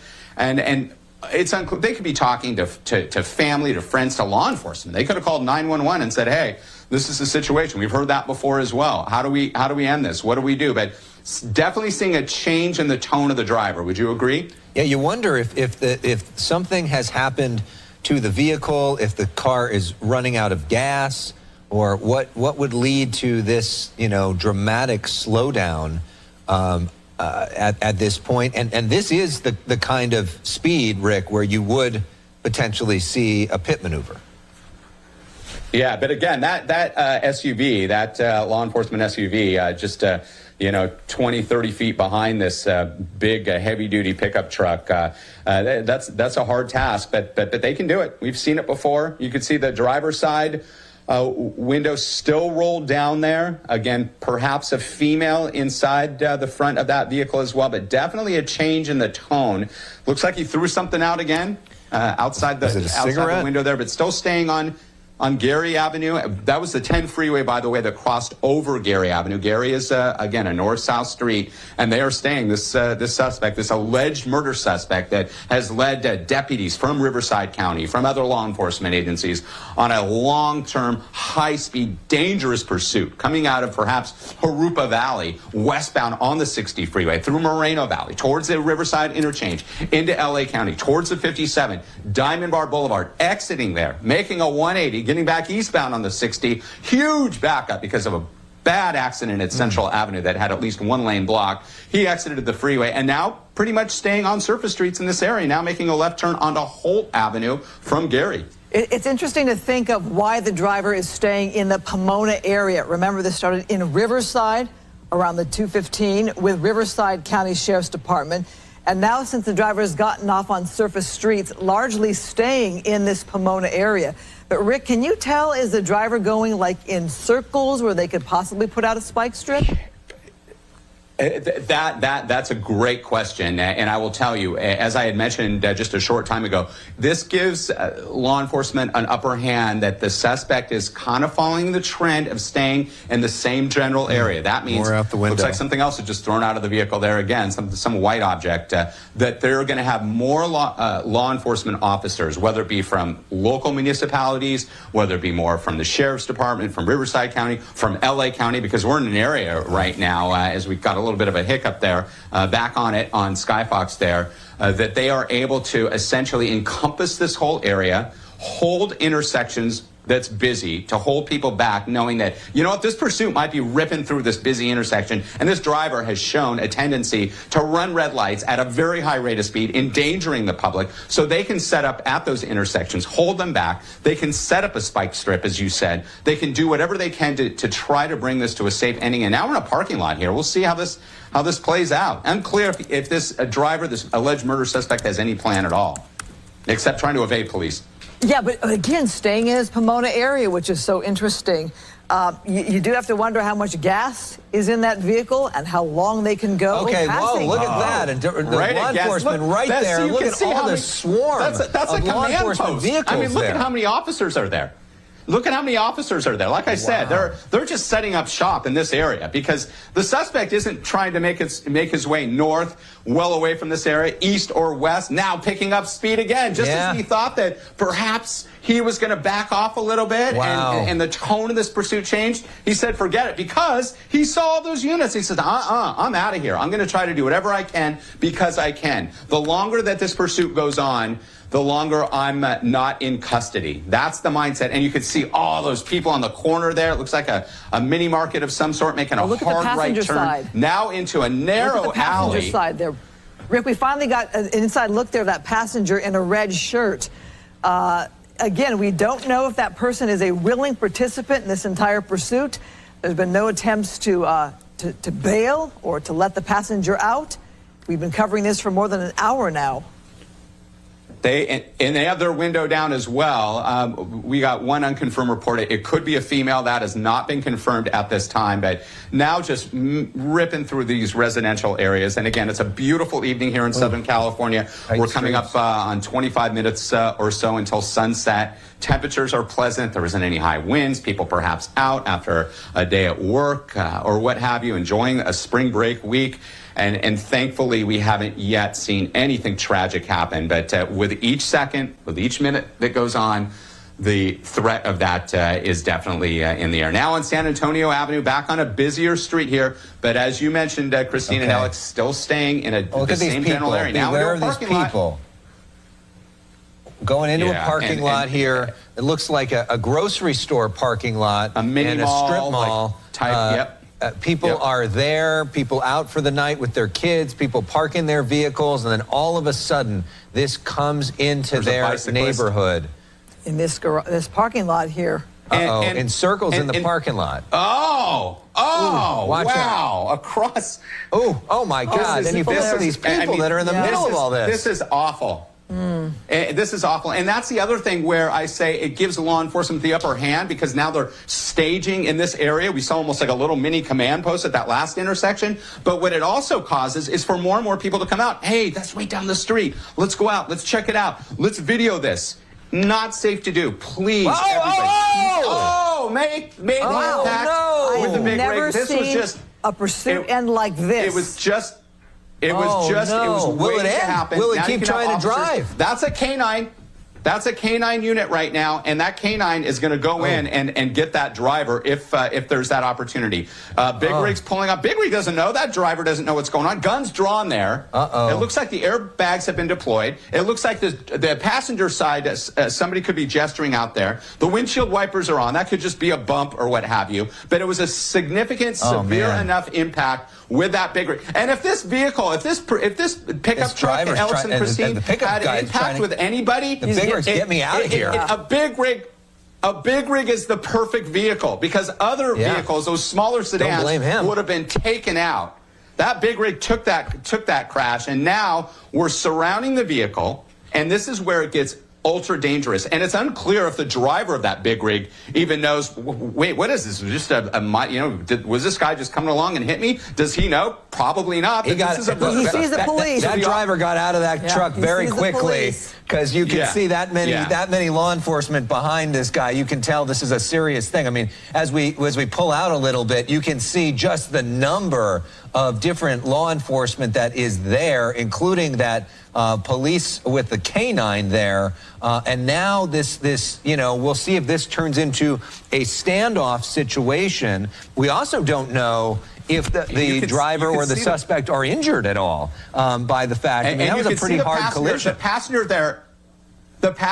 Clearly, and this is a big, heavy-duty pickup truck. So if this pickup truck was going to collide with anything or anybody, this is the right vehicle too, because it appears that the driver of that big rig, thankfully, was okay, was able to get out of the cab, and now is in safety. It looks like the passenger there in a red shirt, possibly a female, has his or her hands out at this time. Airbags were deployed. You could see the front end damage to that truck is the drivers, both of them are waving their arms, Rick. The passenger gesturing there. Gesturing as well. You saw the driver there gesturing. You have to wonder, hang on, Rick, hang on. You have to wonder if they're going to try to surrender here, but are they trapped in the vehicle? Are they trying to signal to law enforcement that they're willing to give up? But this is a dangerous situation because remember, this is a murder suspect who led police on this very dangerous pursuit with his crash here into this big rig. And that vehicle was xylophoned. You could see that pickup truck, and you're right. Those doors, whether it be the driver's side or the passenger side, may not work at this time. But the bottom line is the officers are communicating with both the driver and the suspect there in the passenger side, and you can see, at least on the passenger side, hands are out. So doing what he or she is told. Unclear if it is a female, but clearly showing we need to see your hands. We're gonna give you strict commands here. There's a protocol here so that each of you can give yourself up, and we'll take you into custody, and we'll end this thing altogether without anybody else being hurt. Rick, thank you. It is now 7 o'clock. This is the time of the evening where we say welcome to the Fox 11 News special report. Tonight, a bit of a different tone as we look at the end of this extraordinary pursuit of a murder suspect. I'm Alex Michelson along with Rick Dickert. Also, Marla Tejas now joining our coverage. Christine Devine will be back with us a little bit later on tonight at 10 after doing a great job with our coverage here. And Rick, what we have been just witness for people that may be just tuning into us at 7 o'clock now, this is a murder suspect and a passenger, we presume, that have now led officers in a multi-hour long pursuit. It ended with a crash into the only vehicle that we can think of that might be bigger and stronger than that truck, which is this big rig, probably the only vehicle that could have caused this much damage to it, that drove right into the big rig. And this is the real critical part, because you could see the driver there in a black shirt showing his hands at this time, trying to get outside the vehicle, but it clearly it looks as if that door was impacted as well because of that hard front end collision with the big rig there. But it appears that the driver is giving up at this time, trying to exit the vehicle. But again, it's unclear that if he can get out, he should be getting out with his hands up. So, and he's not showing his hands as clearly as he should be, as is the individual in the red shirt on the passenger side. Now he is. Okay, now he's getting out, and he's laying out. Looks like he's in red shorts there, crawling away from the vehicle, and looks like he may be injured. And it would be that left leg, because look at all that hard impact that was made on the left side of the vehicle there. So he's looking back, perhaps, at his passenger, possibly a female at this time. They're watching this from the air, from the ground, giving him strict orders to lay out with his hands up. But he's still not doing exactly what he should be. His hands should be completely off to the left and right, and that's not happening at this time. But there we go. So hands in visible sight, and Rick, it seems like the passenger can't exit the vehicle. Rick, we want to bring Marla Tejas into our coverage now. And Marla, what an extraordinary few hours it's been here. Yeah, this pursuit getting underway more than 90 minutes ago. There are reports that this started potentially in San Diego County before making their way to Riverside County and then eventually LA County. So across 3 counties perhaps, and here we are, this violent crash involving this truck and this big rig. As soon as that impact happened, you saw those airbags deployed. So the suspect, Rick, crawling away, is this according to officers' orders? Towards the gun's drawn. It's kind of rare. I haven't seen this before. There's a dog, there's a canine unit there. They're going to take this guy into custody regardless. I mean, he's out, man, so he's going to be in custody. They're dragging him now. And those are sheriff's deputies. You just mentioned, Marla, and I'm following this on social media as well, so that we get reports, firsthand reports, and we appreciate you on Facebook, on Twitter, that one of our followers said that they saw this starting in the Temecula area at Temecula Parkway at 4:30. So this has been going on for some time. Now we're going to see, it appears that the passenger isn't able to exit the vehicle on his or her own will at this time, but clearly putting their hands up. Again, we got word, unconfirmed reports that is a female. Certainly looks to be the case, and you wonder what kind of injuries this person has and what this person's connection to all of this is. Again, this started as a murder suspect that law enforcement was surveilling, and then when they caught up with this murder suspect, that murder suspect apparently struck a law enforcement officer in some way, which is why they're not taking any chances. Those are the two things that are about as serious as it gets when it comes to law enforcement. And now the question is this female? We presume that the female is not the murder suspect. We don't know that. I mean, she could be the murder suspect and he's just the driver. But we don't know her relationship to this driver, and we don't know how badly she may be injured because of the impact of that collision. Hopefully we can get that video recued soon where we can watch that collision. Okay, now here she comes. Here she comes. So she's out. She's doing exactly what she's being told over a bullhorn. Just clear instructions, hands out. We want to see you. Lay out on the roadway there, and again, she could be an innocent bystander. Walking in high heels backwards. Look at that. Absolutely. So she doesn't appear to be too badly injured. The driver, though, it appeared that his right leg was badly injured, and that was the brunt of the impact of that truck hitting that side of the big rig there. And we called it. If it was any vehicle that truck could have struck, it's a big rig that took it down, because it could have been catastrophic otherwise. Female suspect now being taken into custody, being handcuffed, being detained. We'll find out more about her, the driver, the alleged murder suspect, in custody as well. Backwards in high heels. I'm not used to seeing the end of one of these with a walk backwards in high heels like that. Was quite something to see as well. I mean, the good news, Rick, considering how unbelievably reckless this driver was going through so many different lanes of traffic at high speeds the wrong way, the fact that we did not see, it appears to be, any sort of crash that badly injured somebody or killed somebody, which could have very easily happened, is a bit of good news. And in terms of a collision to end this thing, this seems to be kind of a right place, right time to end this. And now they're going to check and make sure nobody else is in that vehicle. Yep. And until we see the code 4, the 4 fingers, as we say, meaning all clear, because those back windows there, that's you got back seats in that cab as well, and you could see the airbags were deployed, so that was a serious hit there.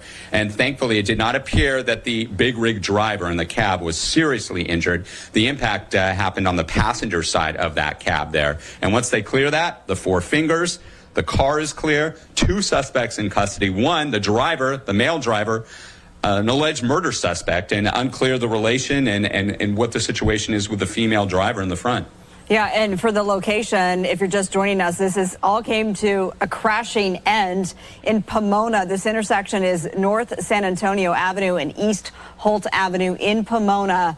So you have to imagine that obviously you're going to want to avoid this area, and traffic is going to be backed up at this particular location in Pomona. But you mentioned the big rig driver. We saw him exit the big rig soon after the crash, and he looked to be okay, which is, of course, good news. There were also reports, Rick and Alex, that the suspect was armed. That wouldn't be a big surprise, given that this is an alleged murder suspect who's also now wanted for an assault on a law enforcement officer. We don't know the exact details on how that went down, but nonetheless, there are so many more charges that these suspects are facing tonight. Yeah, and our Bill Malusian is actually was. Well, we want to thank all of you for being with us here on News Now from Fox. We've had Fox 11's coverage here down in the field of this really wild police pursuit that led to 2 suspects in custody. We're going to bring you back to Fox 11's coverage in just a little bit, but we want to get to some of the other stories of the day. One of those coming out of Maryland. Again, I'm Daytona Everett.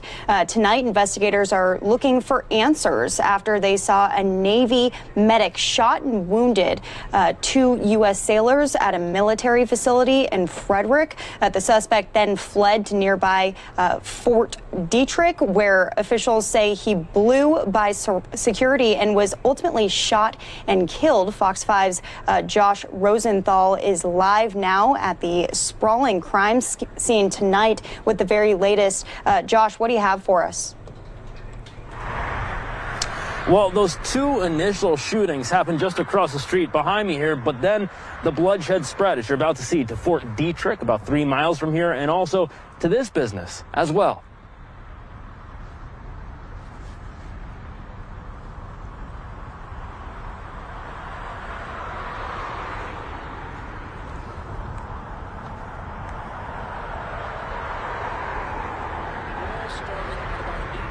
a.m. Male subject in an army-type suit with an AR-15. Authorities say a 38-year-old active member of the Navy named Fantahun Gurma Woldesenbet opened fire, shooting 2 other sailors with a rifle at a Navy installation located at Riverside Tech Park in Frederick. He then left and headed to Fort Detrick, less than 3 miles away, speeding past a gate roughly half a mile onto the base, according to military officials, before they say Woldesenbet was shot and killed. We're going to need an ambulance at Nicolak. One of the victims made it across the street to Nicolak Paving Stones. This is security footage from the company, and you can see the bloodied sailor asking for help. How he was just ghost-facing, he was just terrified and telling us that, you know, he had been shot, there's an active shooter, he was covered in blood, and that he was still being followed. Garrett Wagner says he ran to warn other employees to take cover, while others applied pressure to the victim's wounds. But it's tough. It's tough seeing somebody like that, but we did what we could, and I think we did everything right. It's terrible. It's unfortunate. It's very tragic. It's happening too frequently. Every time we turn on the TV, we're seeing something like this happen, and now it's happening in our backyard. Just as Frederick Police Chief Jason Lando feared it might. He spoke to Fox 5 about this very issue exactly 2 weeks ago, in the wake of other tragic active shooter situations in Colorado and Georgia. I think any police chief that makes the assumption that it's not going to happen in their community is doing a huge disservice to their department, their officers, and to the public. So tonight we're being told that one of the victims has been released from the hospital. The other is in critical condition. Back to you. And Josh, that surveillance video, really intense right there. I wonder if you can give us a little more of an idea of what neighbors are saying about this, possibly that business in particular. Yeah, so this is largely an industrial area. You don't have too many people living nearby. I can tell you, though, as you just saw that manager, so many people work at this plant. They're extremely shaken up, as you can imagine, because this person, a U.S. sailor, walks in fatigues, covered in blood, saying that he just got shot and believing at the time that someone was still after him. Clearly, this is a terrifying situation. People near here, and really, you know, throughout the region, throughout the country, want to know what happened here, why it happened, and certainly that's something that authorities are looking into tonight. Okay, again, Josh Rosenthal out there giving us the very latest. We appreciate that from you. When's the next press conference going to be? When's the next update, you think? None scheduled at this time. We have heard, however, that the military may brief people again sometime tomorrow, but nothing definite just yet. Okay, perfect. Thank you so much, Josh. We'll talk to you soon. And we're going to move forward with some of the other stories that we have. But first, an update again from Fox 11 in Los Angeles after that police pursuit ended in the Inland Empire in California with 2 taken to custody. This was a really intense, violent crash. We have Bill Malugin out on the scene. Have eyes on the suspect, but we can assume that he's either in that police vehicle or one of those cruisers out there, or being taken away by that ambulance that we saw pull up. And I was wondering where all those people suddenly came from, but you explained that there is a neighborhood right nearby. Yeah, they kind of just came out of the woodwork. There's a supermarket right to the left of us, a neighborhood right behind us, a gas station right here to the left of us. So everybody, obviously heard all the sirens, the helicopters, and probably were watching some of the live streams going on of this pursuit, and all decided they wanted to come out and take a look at this here. But again, the female suspect appears to have been put into a police car. Don't see her anymore. Don't see the male suspect. But guys, pretty wild way for this one to end, running right into that semi-truck. And as you guys were mentioning, thank God it was that large of a truck. It's able to just absorb that impact and block him off. Wasn't able to go any further. And when you're chasing a potential homicide suspect, it's always elevated in terms of danger and horrible ways it could end. And thankfully, given the circumstances, it looks like things ended here peacefully for the most part, guys. And they're taking both these folks into custody. All right, Bill. Well, we appreciate you getting there so quickly after that ending. Our shout out to your photographer, Sam Dubin, for quick work there. Shout out to Rick Dickert and Christine Devine for their help on our coverage as well tonight. We will keep an eye on this. And if we get new information on that, we will go back to the scene. In the meantime, though, there is... As Fox 11 Los Angeles steps away from their coverage of that police pursuit, we are too. You can always catch it, though, on our Twitter account at NewsNowFox. We're going to tweet that out so you can see how it all ended. That semi-truck saving the day, stopping that driver in the Inland Empire. Again, a murder suspect, not something that you see every single day in California during those police pursuits. Well, moving on, we're going to talk about coronavirus, but we have a very special guest one of our very own reporters, one of our Fox TV digital reporters. He spoke with the nation's top infectious disease specialist, none other than Dr. Fauci. Asked him some of those tough questions about vaccines and what things are going to be looking like moving forward here. We're going to also speak to him afterwards about this interview at the end of this Q&A. The first sort of set of questions I want to ask is about coronavirus vaccine boosters. Once the majority of Americans are vaccinated, what are we looking at next? Are people going to have to get booster vaccines every 6 months? We don't know the answer to that for the simple reason that we don't know what the durability of the protection against the standard virus is. We know the most recent reports where that said at least 6 months, but it might be much longer than that. It could be years for all we know. So we're going to continue to follow it every several months to see when the level of these important antibodies begin to diminish in their level in the body. And then we'll know whether or not we need to boost. The other wild card in this is the variants. If the variants prop up, and the protection against the variants by the vaccine-induced antibodies that we've used diminishes somewhat, we may need to boost people. So it's entirely conceivable that we may need to boost individuals, but we don't know what the intervals of those boostings will be right now. Okay. And a lot of the frontline healthcare workers, they're approaching their 6-month mark. And Pfizer recently put out a report saying that at 6 months, they're still at above 90% efficacy. Right.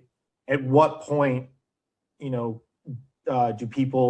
you expect vaccinated people's protections begin to wane?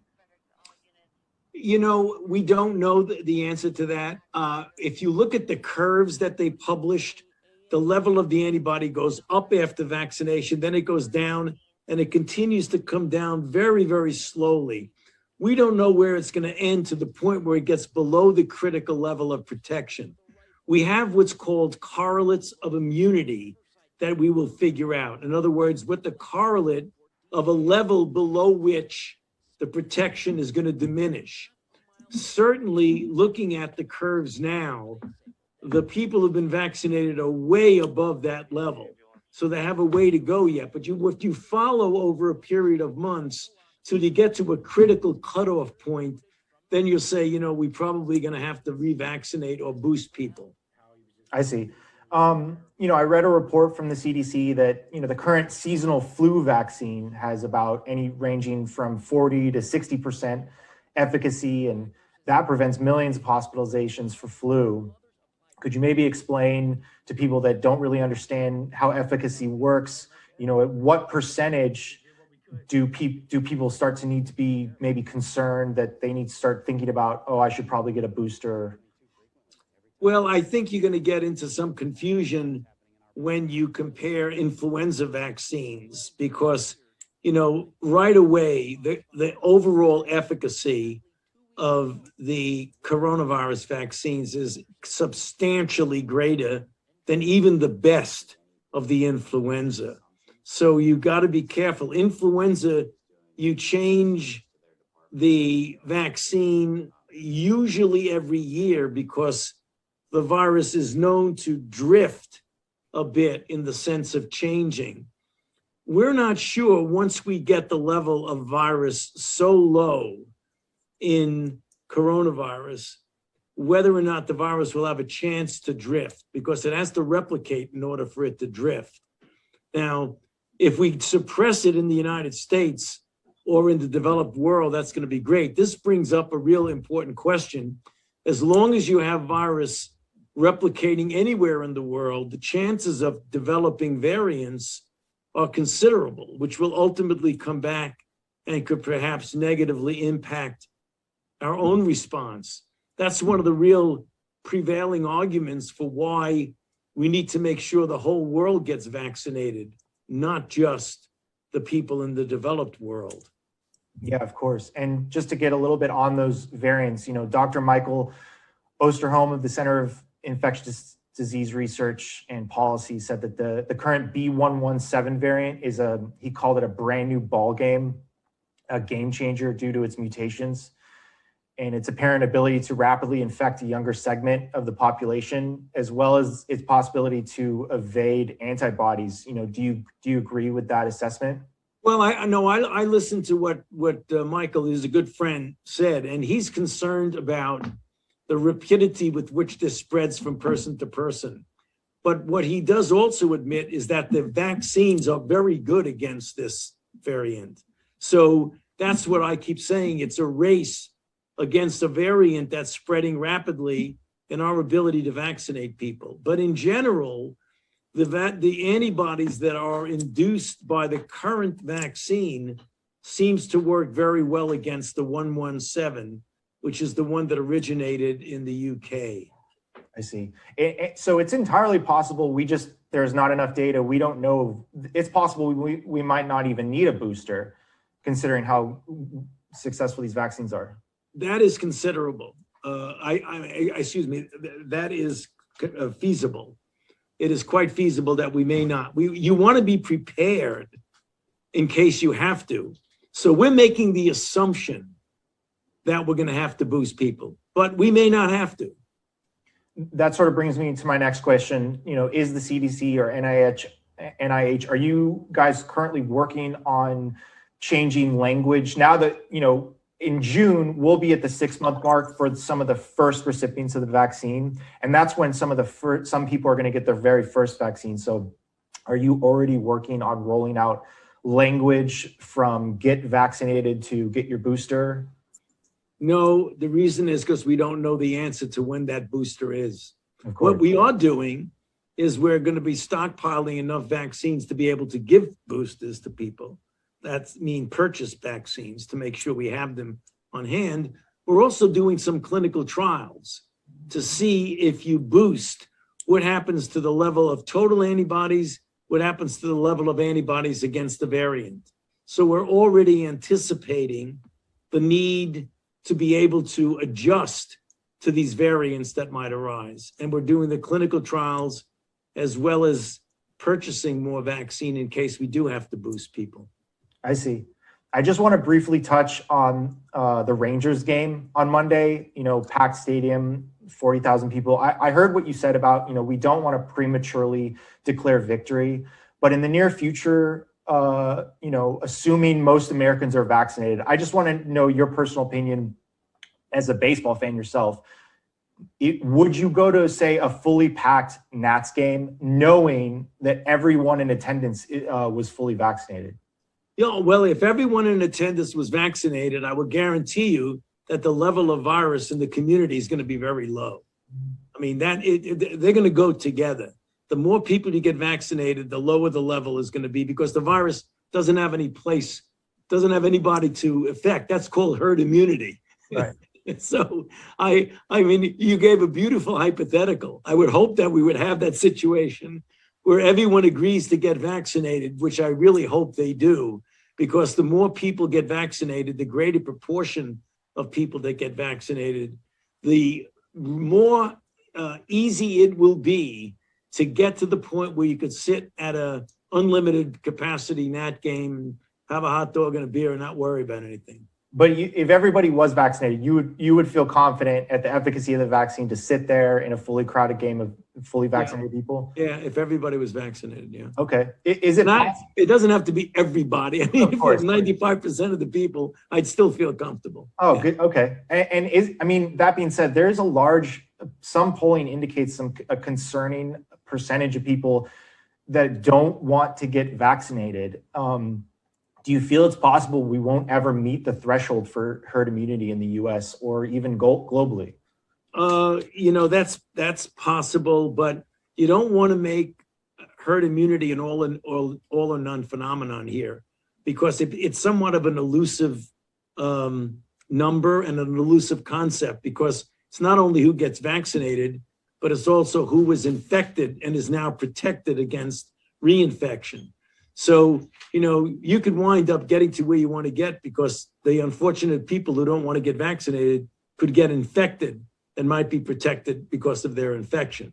I would hope that as many people, including people who've already been infected, also get vaccinated, so we can get essentially everybody. You're never going to get everybody to get vaccinated, but as close to that as possible, I think would be optimal. I see. And are these new variants, are they a risk to vaccinated people? Variants are a risk to anyone who is not fully protected against it. So, for example, there are some variants like the 117 that vaccines cover them very well. There are other variants like the 351 from South Africa, where protection against any symptomatic disease diminishes by a fair amount, but protection against severe disease, hospitalization, and deaths is very good. So what might happen is that when you get these new variants, some of them may not be protected against when you're talking about mild to moderate disease, but at the same time, people are not going to get severely ill and wind up dying. I see. And just on a new variant that's kind of emerging, this double mutant variant out of India, there's been some cases reported in California. Are you concerned at all about that? Like I said, I take every variant seriously, and I like to make sure we match it up against the antibodies that the vaccine induces. If the variant eludes the vaccine, then I get more worried about it. Okay. And for the people that got the first recipients of the vaccine, since you're not sure about, boosters, there's still not enough data. Some of those frontline healthcare workers that got the vaccine in December, can they be confident that they'll be protected like long after 6 months? You're asking us in the same question multiple different ways, which is fine, because you want to make sure I give a consistent answer. I'm saying we don't know whether it's going to be longer than 6 months, 8 months, a year. We don't know yet. Right. What we have to do is wait until we get to that point and continue to follow the people, measure their level of antibody, and see how long it stays above the protective level. There's a level called a correlative immunity, that if you go below it, you're not going to be protected. If you stay above it, you're going to be protected. So you follow the level and see how it goes. When it gets dangerously close to that level, you might want to boost somebody. But we don't know whether that's going to be 8 months, 10 months, 12 months. We don't know yet. Sure. But until then, we're sort of, you guys are just stockpiling on vaccines. That's sort of the best strategy right now. Well, we're ordering enough vaccine to be able to give the boost. Yeah. We want to be able to, if we have to, we want to have it in hand so that we can give a boost. Will the boost look like just a recycling of the current vaccines, like reusing those? It could look like the same vaccine, or we are working on testing a boost that's specifically directed against a given mutant or a given variant. And would people have to be married to the vaccine, the original vaccine they got? If I got the Moderna vaccine, would I have to get the Moderna boost or the? It would be optimal to do that. Okay. We're doing studies now to see if you could mix and match, if you could match one with another and change. Oh, but right now, it's optimal to do it with exactly the same one, since we are not certain of what the results are if you mix them. We're going to do the studies to answer that question. And one last question, I'll let you go. Do you feel like we're winning the race in vaccinations? Well, so far we haven't lost it, that's for sure. And I'm hoping that as we get more and more, we have 62 million people fully vaccinated, over 100 million partially vaccinated, and we're vaccinating 3 to 4 million people per day. So every day that goes by is a notch for us. We get closer to winning it. Every day that goes by that you don't see a spike in the number of cases, it's really touch and go because it's creeping up, but not spiking up. So if we could keep getting more vaccines and more vaccines, hopefully we'll prevent it not only from creeping up, but we'll start to see it go down. You don't think with the return, like the Rangers game on Monday, you don't think that the return of outdoor events like that, or, are we looking at a possible new surge coming or? Well, if people who go to the games don't wear a mask and are congregated as they were at the Texas Rangers Stadium and don't get vaccinated, yeah, there could obviously be at least a local surge in that area. But you feel confident at the rate where we're at right now? I feel good about the rate. I don't want to get mixed semantics. I'm confident that vaccines work if you take them. Put that. Okay.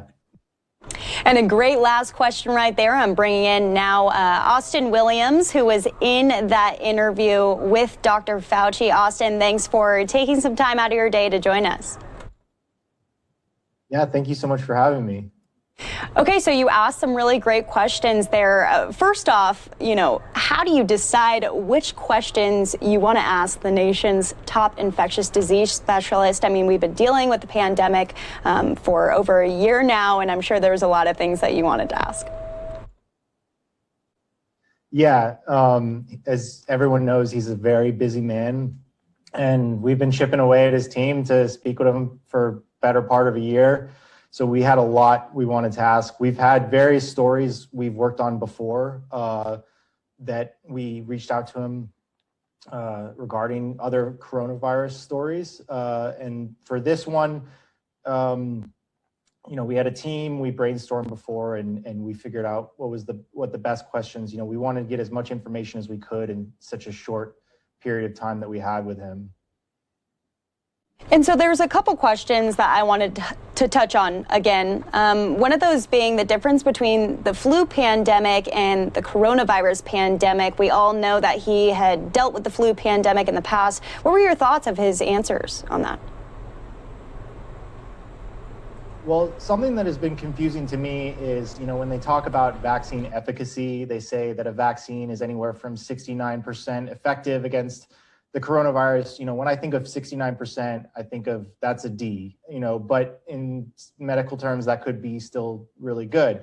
And so I was surprised to learn that the seasonal flu vaccine ranges anywhere from 40 to 60% effective against the seasonal flu, and it prevents, the CDC report says it prevents nearly 7.5 million cases and 3 million hospitalizations. So I wanted to sort of narrow down, try to get a better understanding of what efficacy meant. But he was very clear, Fauci was very clear, not to sort of get into to sort of compare the two. They're very different viruses, especially COVID, much higher transmissibility and higher death rates. So you can't really compare the two vaccines. COVID at its worst, according to Fauci, is much worse than the seasonal flu. Yeah. And you asked a couple kind of fun questions too, threw a couple in there. You asked him if he would go to a Nats game because we all saw the Rangers was totally packed. The stadium was packed for opening day. Every state is looking a little bit different right now. And you said, hey, you're a Nats fan. If it was a stadium completely full, would you go if everyone was vaccinated? Yeah, we wanted to ask him, what his thoughts on the Rangers game was. That was pretty shocking, the video, nearly 40,000 people in attendance. And of course, if we ask him, what are your thoughts on that game? Would you go to a baseball game now? He'd obviously most likely say no. So, there's a lot of questions surrounding, can vaccinated people gather? What is the confidence level in the vaccines? And so I felt like it was a pretty big deal for him to say that he would attend a Nats game, a packed Nats game, if at least 95% of the people in attendance were vaccinated. I expected him to say 100%, but he said didn't even need to be 100%. He would go if 95% was vaccinated. So I thought that was really interesting.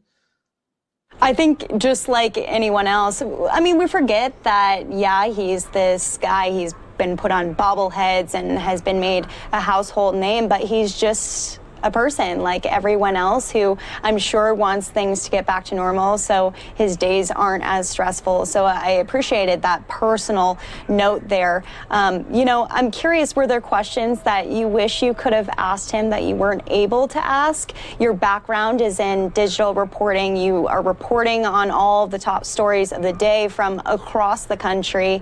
And I wonder if there's something that maybe you missed and maybe we could be looking forward to in the future to hear from Dr. Fauci.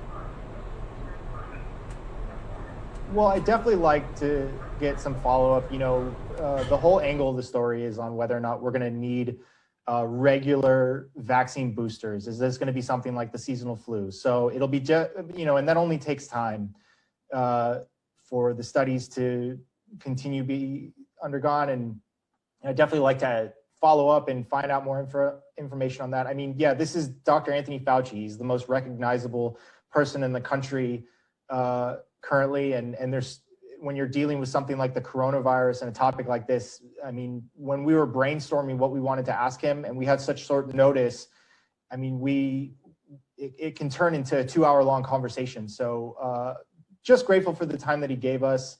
And I mean, there's so much that I want to ask about, just in general, about epidemiology and the virus itself.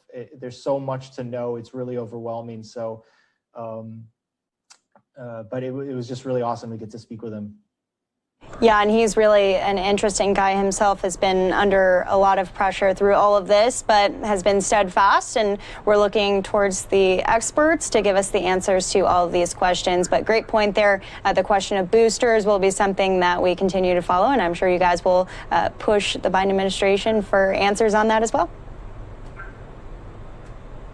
Yeah, most definitely.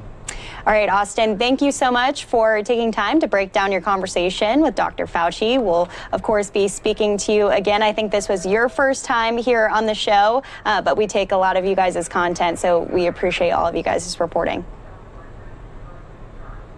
Yeah, thank you so much for having me.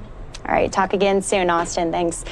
And we are going to move forward with the Biden administration with a press conference from Press Secretary Jen Psaki. She spoke about several different things today. A big announcement coming from President Biden saying that all U.S. adults will be eligible for the vaccine by April instead of May. So 2 weeks earlier than that May deadline. So here's the very latest from her. She also gets questioned about a few other stories, including the change of the MLB All-Star Game from Georgia now to Denver.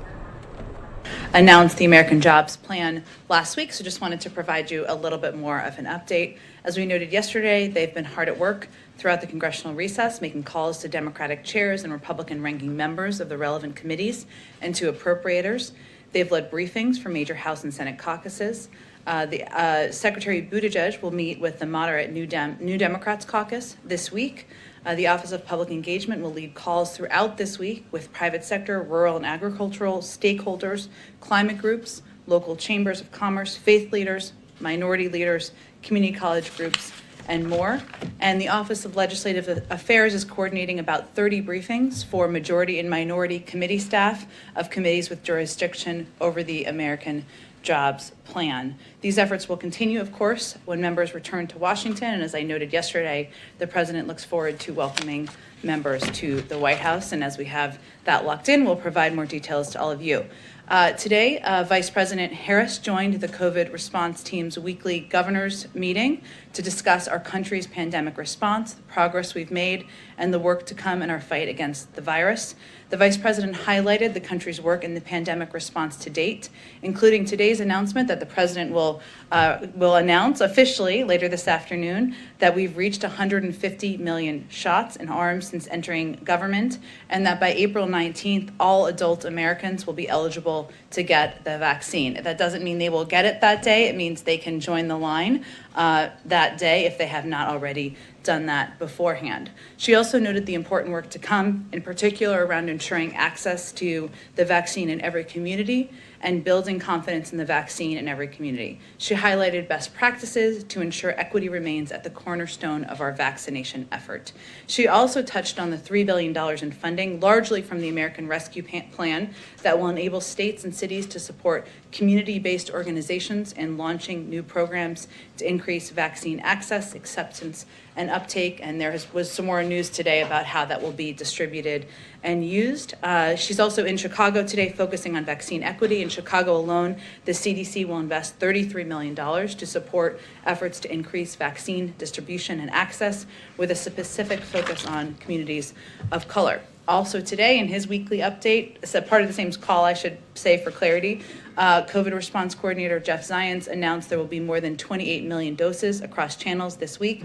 Cumulatively, over the past 3 weeks, we will have sent out nearly 90 million doses of the vaccine. He also stressed to governors that while we continue to make strong progress, it is critical that we continue to mask up and socially distance. Josh, why don't you kick us off? Thanks, Jen. On the vaccine and vaccination announcement, we've kind of known for weeks that you'd see this ramp up in production. And I'm curious, like, why move up the timeline now? Is there a desire to make sure that people who are hesitant or reluctant to get a vaccine feel like they can do so? What's the thinking there? Well, first, the president had already announced that he was asking states to move up their timelines. So this is more providing clarity to the American public who may tune in to the president's remarks or clips that you all share on the news that they're all eligible. It provides clarity, it reduces confusion, and it ensures that Americans who are not yet vaccinated, who are looking to get vaccinated, they know they are all eligible, all adults, I should say, on April 19th. And then secondly, it's been about a week since the president announced his infrastructure plan. Lots of states, counties, cities are wondering how they would qualify for any money. Do you have any details on what that process would look like? Sure. Well, first, ultimately, it will be up to Congress and something we'll have a conversation with members and committees about. That's part of why it's so important to engage at a committee level and staff level. And many of you who have been through a journey like this before know this, but let me just reiterate some of the pieces of the process. Funding for transportation projects can typically be allocated through two different types of grants, and we expect a mix to be discussed. Either formula grants or competitive grants. So formula grants are allocated to states based on certain criteria, like the number of miles on an interstate highway or a population in a given urban area. Most of our existing transportation funding flows through formula grants, which gives states a lot of flexibility on how to prioritize and spend their federal dollars based on what their needs are. Competitive grants are a more targeted way to direct funds to specific policy goals, often based on criteria set by Congress. For example, the popular Tiger Grant program that was set up in the Recovery Act considered how a project could contribute to job creation. And that was one of the big factors that was determined as programs were being, or states were applying for funding. We've also mentioned the administration's proposal for a competitive grant program to fund 10 of the most economically significant bridges in the country. So that type of application would be through competitive grants. So again, this is something that we will be working through with Congress, with committees of jurisdiction. Though it will be a mix of those two type of grants would be our expectation. And as states who all have excellent questions, including local reporters we engage with, that is what they can expect in terms of the process. Go ahead. Thank you. The FBI keeps a watch list with information about people who are known or reasonably suspected of being involved in terror activities. 2 people on it from Yemen have been apprehended at the border. How concerned is President Biden about terrorists possibly trying to take advantage of gaps in the border to get in and kill Americans? Well, first let me convey that these type of incidents are very uncommon, and CBP and DHS can speak more to the timeline and the specifics, of course, in these particular cases and encounters. But encounters of known and suspected terrorists are very uncommon.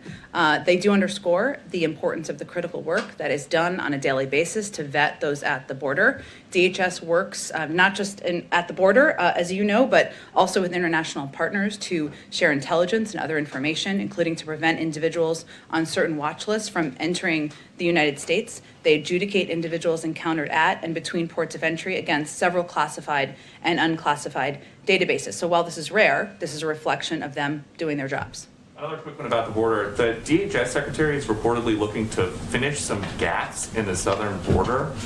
How does that fit with President Biden's day one executive order to stop border wall construction? Well, wall construction remains paused to the extent permitted by law. So some has already been funded through congressional authorization and funding allocation. But as agencies develop for a plan, it's paused while agencies are developing a plan for the president on the management of the federal funds. When the administration took office, as you referenced, funds had been diverted from congressionally appropriated military construction projects and other appropriated purposes toward building the wall. And wall construction was being challenged in multiple lawsuits, for much of the wall, I should say, not all of it, by plaintiffs who allege serious environmental and safety issues. Under those circumstances, federal agencies are continuing to review wall contracts and develop a plan to submit to the president soon. It is paused. There is some limited construction that has been funded and allocated for, but it is otherwise paused. And then, is the White House concerned that Major League Baseball is moving their All-Star game to Colorado, where voting regulations are very similar to Georgia? Well, let me just refute the first point you made. First, let me say, on Colorado, Colorado allows you to register on Election Day. Colorado has voting by mail, where they send to 100% of people in the state who are eligible applications to vote by mail. 94% of people in Colorado voted by mail in the 2020 election. And they also allow for a range of materials to provide, even if they vote on Election Day, for the limited number of people who vote on Election Day. I think it's important to remember the context here. The Georgia legislation is built on a lie. There was no widespread fraud in the 2020 election. Georgia's top Republican election officials have acknowledged that repeatedly in interviews.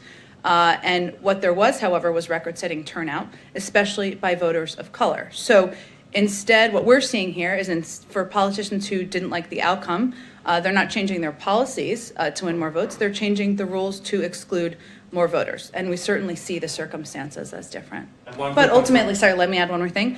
It's up to Major League Baseball to determine where they're holding their All-Star game. Okay, a quick one from a colleague who could not be here. You're talking about the new vaccine eligibility deadline. Mm-hmm. Is the supply ramping up quicker than expected?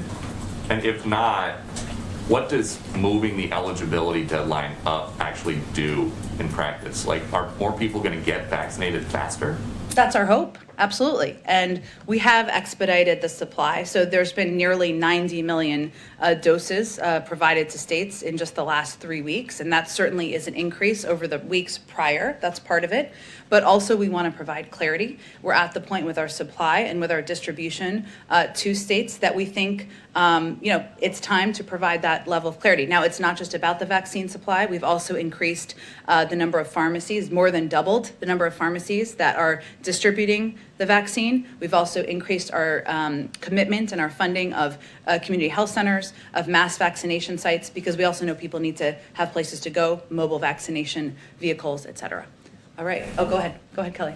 On the vaccines, is this about leading governors to move more quickly, or is this about reacting to what governors have already done? Because most states had already moved their eligibility. Mm-hmm. And it sort of seems like the president is now affirming a date that for many people was already the real. And he had called for them to move this date forward a couple of weeks ago. So he had also called for the date to move forward from May 1st as well. So he is certainly confirming for the public that everyone is eligible around the country. That is a great deal of clarity. They don't have to go to their local state website and see when they're eligible. They know that they are eligible on April 19th.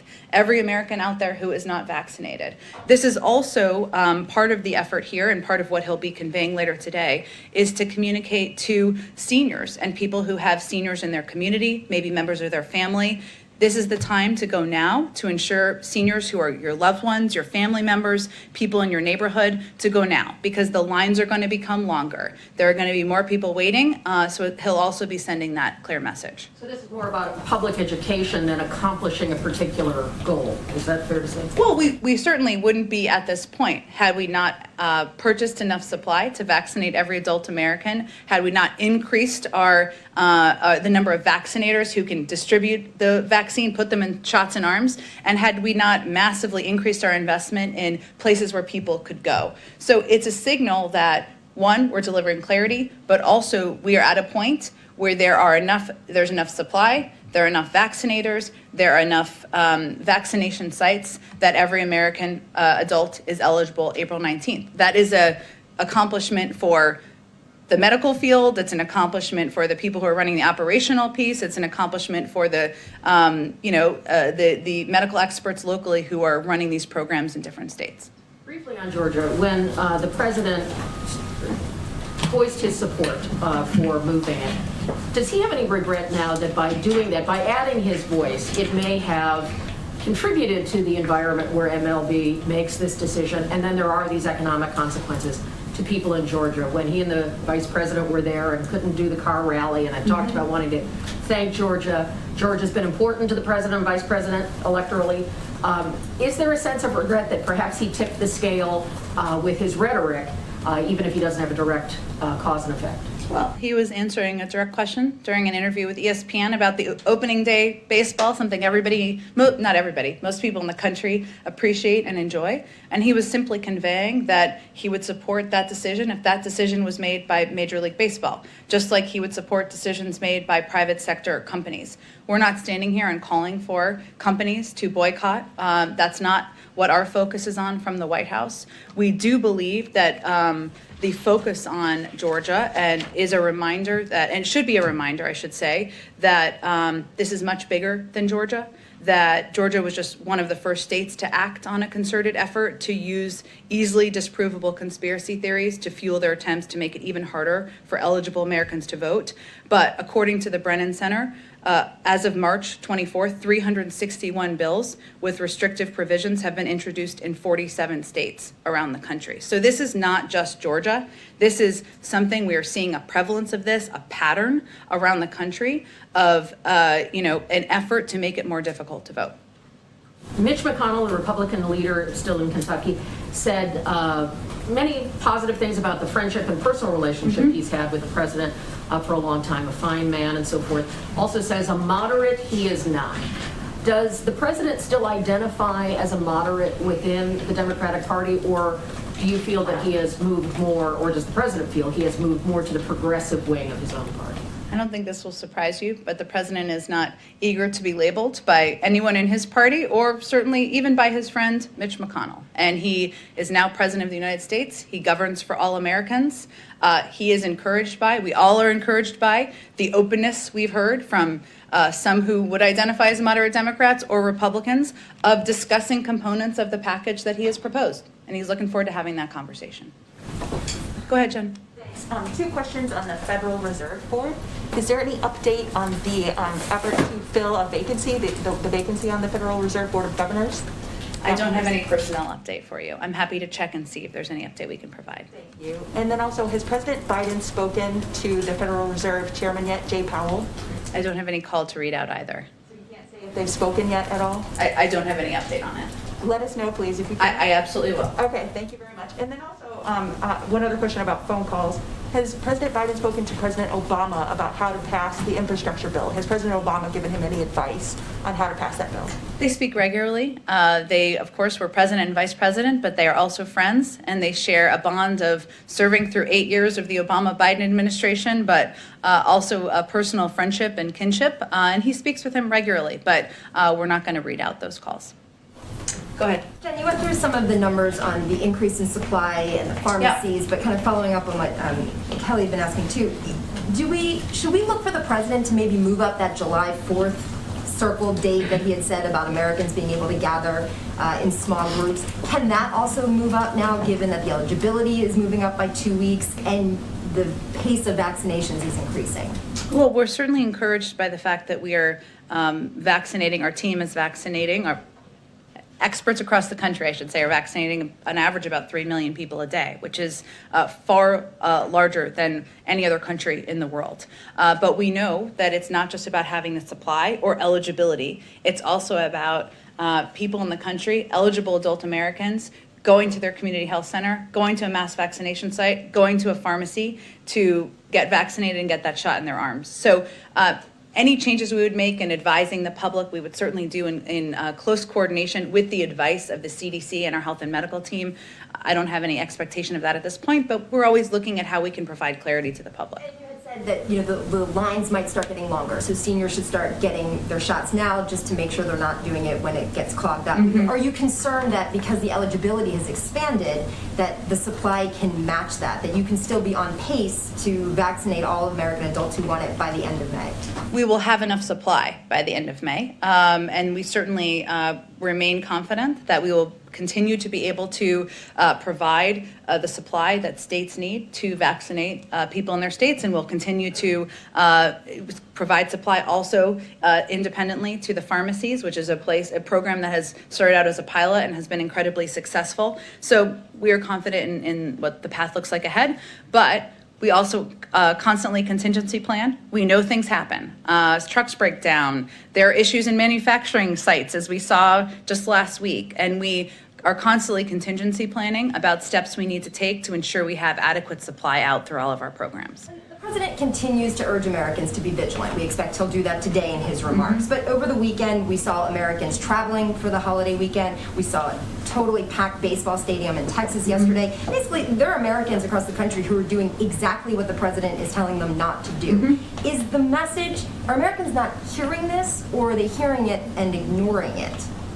You know, I think the president recognizes that this has been a long and difficult journey for the American public. The country has been shut down in one form or another for more than a year now, and people have missed birthday parties, weddings, baseball games, going out to restaurants.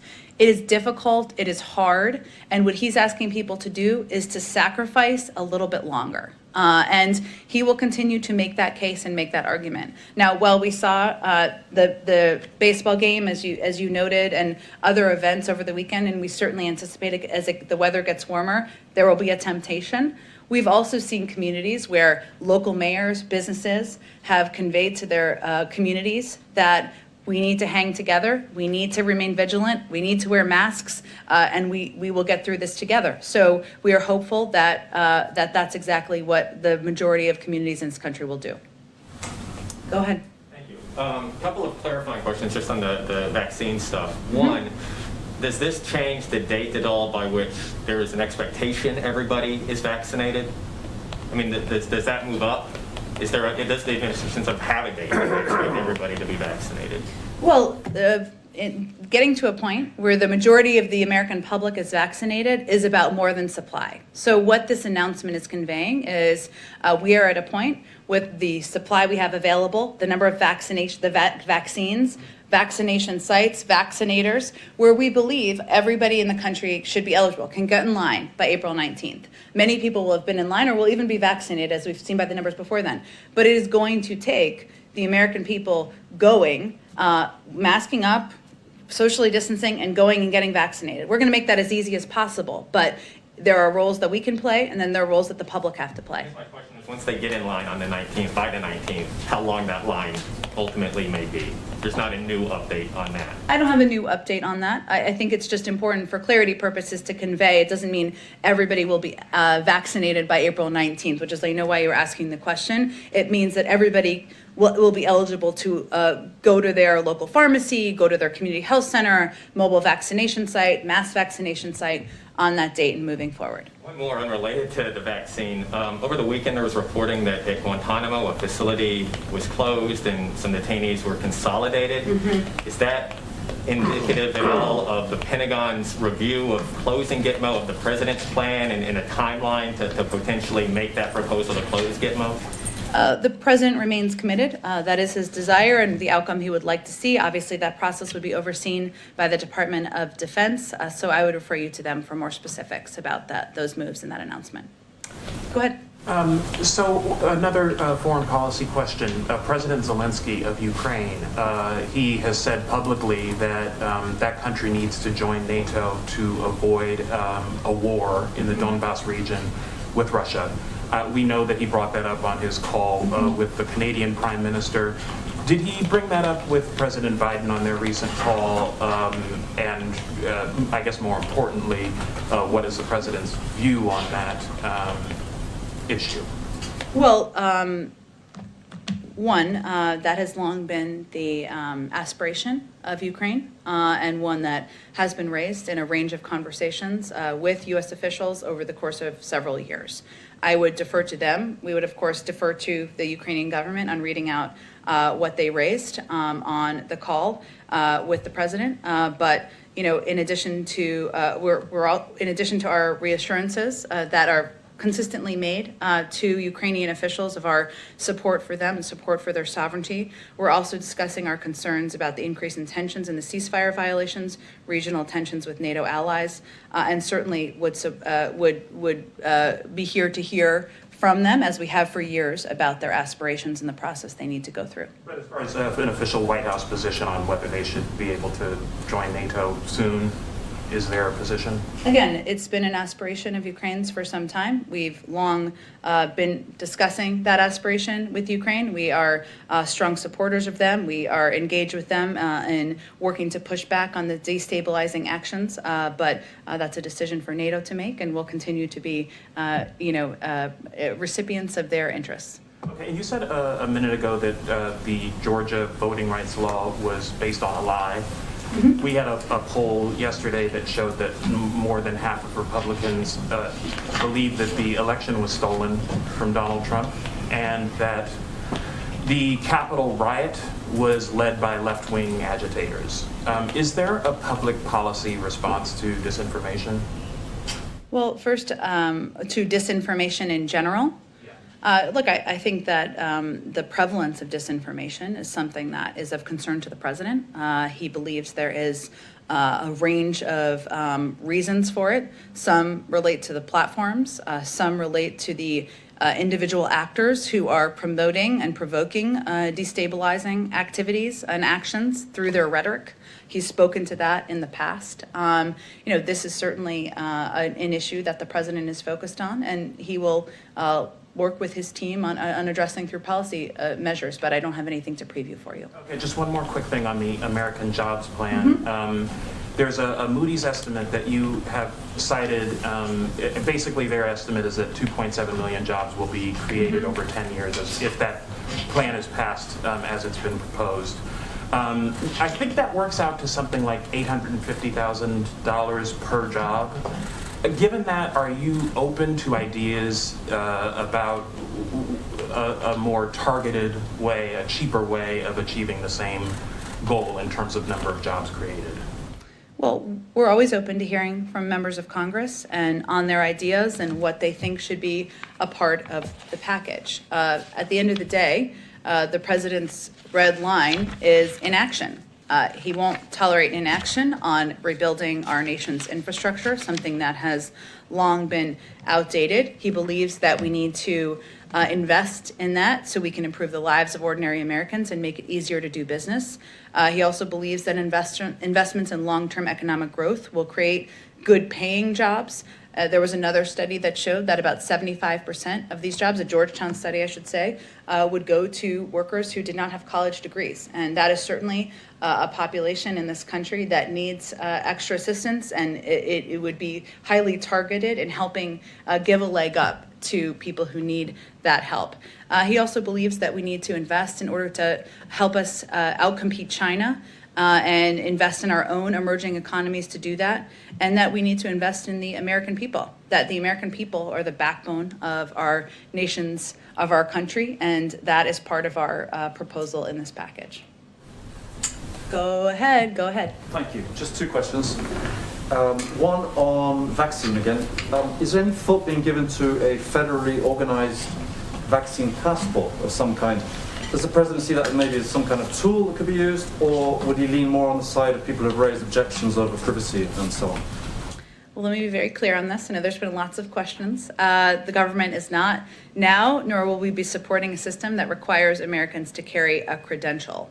There will be no federal vaccinations database and no federal mandate requiring everyone to obtain a single vaccination credential. As these tools are being considered by the private and nonprofit sectors, our interest is very simple from the federal government, which is Americans' privacy and rights should be protected, and so that these systems are not used against people unfairly. There is a movement, as you know, in the private sector to identify ways that they can return to events where there are large swaths of people safely in soccer stadiums or theaters. And that's something that, that's where the idea originated, and we expect that's where it will be concluded. We will be providing some guidance, which will look like an FAQ, a frequently asked question. I hate acronyms, but that provides important answers to questions that Americans have, in particular around concerns about privacy, security, or discrimination soon. I don't have an exact date for that yet. Okay, and if I might, another question on Iran. It's pretty clear what the carrot is for Iran. That's obvious. But given that the previous administration, just battered them with pretty much everything it had, apart from war, what's left in terms of the stick when you're entering these negotiations? What is left actually apart from war? What would Iran want out of it? Is that what you're asking? What's the stick? You're coming with a carrot, right? Which is, we'll bring you back in and so on. You dismantle all this stuff and, we'll eventually give you sanctions relief. That's pretty clear. But they withstood the sanctions under the Trump administration. And, and they in fact only increased their activity in the nuclear. Well, if you go back historically just a few years before the Trump administration to the Obama-Biden administration, sanctions were put in place which incentivized, in many ways, getting them to the table to have the discussion about the joint plan of action. So, look, I would say at this point, today's the first day of discussions. As you know, these discussions are happening in Geneva, and they are happening through our European counterparts and partners. We expect them to have difficult portions. We expect this to be a long process, and we, continue to believe that a diplomatic path is the right path forward, and there are benefits to all sides. When the Trump administration pulled out of the joint plan of action, what they left us with is a far decreased visibility of Iran's nuclear capability, of inspections at their sites, of an understanding of how close they were to acquiring a nuclear weapon. That's not in anyone's interest, certainly not the American people. Go ahead. Jen, Senator Schumer's office said last night that the Senate parliamentarian had ruled in favor of additional reconciliation bills. I wondered if the administration had any view on that ruling. And in light of this ruling, is this the likely path that the president will take with the Senate in terms of getting this infrastructure bill across the finish line? Well, the president continues to believe, less than a week after he announced the plan, I'll say, that there's a bipartisan path forward. And we are encouraged, not just by 80% of the public that believes that it is long overdue to invest in infrastructure, that not just roads, rails, and bridges, but there is a way we should, a role the federal government can play in rebuilding the infrastructure of our economy and helping support American workers for the 21st century. This is a mechanism, as you know, reconciliation is a mechanism for passing budgetary bills in Congress. We will leave the mechanisms and the determination of the mechanisms to leaders in Congress. But right now, less than a week after he announced the American Jobs Plan, our focus is on engaging with Democrats and Republicans, with staff, with committee staff, inviting members to the White House next week, and we are encouraged by some of the statements that have been made about components of the package where we could find agreement. On infrastructure, some Republicans have quibbled with the way infrastructure should be defined in the bill. Does the president feel he has to convince Republicans of what should be used in an infrastructure bill before he can actually persuade them to vote for it? Well, I'll give you a little bit of a homework assignment. There are some Republicans who have previously called for investment in workforce development as part of comprehensive infrastructure investment. Some have called for that. Some have previously called for investing in broadband and the expansion of broadband as a means of expanding infrastructure. Some even have reference to replacing pipes as a means of infrastructure. So I would suggest that many of their constituents would be surprised to hear that those are not infrastructure projects, and I'm sure with a little Googling, you can all figure out who those all are. Go ahead in the back. Hi. At his press conference, the president said our children and grandchildren will be writing doctoral theses about whether democracy or autocracy succeeded. What's his own measure for success there? Is it American GDP versus Chinese GDP ultimately, or is it the sphere of influence of both countries around the world? It's a big, broad question. A good one. Look, I think the president is, when he talks about that, he's not just talking about economic growth and development. That certainly is part of it. He's also talking about our values and what message we send to the world and to our children.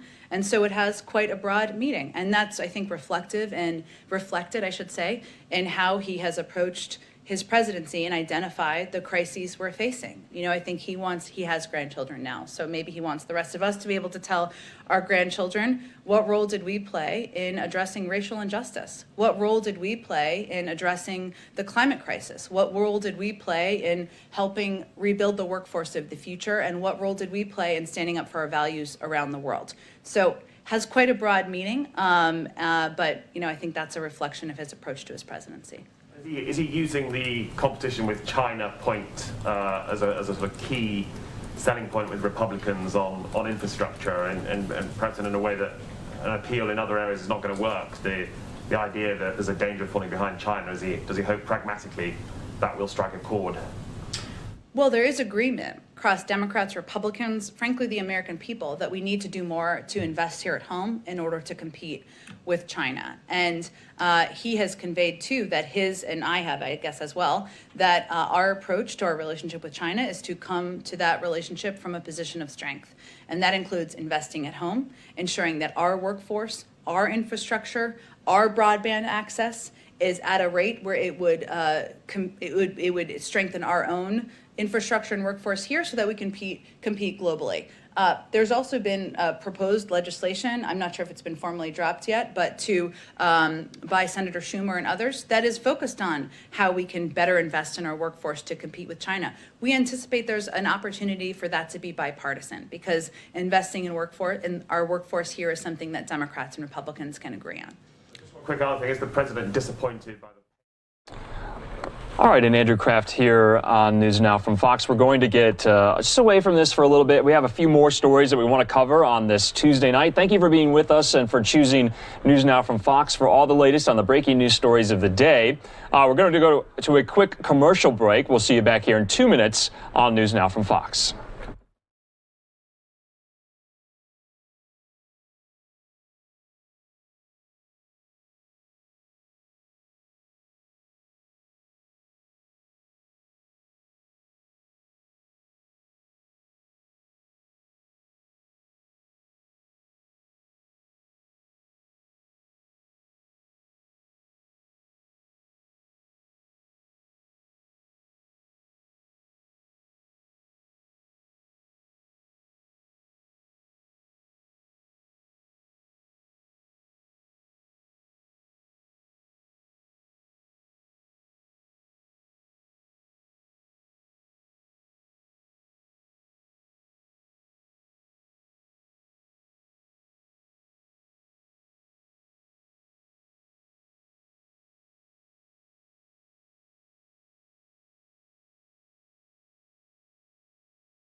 All right, this is Andrew Kraft back here. Beautiful live look at the Bay Area.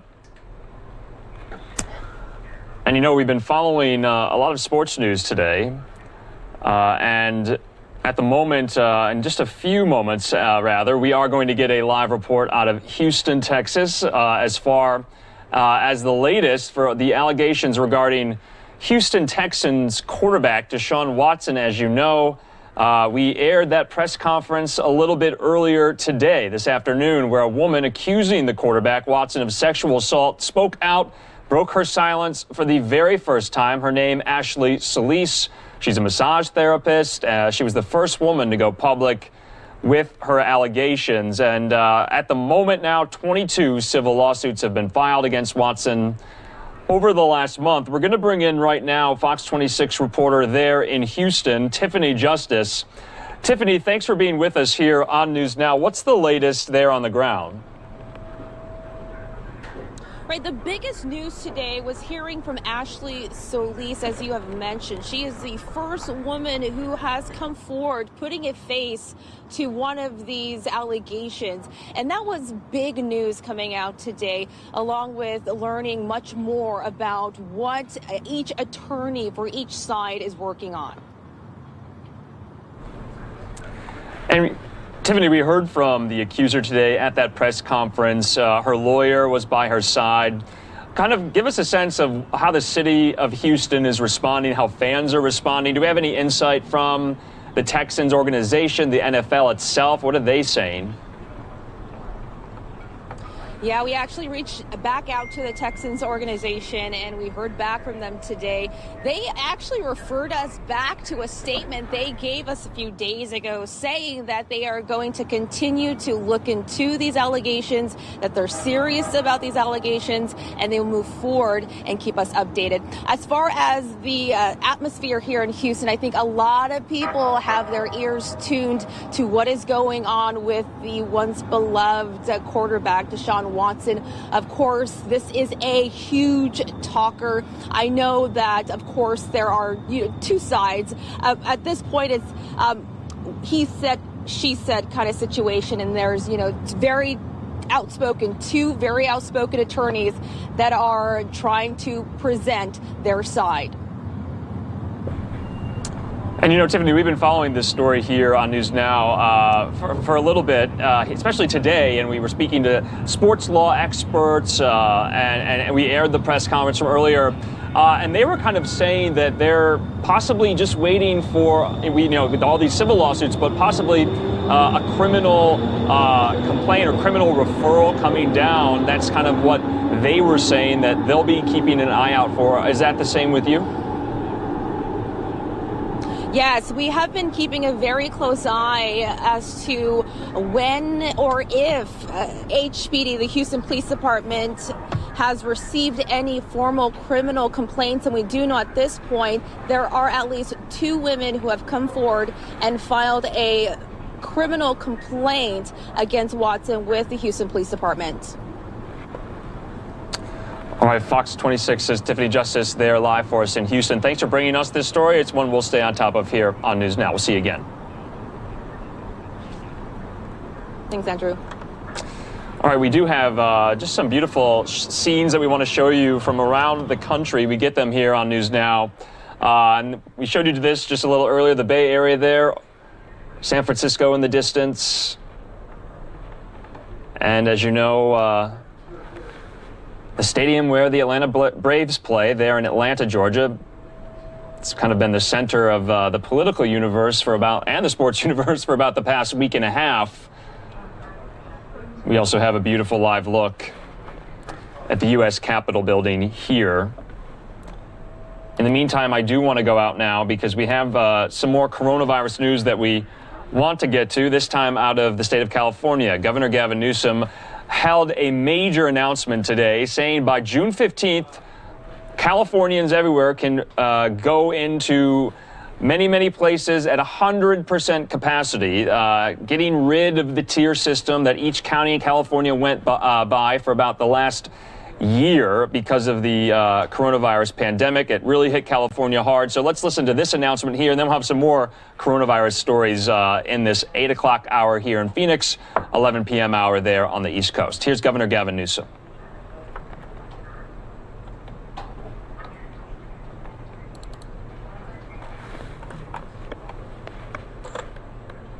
On June 15th, we anticipate there'll be no barrier to getting all of our kids safely back, not just K through 12, community colleges, including institutions of higher learning.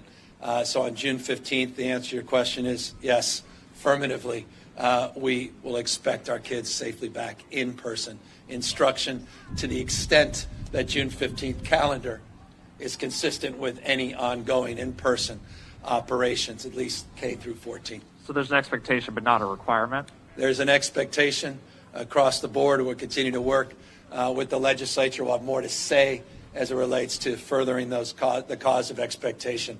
But there'll be no barrier to having our kids back in-person instruction, and that is the expectation, and you'll be hearing more about our efforts to more firmly and foundationally advance that cause. Great, thank you. Hi, Governor. Fiona Kelleher with the Mercury News. 2 questions on the June 15th news. So what standards will you be using in terms of vaccination rates, hospitalization thresholds to make that decision? And secondly, will local jurisdictions be able to maintain stricter rules? Yeah, look, at the end of the day, we're going to be very mindful of these variants and these mutations. We're mindful of disease spread. We're going to be mindful of hospitalizations. So we're going to watch all of the above. We're going to make sure that we're meeting the equity marks that we've set forth. By the way, we went from 2 million vaccines 23 days ago to 4 million under the equity mark. We anticipate conservatively, again, and this is just assuming an old pace. Let's do the conservative pace. 2.5 million doses last week. By the end of this calendar month, north of 30 million people will be vaccinated with at least 1 dose in the state, or at least we'll have administered 30+ million doses. I want to remind everybody that in California currently, there are about 32 million people that are eligible to receive a dose of vaccine. So we're getting to a point where the vaccine administration, and that's just in a month, extrapolated 10 weeks out, we're looking 10 weeks out, that our expectations, the vast majority of people that want, in fact, we believe everybody that will want a vaccine will have had the opportunity not only receive a vaccine, but will have had that second dose of the vaccine.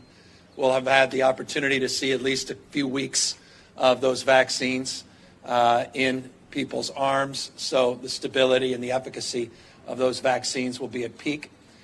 We anticipate that the case rates will stabilize, and we anticipate that we will not see a significant increase in hospitalized patients that have received a vaccine. And that's a metric to which we are marking consideration as it relates to our broader surveillance. Dr. Galley, I want to come up. You can talk a little bit more because we have not put precise numerics to that because we're working with the counties. But we broadly are monitoring at least those categories and 5 total categories as it relates to that question.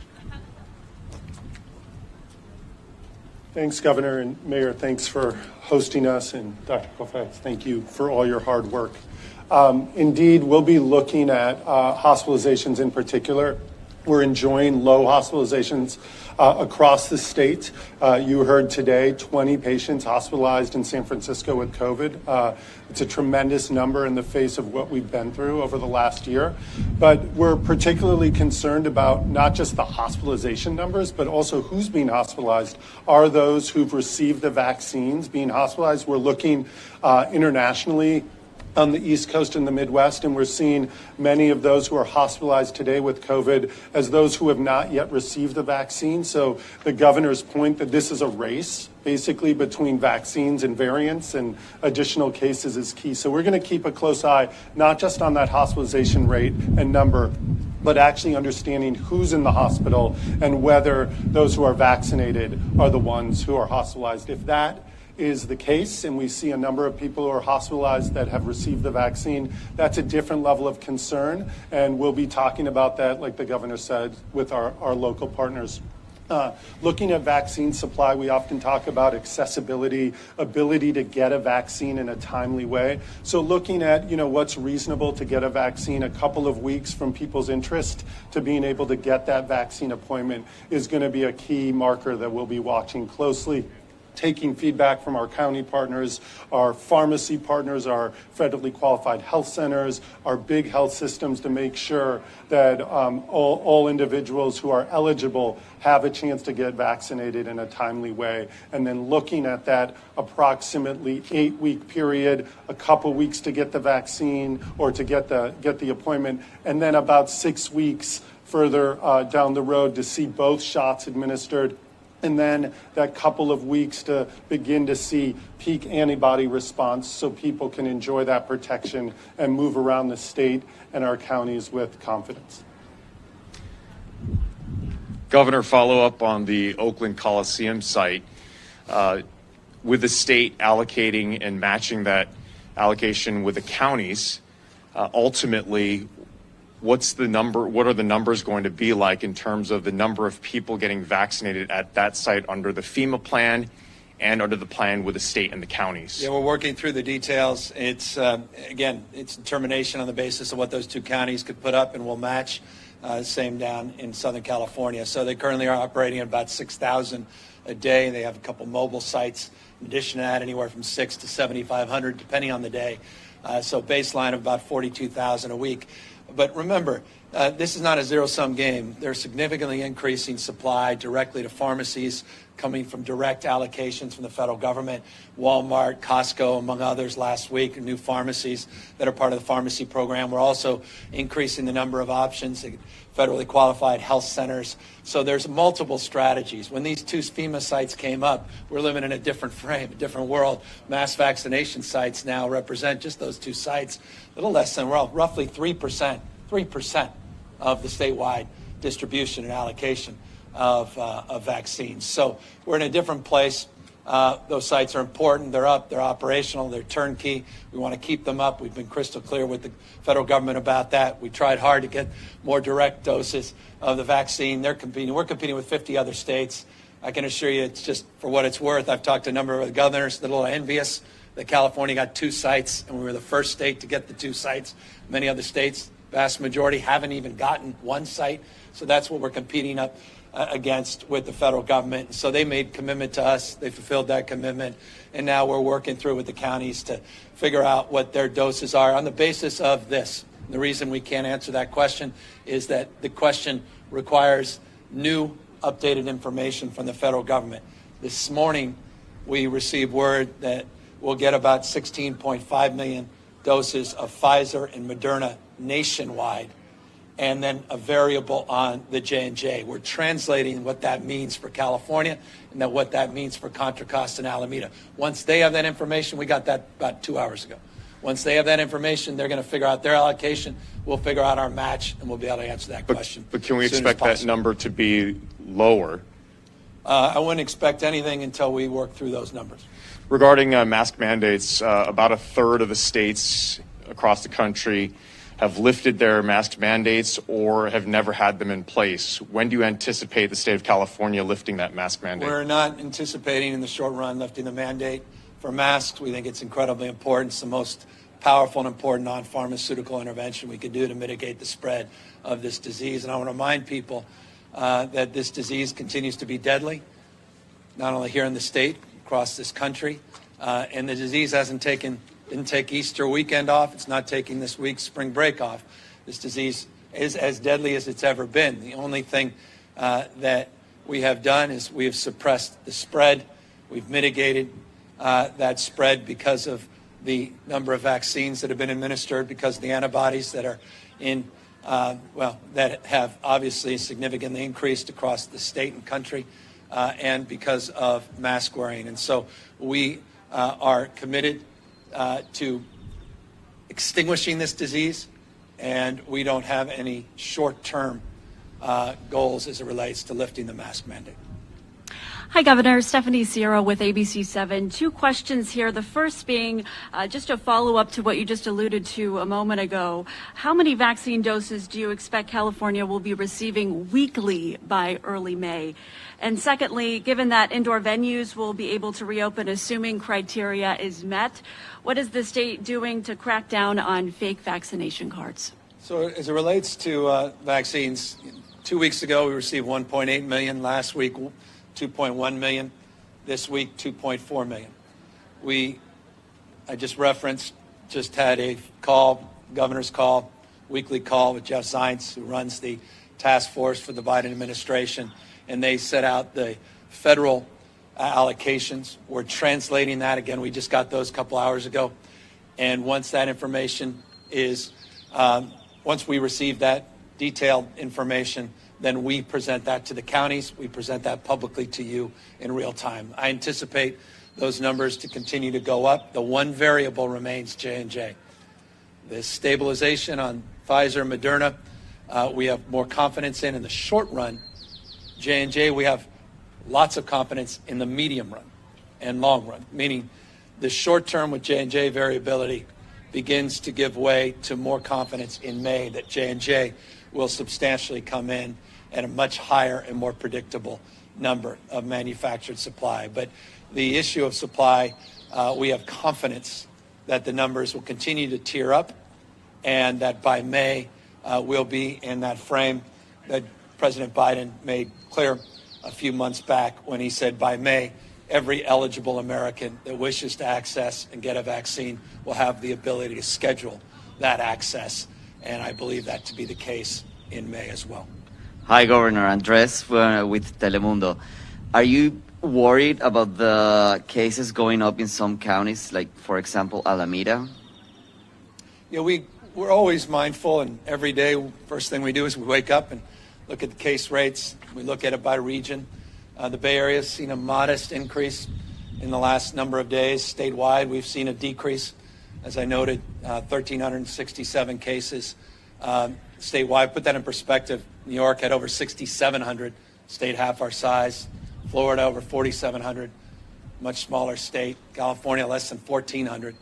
Now, we were 2,400 a few days ago, so it bounces back and forth. Positivity rate, though, has remained over a 7-day period at 1.7% or 1.6 today, 1.7, 1.8 the last few days. So, yes, every day we are cautious, we're mindful, and every day someone gets a vaccine, every moment that goes by, and another one of these cars that goes through is another triumph moment in this race against variants, in a race to keep these cases at a minimum. Hi there, Lily Tan with NBC Bay Area. How can you ensure people from other states who have lax rules about COVID don't come into California and reintroduce COVID into our population when we are moving towards herd immunity? And secondly, once June 15th passes, could the tier system come back afterwards if our rates go back up? Well, look, the one thing we're mindful of is, you don't know what you don't know. With these mutations, with these variants, with the reality that they're experiencing in places like India, Germany, Italy, France, the challenges they're seeing around the rest of the world, the fact you're seeing increased cases in other states, 16 plus states have seen pretty significant increases in the last few weeks. You got to be open argument, interested in evidence. So there's always the prospect. We're always going to be led by data, led by reality, and the experience, lived experience on the ground. But our expectation is, if we're vigilant, if we don't spike the ball, if we don't, announce mission accomplished, if we continue to do the good work that we've done, that by June 15th we'll be beyond that blueprint and we'll be back to a sense of normalcy. But again, mindful of the importance of masking, particularly indoors. As it relates to the issue of people coming from overseas, or for that matter, even out of state, we are aligning our efforts very closely with the CDC and the recommendations. Just last week, we made an update to our state guidelines as it relates to travel restrictions. We had a 120-mile restriction. We brought in that statewide. We have very specific language that was updated in that guidance that we put out last week as it relates to out-of-state travelers. And we put up guidelines as it relates to international travelers, particularly those seeking to join conventions here in the state, and requirements around vaccinations and testing. And so the concern is real. We maintain strict guidelines in that space, and we'll continue to monitor based upon what's actually happening, not what we want to happen, but actually what is truly occurring in real time. Hi, Governor. Megan Bobrowski from the San Francisco Chronicle. I have two questions. First one is, come April 15th, will the state be able to meet will the supply be able to meet the demand for vaccines, and will people be able to sign up early before April 15th to get the vaccine? And the second question is, I know Alameda County previously said they aren't able to take over the Coliseum by Sunday. Will the state then be leading the effort, or what is the... No, FEMA's... thank you for the question, because I really want to clear this once for all. The site's going to continue to operate. FEMA is going to continue to provide the support. They've been crystal clear about that for some time. There's just been ambiguity, and I guess I'm appreciating the nuance. There's been ambiguity about only one thing, and that's supply, direct allocation of supply. And we fought hard to get that supply extended. They couldn't do it. So with that in mind, we'll figure out the supply, but all the money that they've supported that operation and backed that operation with will continue to flow, and all the personnel that we need will continue to flow and support that operation.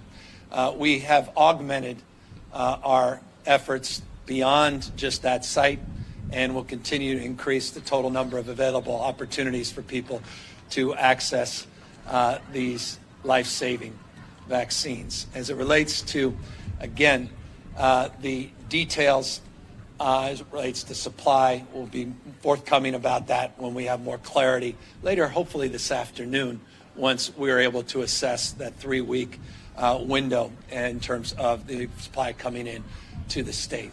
And forgive me, the first part of your question? Sure. Will residents 16 and older be able to sign up for the vaccine before April 15th? Yeah, you can go to the My Turn app. But again, not everybody's on so the reason this is a nuanced question. The answer is yes with the My Turn. Other counties may still be working through their old systems, but the idea is to get everybody scheduled. But let's make this crystal clear. By April 15th, if millions of people try to get a vaccine, it's going to take some time. It's going to take a number of weeks. It's going to extend perhaps over a month. Until we have the available supply. Again, we're still constrained by supply, but the eligibility will open up, so the opportunity to access will be made available to everybody 16 and over. And by the way, we hope to drop that eligibility from 16 down to 12 once the FDA approves the eligibility for 12 to 16-year-olds. So we'll try to mark and progress in parallel with the CDC. But again, I caution everybody, on April 15th, we don't anticipate a substantial increase in available supply beyond what we are receiving this week. Modest, but not substantial. Hey, Governor, Jeremy White with Politico. I think there is an expectation as we move into the recovery phase that will be the focus of the legislature. Your State of the State speech was very focused on recovery, not delving too much into other policy areas. But there are a lot of ambitious bills out there, everything from banning fracking to single-payer health care to police decertification. Is there the capacity or the appetite to take on some of these big issues this year, particularly those that could be economically disruptive, or do you think the legislature and your policy team need to be narrowly focused on economic recovery? Economic recovery is, to me, significant, not narrow, but I get the broader point. We haven't backed off on making transformational change. We're not backing away from our efforts with CalAIM. This is a once-in-a-generation opportunity to completely reimagine our substance abuse, behavioral health, and mental health delivery system here in the state of California. We were not timid. We were quite bold in January, anticipating a modest surplus that's grown substantially. Surplus well in excess of $25 billion today. That doesn't even include the $26+ billion we'll be receiving from the federal government from the stimulus. So we want to be as bold as the challenges are big in this state, and we'll continue to support transformational ideas and thinking, but we're also mindful a lot of the surplus, not a lot, vast majority is one time in nature. We're going to maintain our fiscal stance, our fiscal prudence. We have the highest reserves in state history. We're going to be paying down more money on our long-term obligations, pension obligations, than any other time in our state's history. Our bond ratings, one of the highest it's been in over 2 decades. We'll continue to do what we can to set aside dollars for a rainy day. But we are mindful that economic recovery has to be focused on equity and those that have been disproportionately impacted by this pandemic. And so we'll continue, as we have in the last number of months, to prioritize and target our efforts, relief efforts, and recovery efforts in that manner. But no, the answer to your question, Jeremy, is we're committed to being bold and transformational, but we're also mindful that we cannot oblige or obligate dollars over the long term that we don't have. And so we'll continue to also be pragmatic in that respect.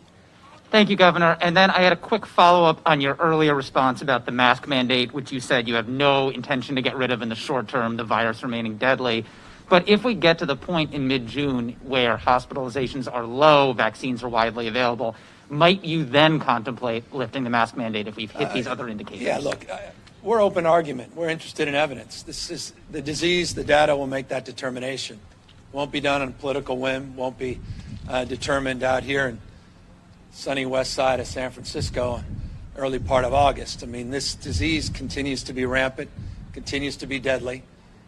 You're seeing disease spikes and surges in other parts of the country, driven by youthful exuberance, literally and figuratively, as well as these variants. And so all of these things are factors, including the lived experience around the rest of the world. So we're very sober about this. We do not subscribe to the point of view of some of these other states.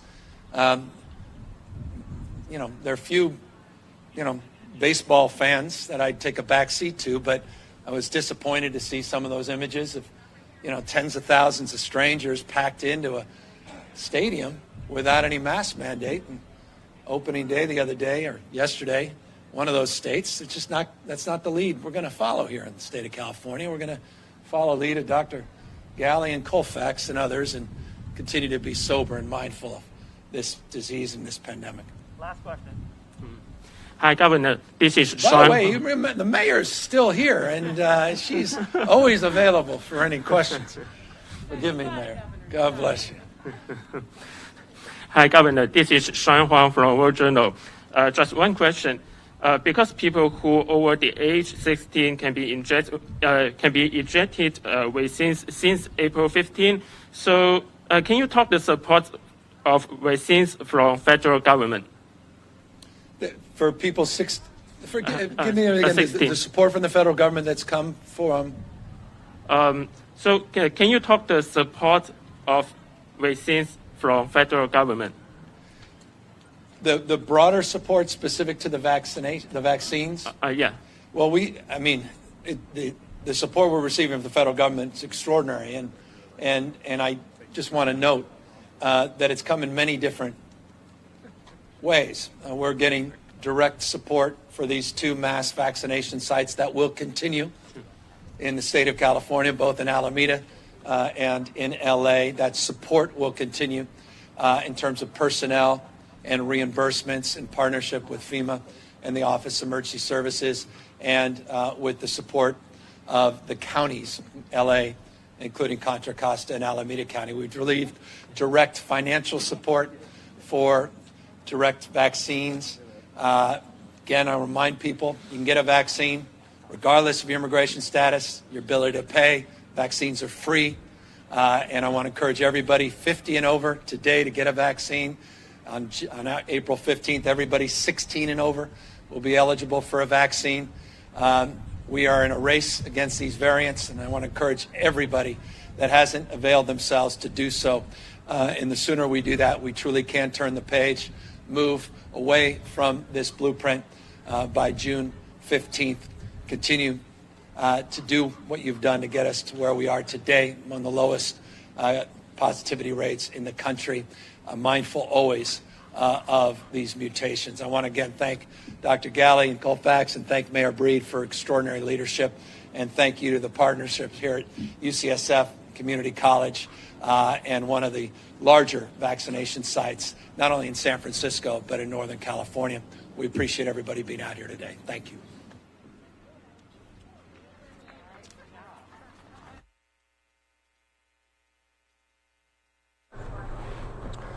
So there you have it, Governor Gavin Newsom taking a lot of questions there from reporters in San Francisco. There he is talking with Mayor London Breed.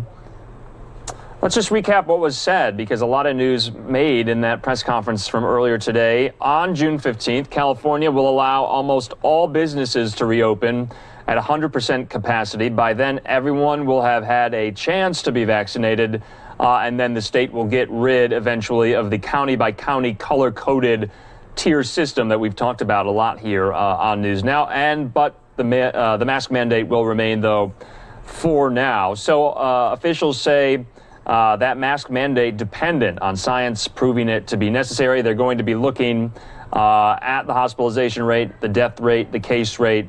But, you know, beyond all spikes in those criteria, they're going forward with that date set. They want all students to be in-person learning on June 15th, by June 15th. So just want to recap that for you. We have some more coronavirus news. Remember, we're going to go out now to Fox 11 Los Angeles. Big debate right now going on around vaccine passports. Will you need one? Will we be required to get one? We got to look into that right now. So here's that conversation. Americans get vaccinated and the nation slowly reopens. The debate over something called a vaccine passport heats up. Are they a simple way to help keep the public safe, or are they an invasion of privacy, as some argue? Different states see this issue very differently. I think it's one of many tools.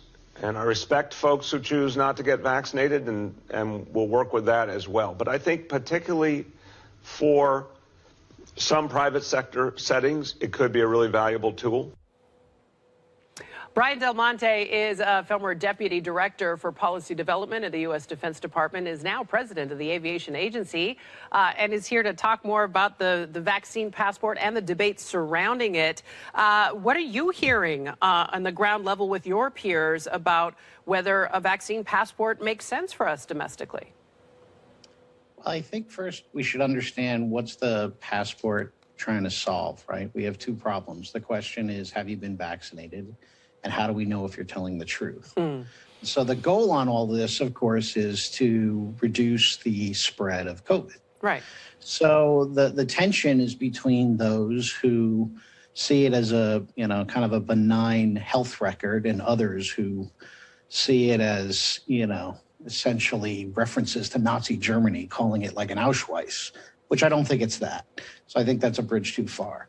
But there are privacy concerns, there are policy concerns, and more importantly, it's not so much about what happens now, but what's going to happen in the future, because I sincerely hope COVID's our last rodeo, but I suspect it's not. It may not be. So why don't you walk us through some of those privacy and policy concerns? Start with the privacy aspect, because that's one thing that we hear from people who are not in support of this.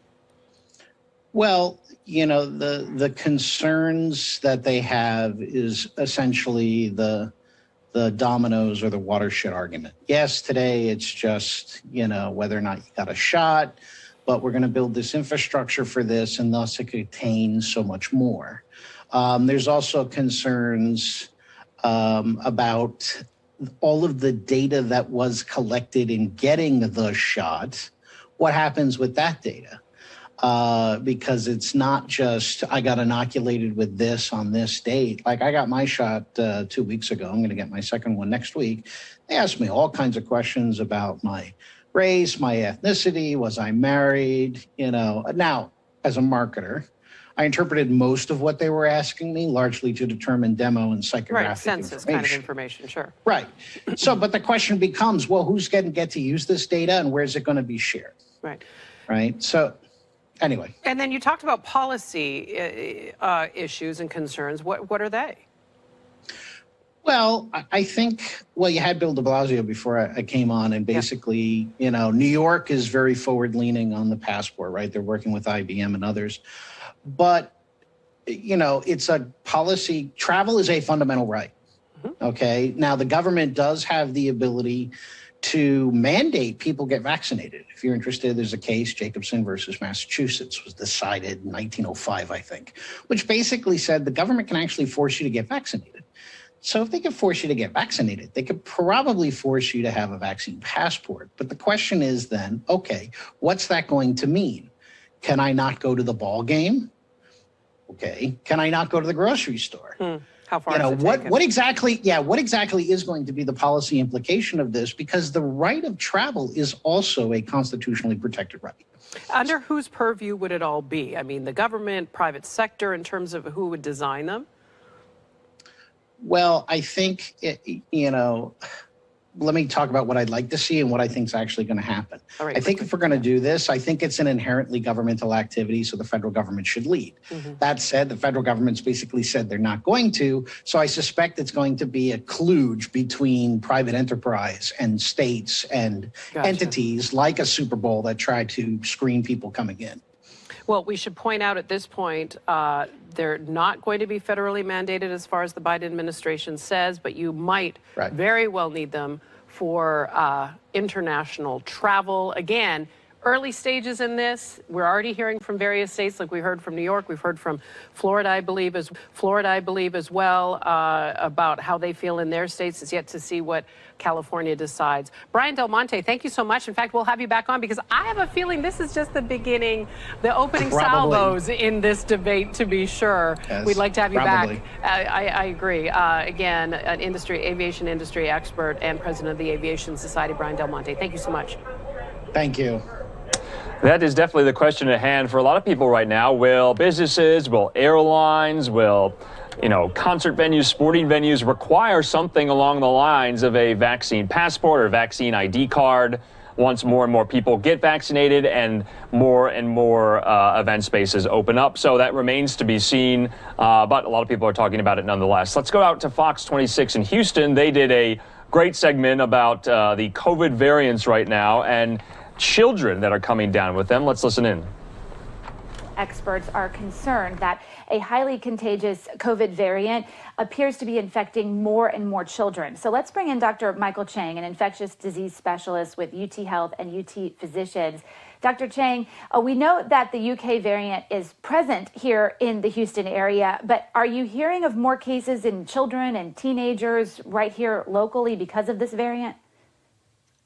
Not definitely due to the variants. As far as confirmed cases of the variant in the state of Texas, we've had about 400 cases and about 15,000 across the country.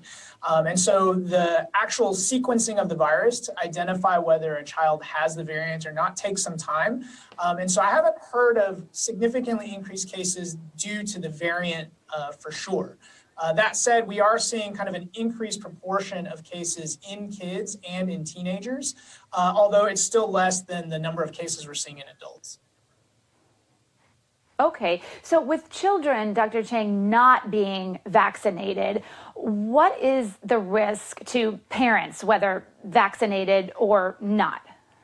Yeah, so, we know that this UK variant seems to be about 50% more transmissible, and at least in adults does lead to more severe disease in some cases.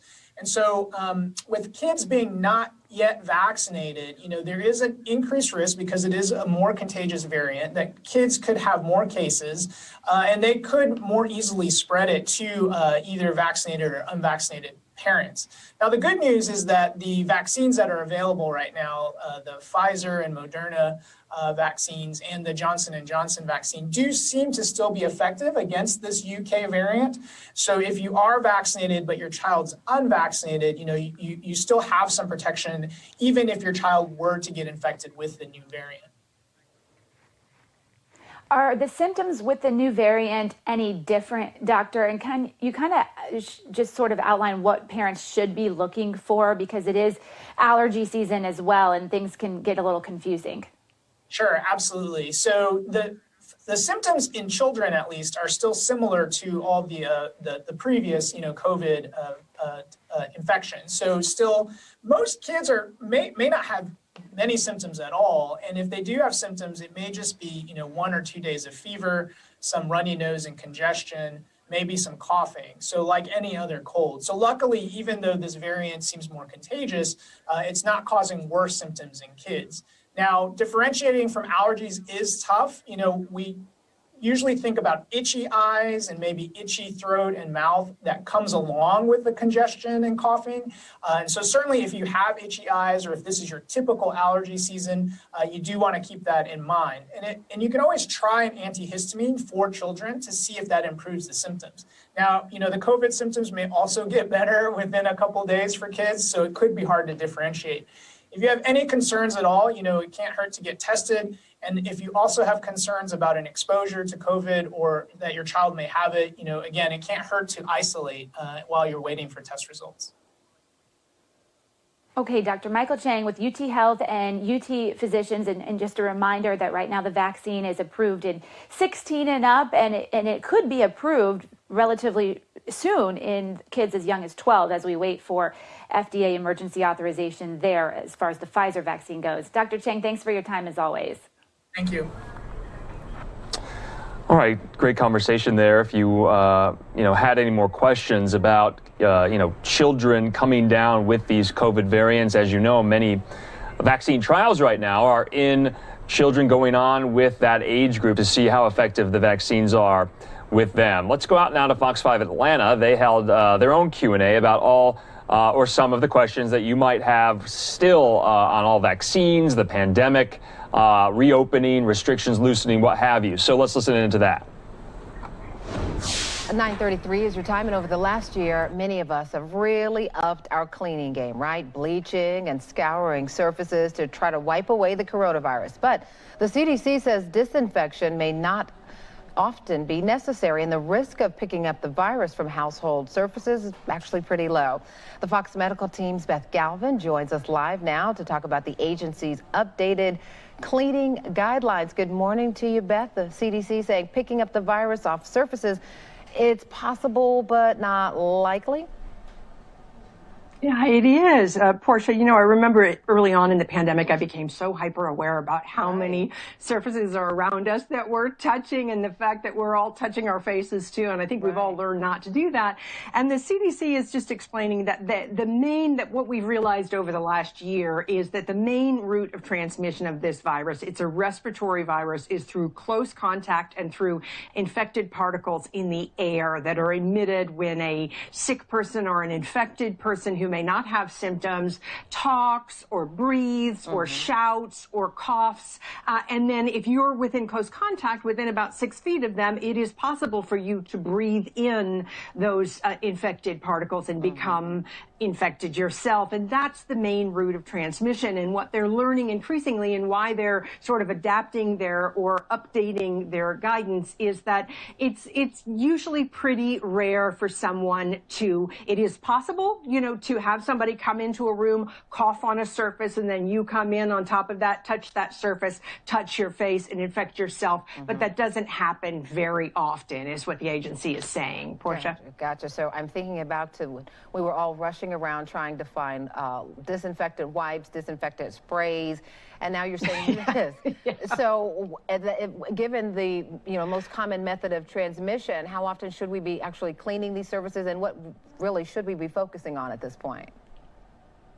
So the agency is saying that regularly, consistently cleaning is really key here, but you don't have to bring out the big guns, the major disinfectants, things like that. It's saying that cleaning with a cleaner that contains soap or detergent regularly is really going to be your best bet on those surfaces. And when we talk about cleaning up surfaces, what they're saying is you're cleaning up, focusing on those high-touch surfaces, and really trying to clean those regularly, or clean those, maybe daily, daily, maybe every other day, cleaning those high-touch surfaces. And when we talk about focusing on the high-touch surfaces, we're talking about things like doorknobs, like tables, handles, light switches, countertops, things like that.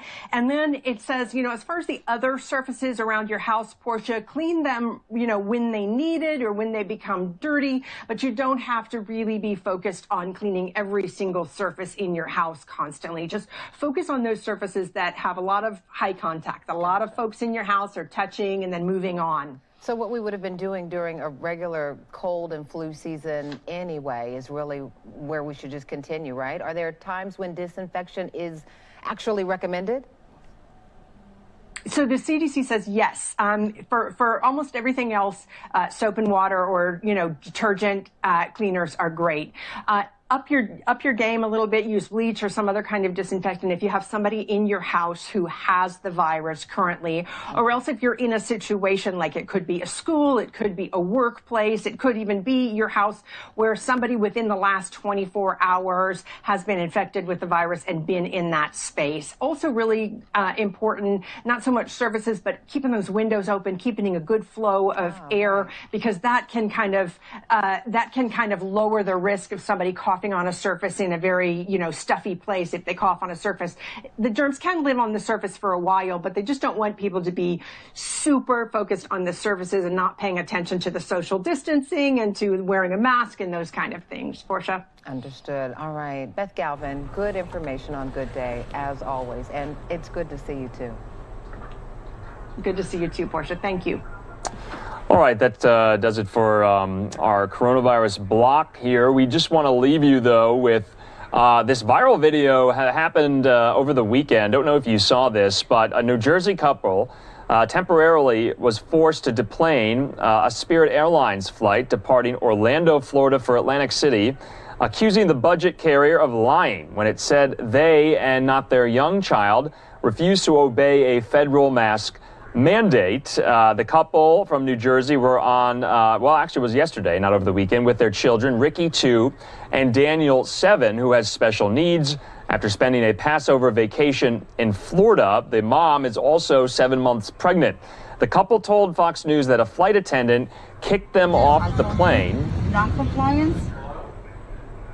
Because Ricky, their 2-year-old, was not complying with the airline's mask policy. There you can see some of the video. The policy stipulates passengers ages 2 and older must wear a mask. The mom also explained her son has frequent seizures and that covering his mouth can induce them, but promised to do her best to make sure he kept the covering on. So according to this video, you can see some passengers kind of coming to the family's aid, defending them to this flight attendant there on Spirit. Let's listen in just for a moment, the conversation. It wasn't just about the toddler. I'm not going to leave until I understand what I did wrong. The scene unfolded as a reporter from Lakewood News Network recorded it. Okay, I'm going to call the police. No problem. Spirit Airlines says everyone had to deplane. A supervisor then talked to the parents. The family was allowed back onto the plane after they agreed to comply with the mask policy. I could have got her a free seat and wrote that she's not to. I told you, non-compliant. So just a follow-up on this story as well, the female flight attendant who spoke to the family on behalf of one of her male co-workers said, quote, "It's not my choice," as the father argued there. And you can just see the family really looking like they don't know what to do. This whole situation made everyone on the plane get off.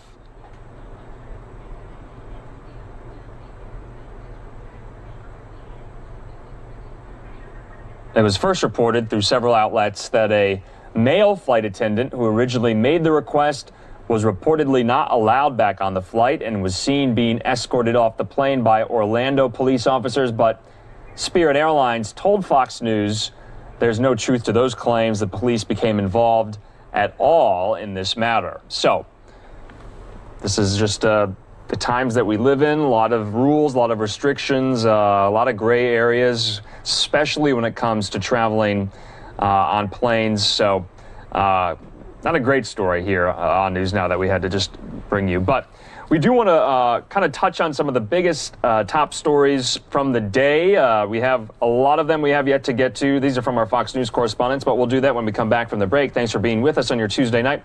See you back in 2 minutes.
And welcome back here to News Now from Fox. There's just a live look at 6th Avenue in Midtown Manhattan, right across the street from the Fox News World headquarters. And thank you for being with us. We are in Phoenix, Arizona here on News Now from Fox. It's about a little after 9 p.m. Pacific time, a little after midnight there in New York City. But we have a little more left to get to on this Tuesday night. As you know, cautious optimism from the White House as they're directing states to move up the deadline for when American adults will be eligible for the vaccine to April 19th from May 1st.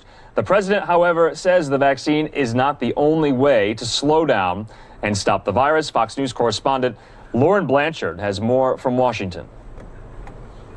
Now's not the time to celebrate. It's time to do what we do best as a country, do our duty. While telling Americans it's not yet time for celebrations, President Biden did tout his administration's work on the COVID-19 vaccine rollout. His White House speech came after the president visited a vaccination center in Virginia. You getting ready to go, man? Yes. Fire away. President Biden moving the deadline for states to open up vaccination registration for all adults to April 19th, 2 weeks earlier than original. The administration says 3 million shots are going into arms per day, and they believe by their 100th day in office, they will have administered 200 million doses. 75% of those aged 65 and up have been vaccinated, but with eligibility requirements soon to ease, the administration is warning virtual waiting lines will become longer. Seniors, it's time for you to get vaccinated now. President Biden also warned about COVID-19 variants popping up, one of which has now been found in all 50 states. The president said people cannot become complacent, and despite pandemic fatigue, must continue to follow CDC guidelines.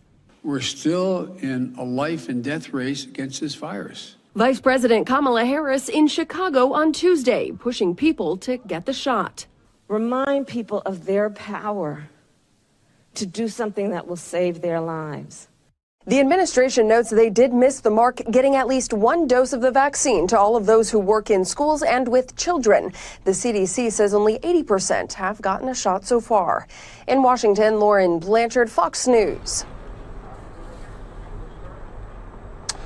Lauren, thank you for that story. Let's go down to the southern border right now. The migrant surge continues and times are getting tougher, especially for the most vulnerable, especially the young. Fox News correspondent Alex Hogan is in South Texas with the latest. New heartbreaking video of a little boy east of Rio Grande City asking border agents to help him. The child traveling without his parents says his group left him behind. Sobbing, he asks the agents if he doesn't go with them, where else would he go? All alone in the desert. He's just one of the thousands of kids who've already made the journey alone. As migrants arrive north of the border, members of Biden's team travel south to meet the immigration challenge head on. An envoy to the Biden administration in Guatemala and El Salvador this week will discuss causes of migration.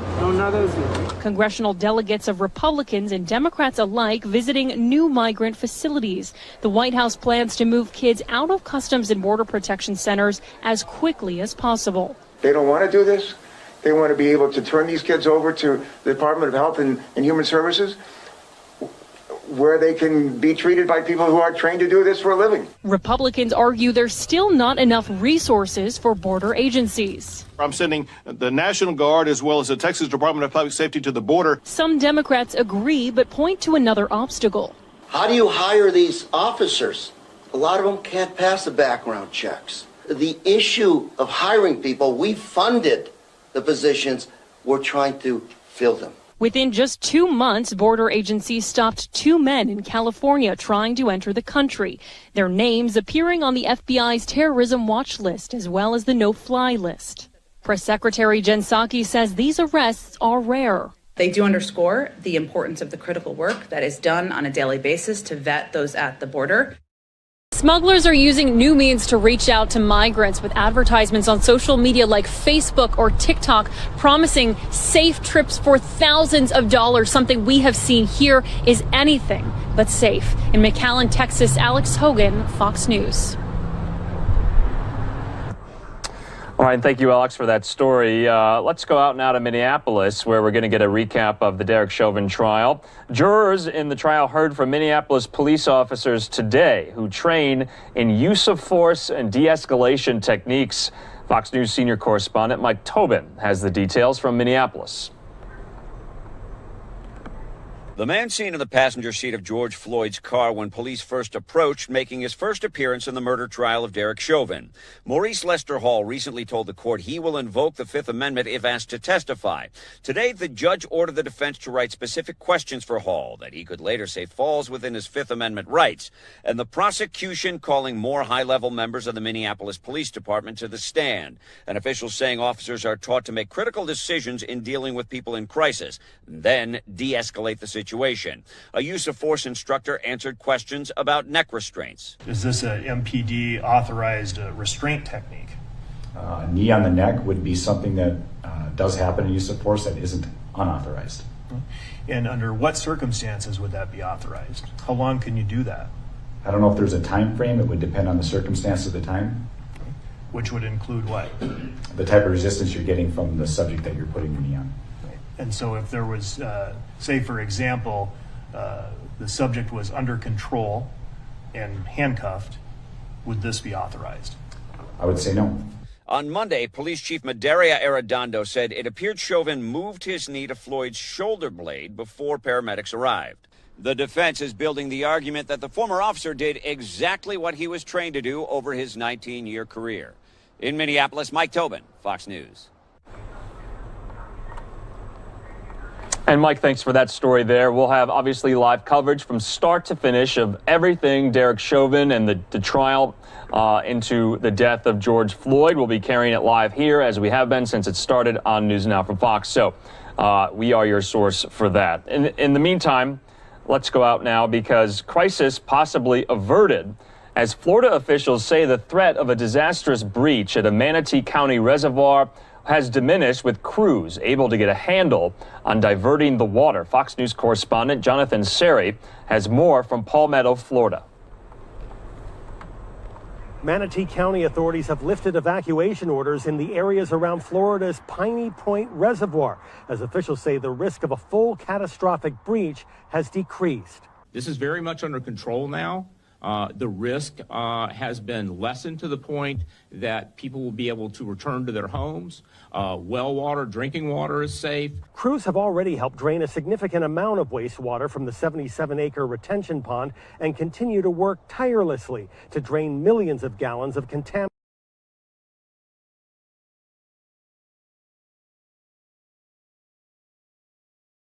The release of over 180 million gallons. A combination of saltwater, wastewater, and stormwater has been leaking from the long-closed Piney Point phosphate plant at a rate of 2 to 3 million gallons each day since late March. While it has elevated levels of phosphorus and nitrogen, officials say it is acidic but not radioactive. Some of the contaminated water will be stored in a deep injection well, while other waste is being diverted into Tampa Bay, which concerns Florida Senator Marco Rubio. There's going to be a negative impact. There's no doubt about it. You're putting nutrients, contaminated water in a sensitive wildlife area. We could see some bad stuff, algae blooms, fish kills. There is still a leak in the retention pond, but seepage rates are far below what they were before, and now officials are trying to figure out how to prevent it from happening again. In Palmetto, Florida, Jonathan Seri, Fox News.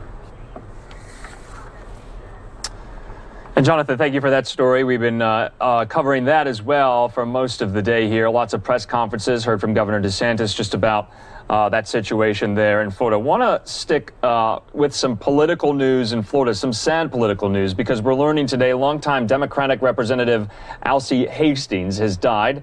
Hastings represented South Florida for decades in Congress after first being elected back in 1992, just 3 years after he was impeached as a judge. Hastings was serving in his 15th term after winning re-election in November. In January 2019, he announced he'd been diagnosed with pancreatic cancer. He'd been in hospice care in recent days. Hastings was 84 years old, and there's just some video of him right there. A former federal judge, civil rights lawyer.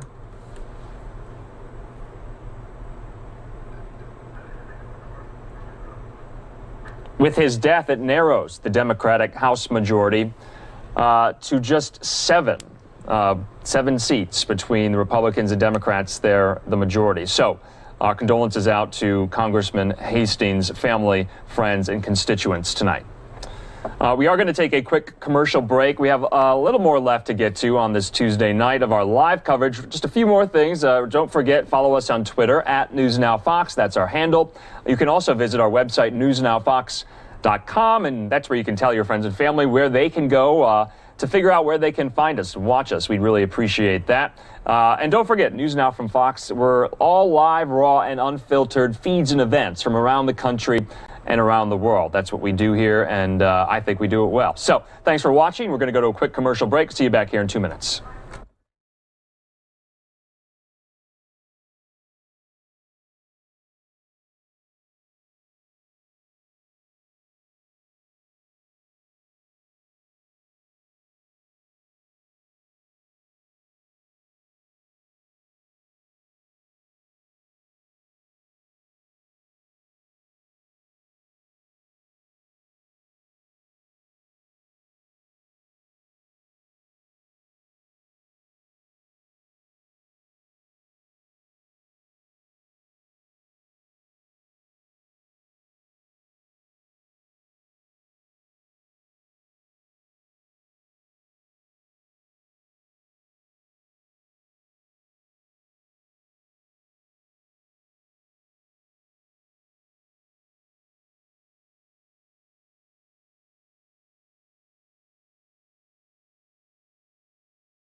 And welcome back here to News Now from Fox. We have a lot of really great scenes from around the country. Let's go, though, out to this one. This is in the Bay Area right now. I want to bring you a story out of Danville, California, there in the Bay Area. A lawyer for the family of a homeless black man who was fatally shot last month by a San Francisco Bay Area police officer told reporters today that a video serves as evidence that the shooting was unjustified, a claim disputed by the police officer's lawyer.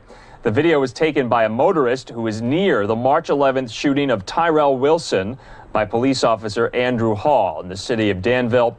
It was released by the attorney for Wilson's family, John Burris, who said he'll file a federal civil rights lawsuit against Danville, alleging Wilson's civil rights were violated. Well, this story happened March 11th, but today they held a press conference about all these allegations and claims. So we're going to play out some of that for you here on News Now. And the video shows that. And the part that is most disturbing is that there's this claim that he had a knife. We did not see the knife in the video, and the witnesses did not see that. But even so, we do not have Tyrell being aggressive and running or threatening the officers. The mere presence of the knife itself is not in any way a death warrant.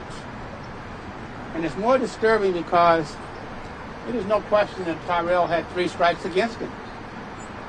An African-American black male, he was homeless, and he had emotional distress. Mental impairments. For many, many years, he had been diagnosed as a paranoid schizophrenic.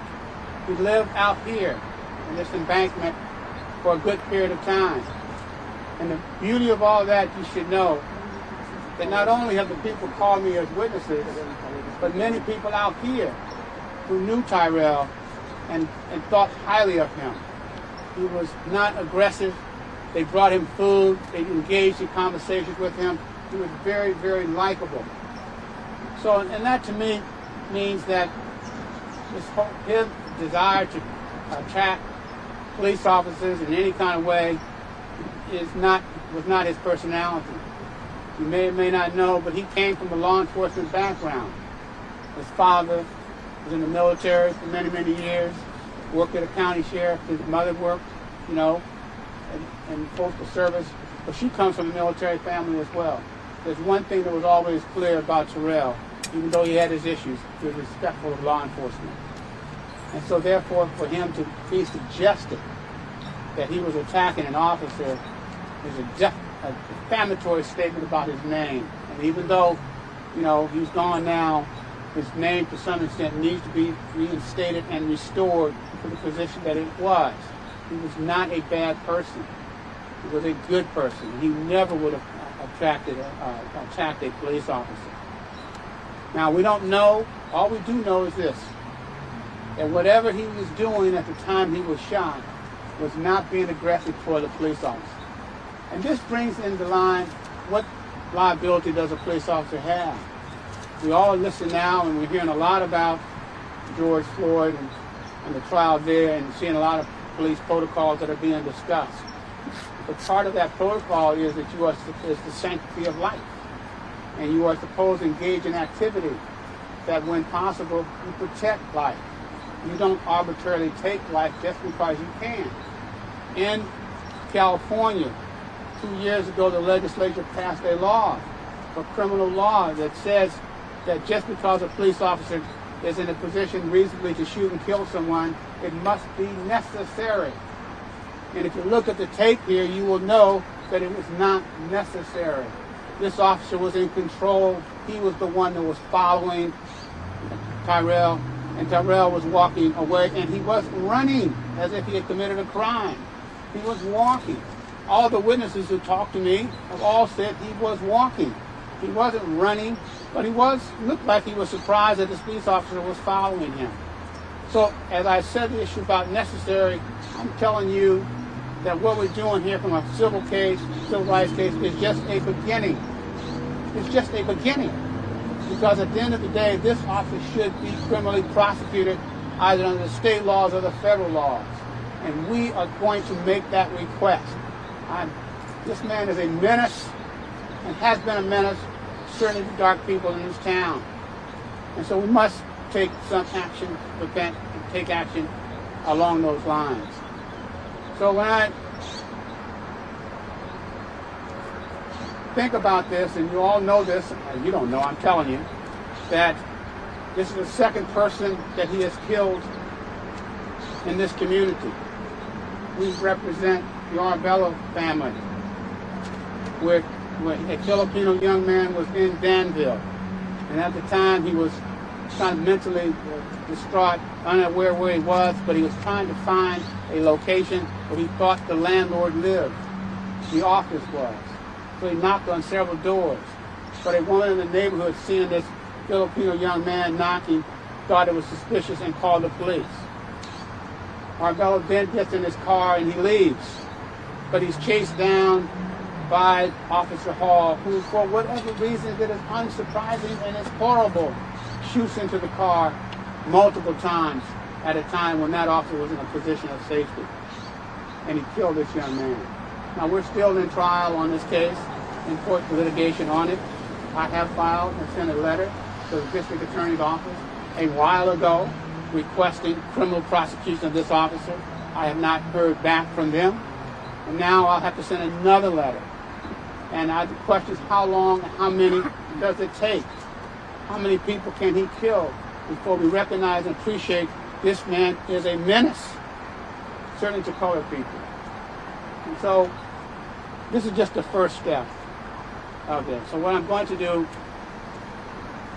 next is have Ben come up. He's going to walk you through the videotapes and our posters we have here. I'll come back, and any family members who want to talk, they can. And after that, I'll answer any questions that any of you may have. All right, Ben. Thank you. Mr. Burris said, how many times does it take? One of the other questions is, how many lies does it take? You've heard the Danville Police Department put out false justifications for this shooting, claiming that Terrell attacked the officer with a knife. Terrell was the aggressor. He was walking towards the officer. Well, guess what? They didn't have the video that we have. In fact, this video was somehow the police just waved the person who took it. He told them he had video. They just waved him on by, told him to submit it. Well, they submitted it to us. And what I'd like to do is show you I've taken the moments before the shooting, the moment of the shooting, and the moment after the shooting. Now, I think the video was published last night, and hopefully you all have access to it, but I have it on my computer as well. But it's important to note, start before the shooting. It's important to note, this officer, Can't see you. Hall, can't hear. Can't see you. You have to stay where John is. It's important to note, this officer, Officer Hall, has his gun out the whole time in the video. It's about 6.5 seconds.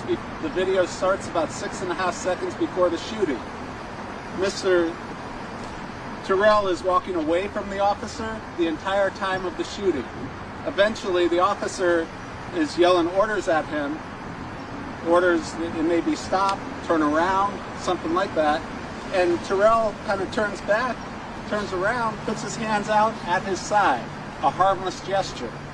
Now, it may be that he had a knife in his hand at that time, but the knife that they've shown, that the city has shown, the city of Danville, is not a big knife, but more importantly, he wasn't aggressive with it. Now, I've done this a long time. I've deposed countless officers. I expect this officer at some point to say, I couldn't wait for him to become a threat, which of course is an admission that he wasn't a threat at the moment of the shooting.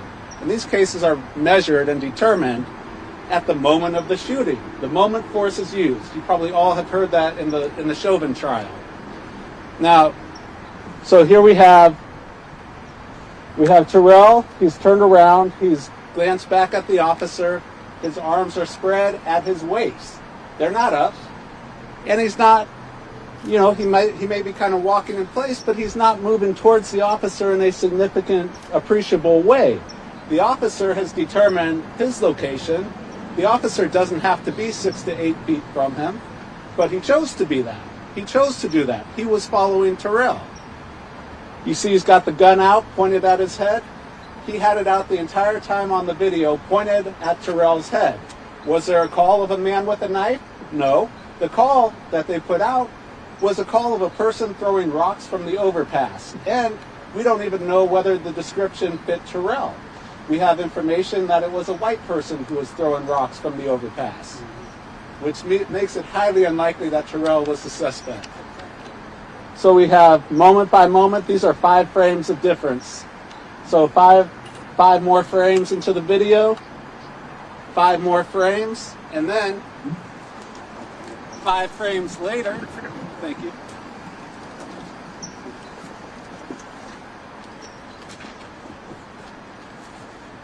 This, we've blown it up bigger. This is the moment of the shooting. And what has Terrell done? Face the officers. His hands are down at his side. They're not up. They're not threatening. How can you possibly shoot this man? That is the moment of the shooting. How is this officer, who certainly has a taser, how is this officer, who has all this room behind him, all this space, how does he shoot this man? How does he shoot Terrell? This is murder. Now,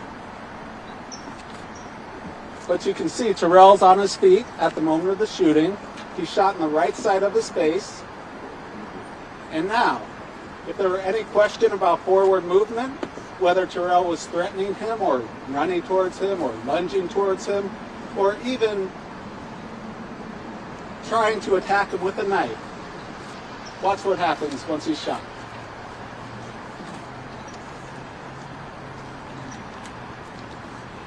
Does he fall forward? It's the opposite. He falls backwards, straight down and backwards. There's no forward movement here. The only one who closed the gap is the officer. Terrell didn't close it. The officer shot him. Now, and this is a fantastic angle, by the way, because you can see everything in all the moments that matter. And does it matter what commands the officer was given him? It does. The officer has time. He can certainly make distance. There's nobody around. There's no bystanders being threatened. There's no information Terrell was threatening anyone. So why does the officer do this? Of course, we saw what happened at the Oakland airport today. People's lives can be saved by proper policing. But this officer is a killer. This officer killed another person 2.5 years ago. He was in safety inside his car, decided to get out of his car and shoot someone in a car that was passing his car. And then he shot, and then he closed the gap, followed Terrell, no information of any threat, and shot him. His gun out the whole time, pointed at Terrell's head. And I will say this, if the DA cannot prosecute this case as the murder that it is, then the DA cannot do their job, and the DA should quit. Find someone who can. I'll show you the video now. Before you do that, Dan, here is the layout so you know the layout. This is the layout where the shooting took place. It's very significant because Terrell and Chauvin here is walking across the street this way. The officer parks his car over here. Okay? We don't know why the officer ever come over here. Terrell comes up, he's walking across the street like this, and you now can see the officer getting behind him. And so he's like this. And finally, when he gets about here, Terrell stops, looks at him, and witnesses have said that Terrell turned to ask specifically like this, why are you following me? What have I done? Kind of thing. But as soon as he turns, he gets shot. And the question is, why would an officer do that? He's in control of this situation. He could have called for backup. Terrell did not run and hide, you know. So this is part of this tragedy. Now, the witnesses that we've had, all this up, have come from over here and right here. These two here and over here. These are all people who are in a position to see. And they were looking out this way, but they saw Terrell, and they were stunned, mortified, if you will, having seen it. So this is the layout, and we've given this to the witnesses, and they have all indicated where they were, and indicated that they were in a position to see. And all of them said that Terrell did nothing. Now Terrell was walking this way, but guess what? He lived back here. This was his encampment. And I know that because the bus people that we have met and spoke with have told us that Terrell would be back here in the morning when they get ready to go to work. And he was affable, he was lovely, he met with them, talked with them. You know, he was a person who was highly intelligent. He did have a mental problem, but he was an intelligent person. And he was not without money. He had a phone app that his father provided for him. That day he had gone to the store. So in many ways he was a handicapped person who lived out here. He had an uncle who tried to take care of him. But there were times when he would not be on his meds and he would want to wander. And part of wandering was he lived out here. There wasn't an encampment here that got tore down as soon as it took place with Terrell's murder. So, okay, good.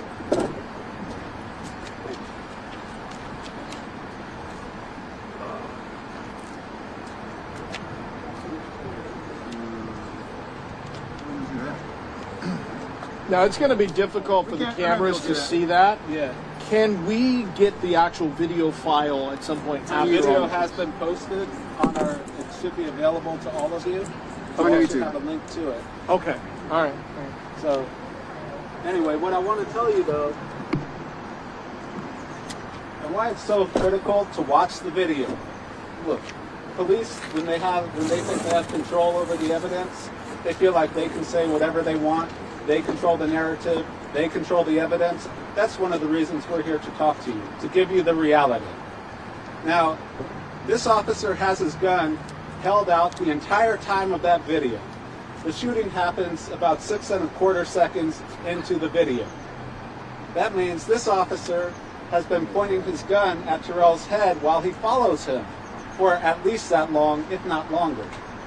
Now, how long does it take for a person to premeditate and to deliberate their actions? Sometimes it can only take a second. But this is not a split-second shooting. There was no reason for any shooting. There was no danger. As you can see, the intersection is empty. All the traffic had stopped. There was no indication that Terrell had threatened anyone, throwing rocks from an overpass, even if it was him. It's not the same thing as being a current threat. So the question, did this officer have the opportunity to deliberate his conduct? Yes, he did. Clearly. Did this officer decide to take his gun out? Well, he took it out, so he did make that decision. Did this officer pull the trigger? Yes, he did. And did he do so under circumstances that were not just deliberately indifferent to life, but intended to kill? Yes. Was there any rational justification for it? None whatsoever. What does that add up to? That is a formula for murder. Premeditated murder. Thank you. If you look at the videotape itself, actual video which was available, you will see there's no activity on the part of Terrell to raise his arm with a knife in it in an aggressive way. The officer had his gun. He was in a position to be safe.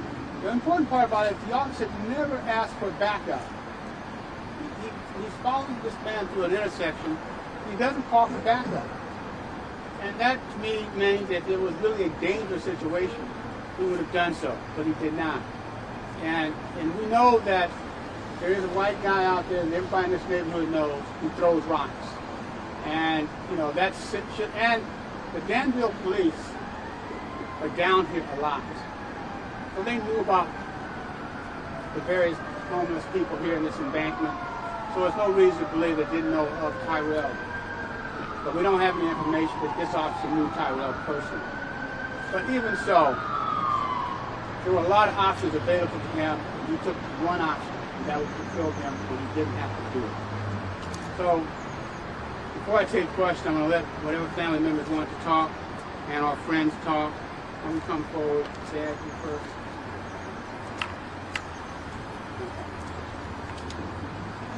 My name's Marvin Wilson. I'm Tyrell Wilson's father.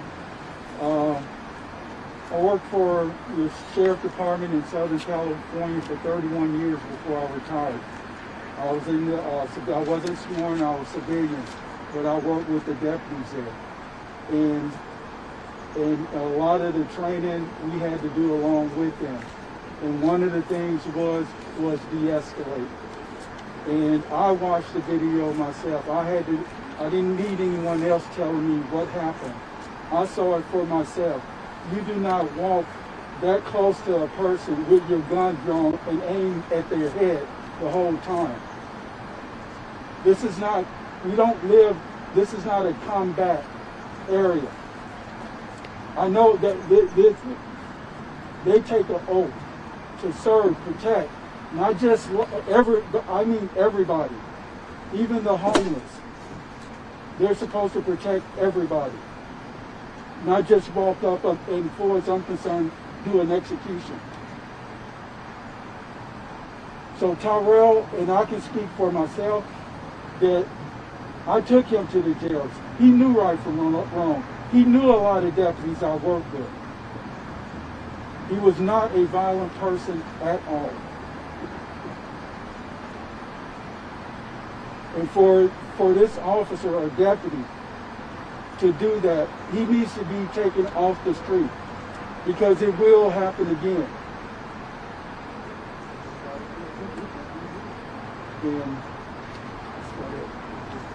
Marvin, can I ask you, I'm with NBC Bay Area, Jody Hernandez, my condolences to you and your family. Thank you. It must have been very hard, I know, to watch that video. It's hard for anyone to watch that video. But I'm sure you feel it's really important. Can you talk about that and how grateful you are that somebody has the presence of mind to roll their video?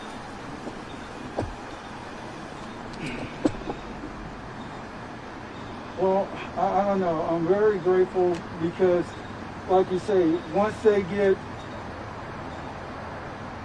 if there's something, if it's not right, I think the department, that's the problem, where they hold on to the evidence and they can look at it and doctor their reports however they want to. But for somebody, you know, to be able to take it, now their tape has it, they can't just go by what the officer had. Now, if that officer's report doesn't reflect that in this videotape that they release, it's going to be some inconsistency.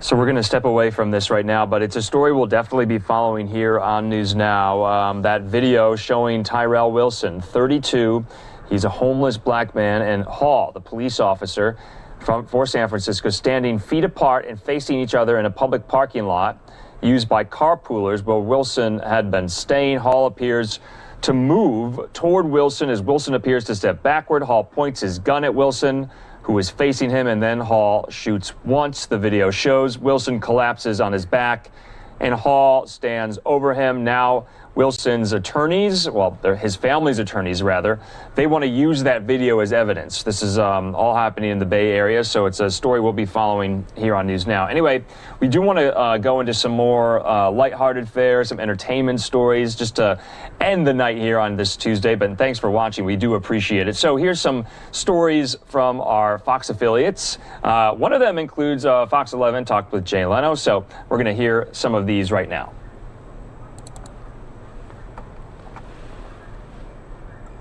As a triple threat who can sing, act, and dance. Sydney Michaela is 18 now and lending her voice to a new Nickelodeon live-action puppet comedy, The Barbarian and the Troll. Personal quest to amend her complicated and mysterious backstory, Brindar the Barbarian defeated a large serpent with her bare hands. Hey, can you check the sports page? I want to see who won in the Giants versus the Bears. The Giants crushed the Bears. Oh, come on, that's a sack of coin I'll never How see cute again. does this look? Sydney joins us live this morning for more. Sydney, good morning. Good morning. Thank you so much for having me. Thank you so much for joining us. And tell us about this new show. We saw a little clip there. How cute about this. So this is, your character is Olivia, and it sounds like, like a fun, epic adventure. Yes, so The Barbarian and the Troll is about Brindar the Barbarian and Evan the Troll, who go on a crazy quest to defeat an evil demon through the power of music. So fun, so much comedy, and amazing music. You'll love it. It's really for the whole family. Oh, and my character, Olivia, is a girl with a goat who wants to cross a bridge and meets Evan and helps him on his adventures. So I think it's really fun. Oh, I love that it's for the whole family, too, because even like us, adults here kind of can have that nostalgic 90s, like growing up when all the shows were puppets like this. I just think it's so much fun. And I love that this isn't your first voice work. You're now becoming like a pro at this, girl. You also played Wolf right now in Netflix Kipo in the Age of Wonder Beast, which is very popular. So what have you been able to take away from these characters, even if they're animated or puppet characters?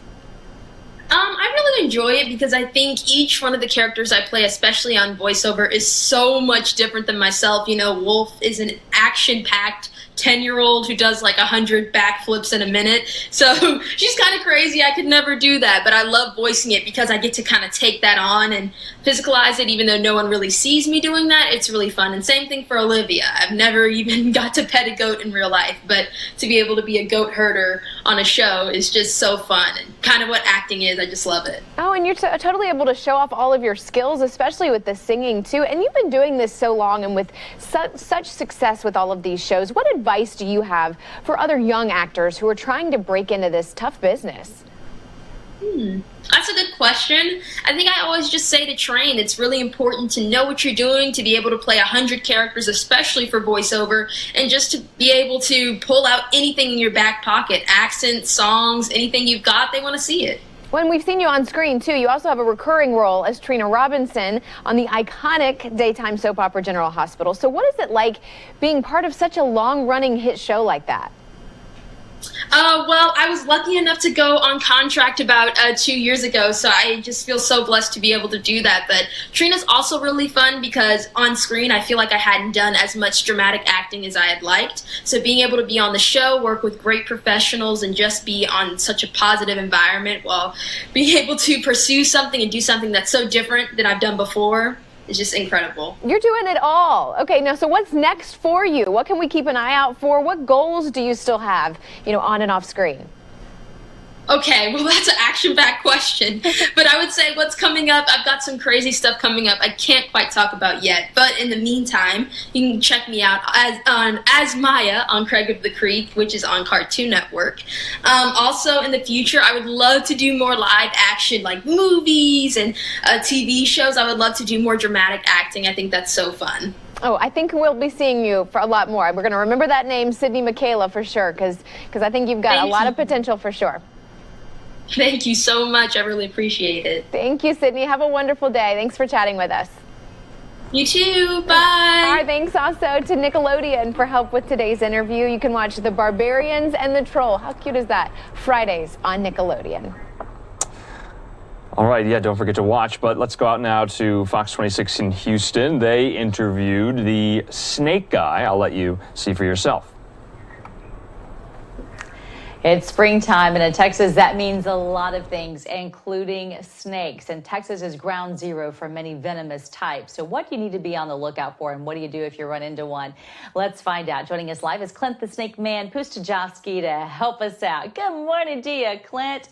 We always love having you on our morning news to help us out with this. What are the most common snakes that Houstonians might see this time of year?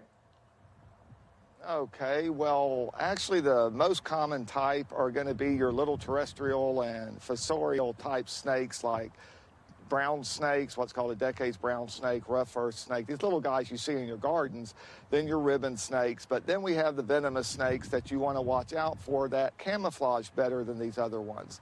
For example, the copperhead is the most camouflaged snake, and the cottonmouth. So we have 3 snakes over here that we'll look at. And this is a timber rattlesnake, not found in the Houston area, but not far from it. Montgomery County, you might go out to head out west on 59 southwest and then west on I-10. And once you get past the Brazos to the Colorado, you definitely have the timber. Then you have the copperheads. These are the guys that are most likely to put you in the hospital. They're so well camouflaged, and they don't hesitate to bite. So you look for them, take 3 steps back, leave them alone. They leave you alone. And then the famous cottonmouth that gets the bad rap for being aggressive, they just sit there with the mouth open. They're pretty harmless, but they can bite, make up probably 5 to 8% of the bites. And the guy in my hand's just a pet. So what you want to do is know how to look for these snakes and then learn how to back away from them. You want to actually back up from these animals and just let them be. If they're in a place, maybe a school ground, somewhere where there's children playing, or you're not going to be able to keep people away, you want to have a professional remove that snake, not an amateur. This amateur could end up in the hospital. Professional's going to use snake tools, kind of like these kind of tools. These are tongs. These are what you grab snakes with. And then you also have hooks and so forth. Hooks come in very handy for working with snakes. And maybe I can lift one out, maybe I can't. Just depends what the snake wants to do. And you can see this little copperhead. This is a broad-banded copperhead. We have southern copperheads in this area, or what we call the Hershey Kisses copperhead. Give you an idea of how you can just pick those snakes up, and all I did was disturb them. They were sitting there until I disturbed them. So that's why you back away and leave them alone and don't disturb them. Well, it's good to know what to do, because I think a lot of people panic and they kill the snake. And I always try to tell everybody I know, snakes are here for a reason. They're on Earth for a reason. Just back away and leave it alone. Now, what do you suggest that people call somebody if they are concerned to perhaps try to remove it from the area? Yes, you can call someone like me. There's lots of people that do snake removals. You can go to Facebook and look for Southeast Texas snake removal pages and actually ask somebody to come and remove the snake. A lot of people will do this at no charge. Unfortunately, it's my business, so I can't do that. So the bottom line is get the snake removed if it needs to be. Well, keep the grass short around your house, trim those bushes, and that'll hopefully make them not want to hang out in your own yard. All right. Thank you for your time today. Yeah. And I love your snake pet that's wrapped around your arm like a bracelet. So really good tips if you live in a state like Texas, where you might be seeing some snakes in your yard. Some good tips on what to do if you do find yourself in that situation, that scaly situation. Anyway, let's go out to Fox 11 in Los Angeles. They interviewed Jay Leno, the man himself. So that's about a 7-minute conversation. We'll play that out for you. And then that's going to do it for us here on News Now for this Tuesday. We have a lot in store in our overnight playlist. But first, the man himself, Jay Leno. Now, it is a classic piece of television, the comedy game show You Bet Your Life.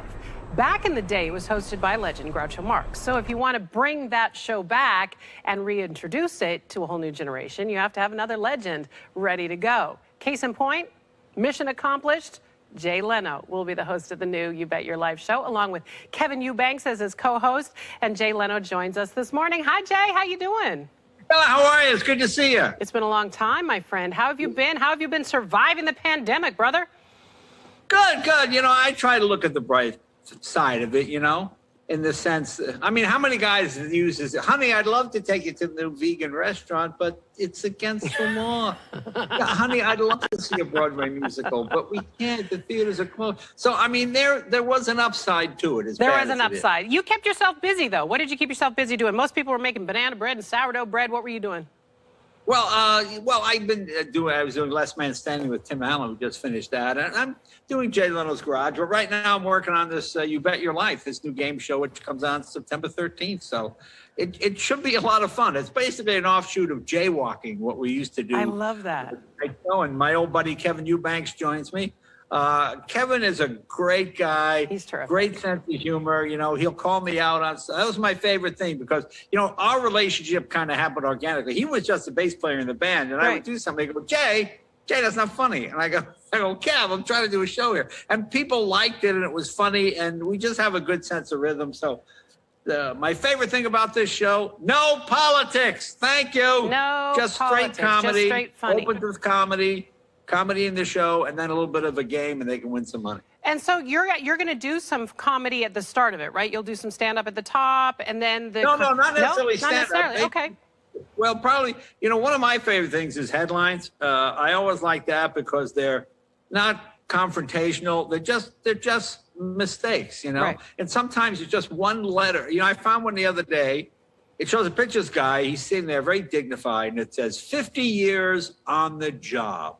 Oh, isn't that nice? And then you realize they were one letter off. So it read 50 years on the John. And you just thought... You've been watching local news. We sometimes have those gaffes what on a wasted occasion. life. I know. 50 years on the job. So you guys at It's a this wasted point, life. you're sort of in production for the show at this point. The show launches in September. Are you needing contestants to sign up? What are you looking for? Yeah, we have a website, youbetyourlife.com. People go there if you want to be a contestant or you have something funny you want to send into the program you'd like us to see. That'd be great too. But we just want regular folks from all across the country, not looking for extroverts or people with, although that's okay too. But just like jaywalking, you get two strangers, people who've never met. You bring Jamal, you bring Susan in. They meet when I meet them right there on the set, and then they have to work together to come up with an answer. And they have It's to that trust one organic. another. They don't meet beforehand. It's fun. We've been doing test shows, and people really seem to be drawn to it. It seems like they're having a lot of fun. And we have a lot of fun because we're not making fun of the people. We just kind of let them make fun of themselves as they try to come up with the answers. Right.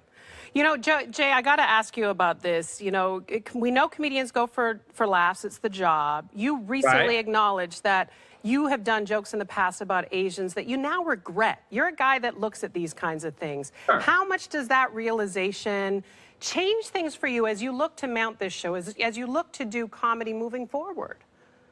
Well, it does. The rules of comedy constantly change. I mean, it evolves. If people don't think something is funny, you can't tell them, yes, it is. Well, if they didn't laugh at it, it's not. And if you say something that hurts somebody's feeling, I was, the situation you're talking about with the age situation was, over the course of the last 10 years or so, well, we told 9 jokes over a 10-year period. And someone came forward and said, my grandmother's attacked, or these people beat up just for being Asian. And you go, well, I don't want anything to do with that. Yeah. And so you apologize. And it's nothing... you're not going against your basic beliefs. My beliefs is I'm out there to be funny and get a laugh. If I don't, I'm sorry. Then obviously I'm doing my job wrong. And then you change to suit the time. So it just seems like the right thing to do. I've had wonderful letters from people saying, hey, thank you for acknowledging that. Absolutely.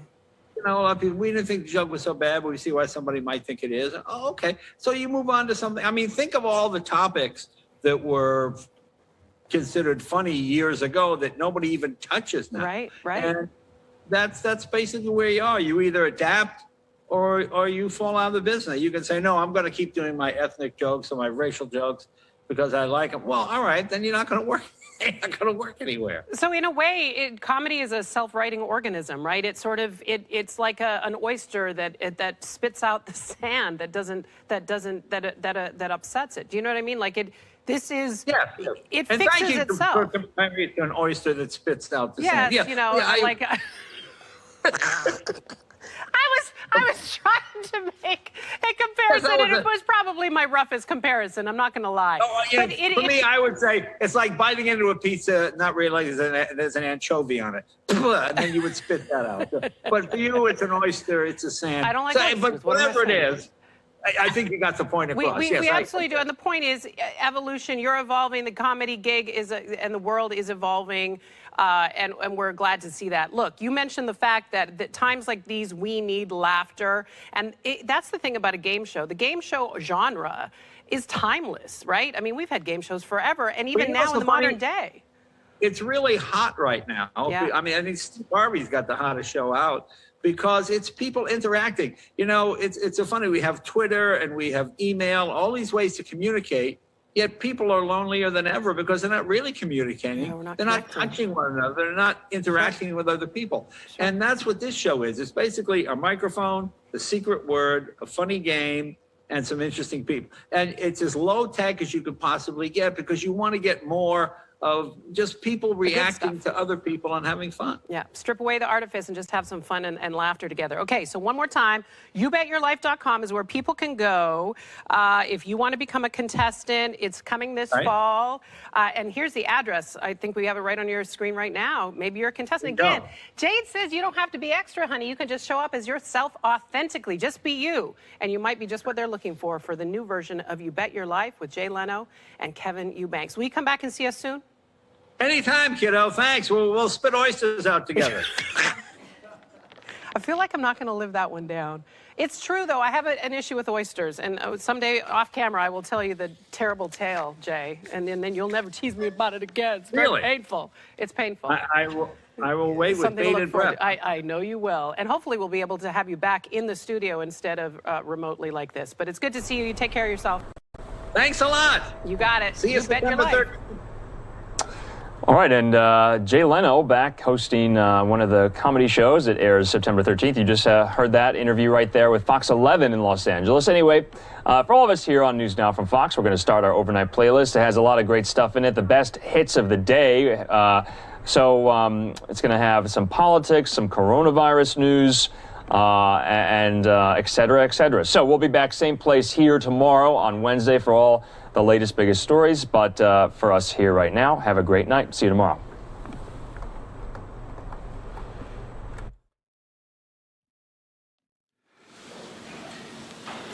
Good afternoon, everyone. I just visited a vaccination clinic in Virginia, at the Virginia Theological Seminary in Alexandria, Virginia. The seminary and other houses of worship in the area are partnering with the community health centers to offer vaccination and vaccination sites. They're seeing these kinds of partnerships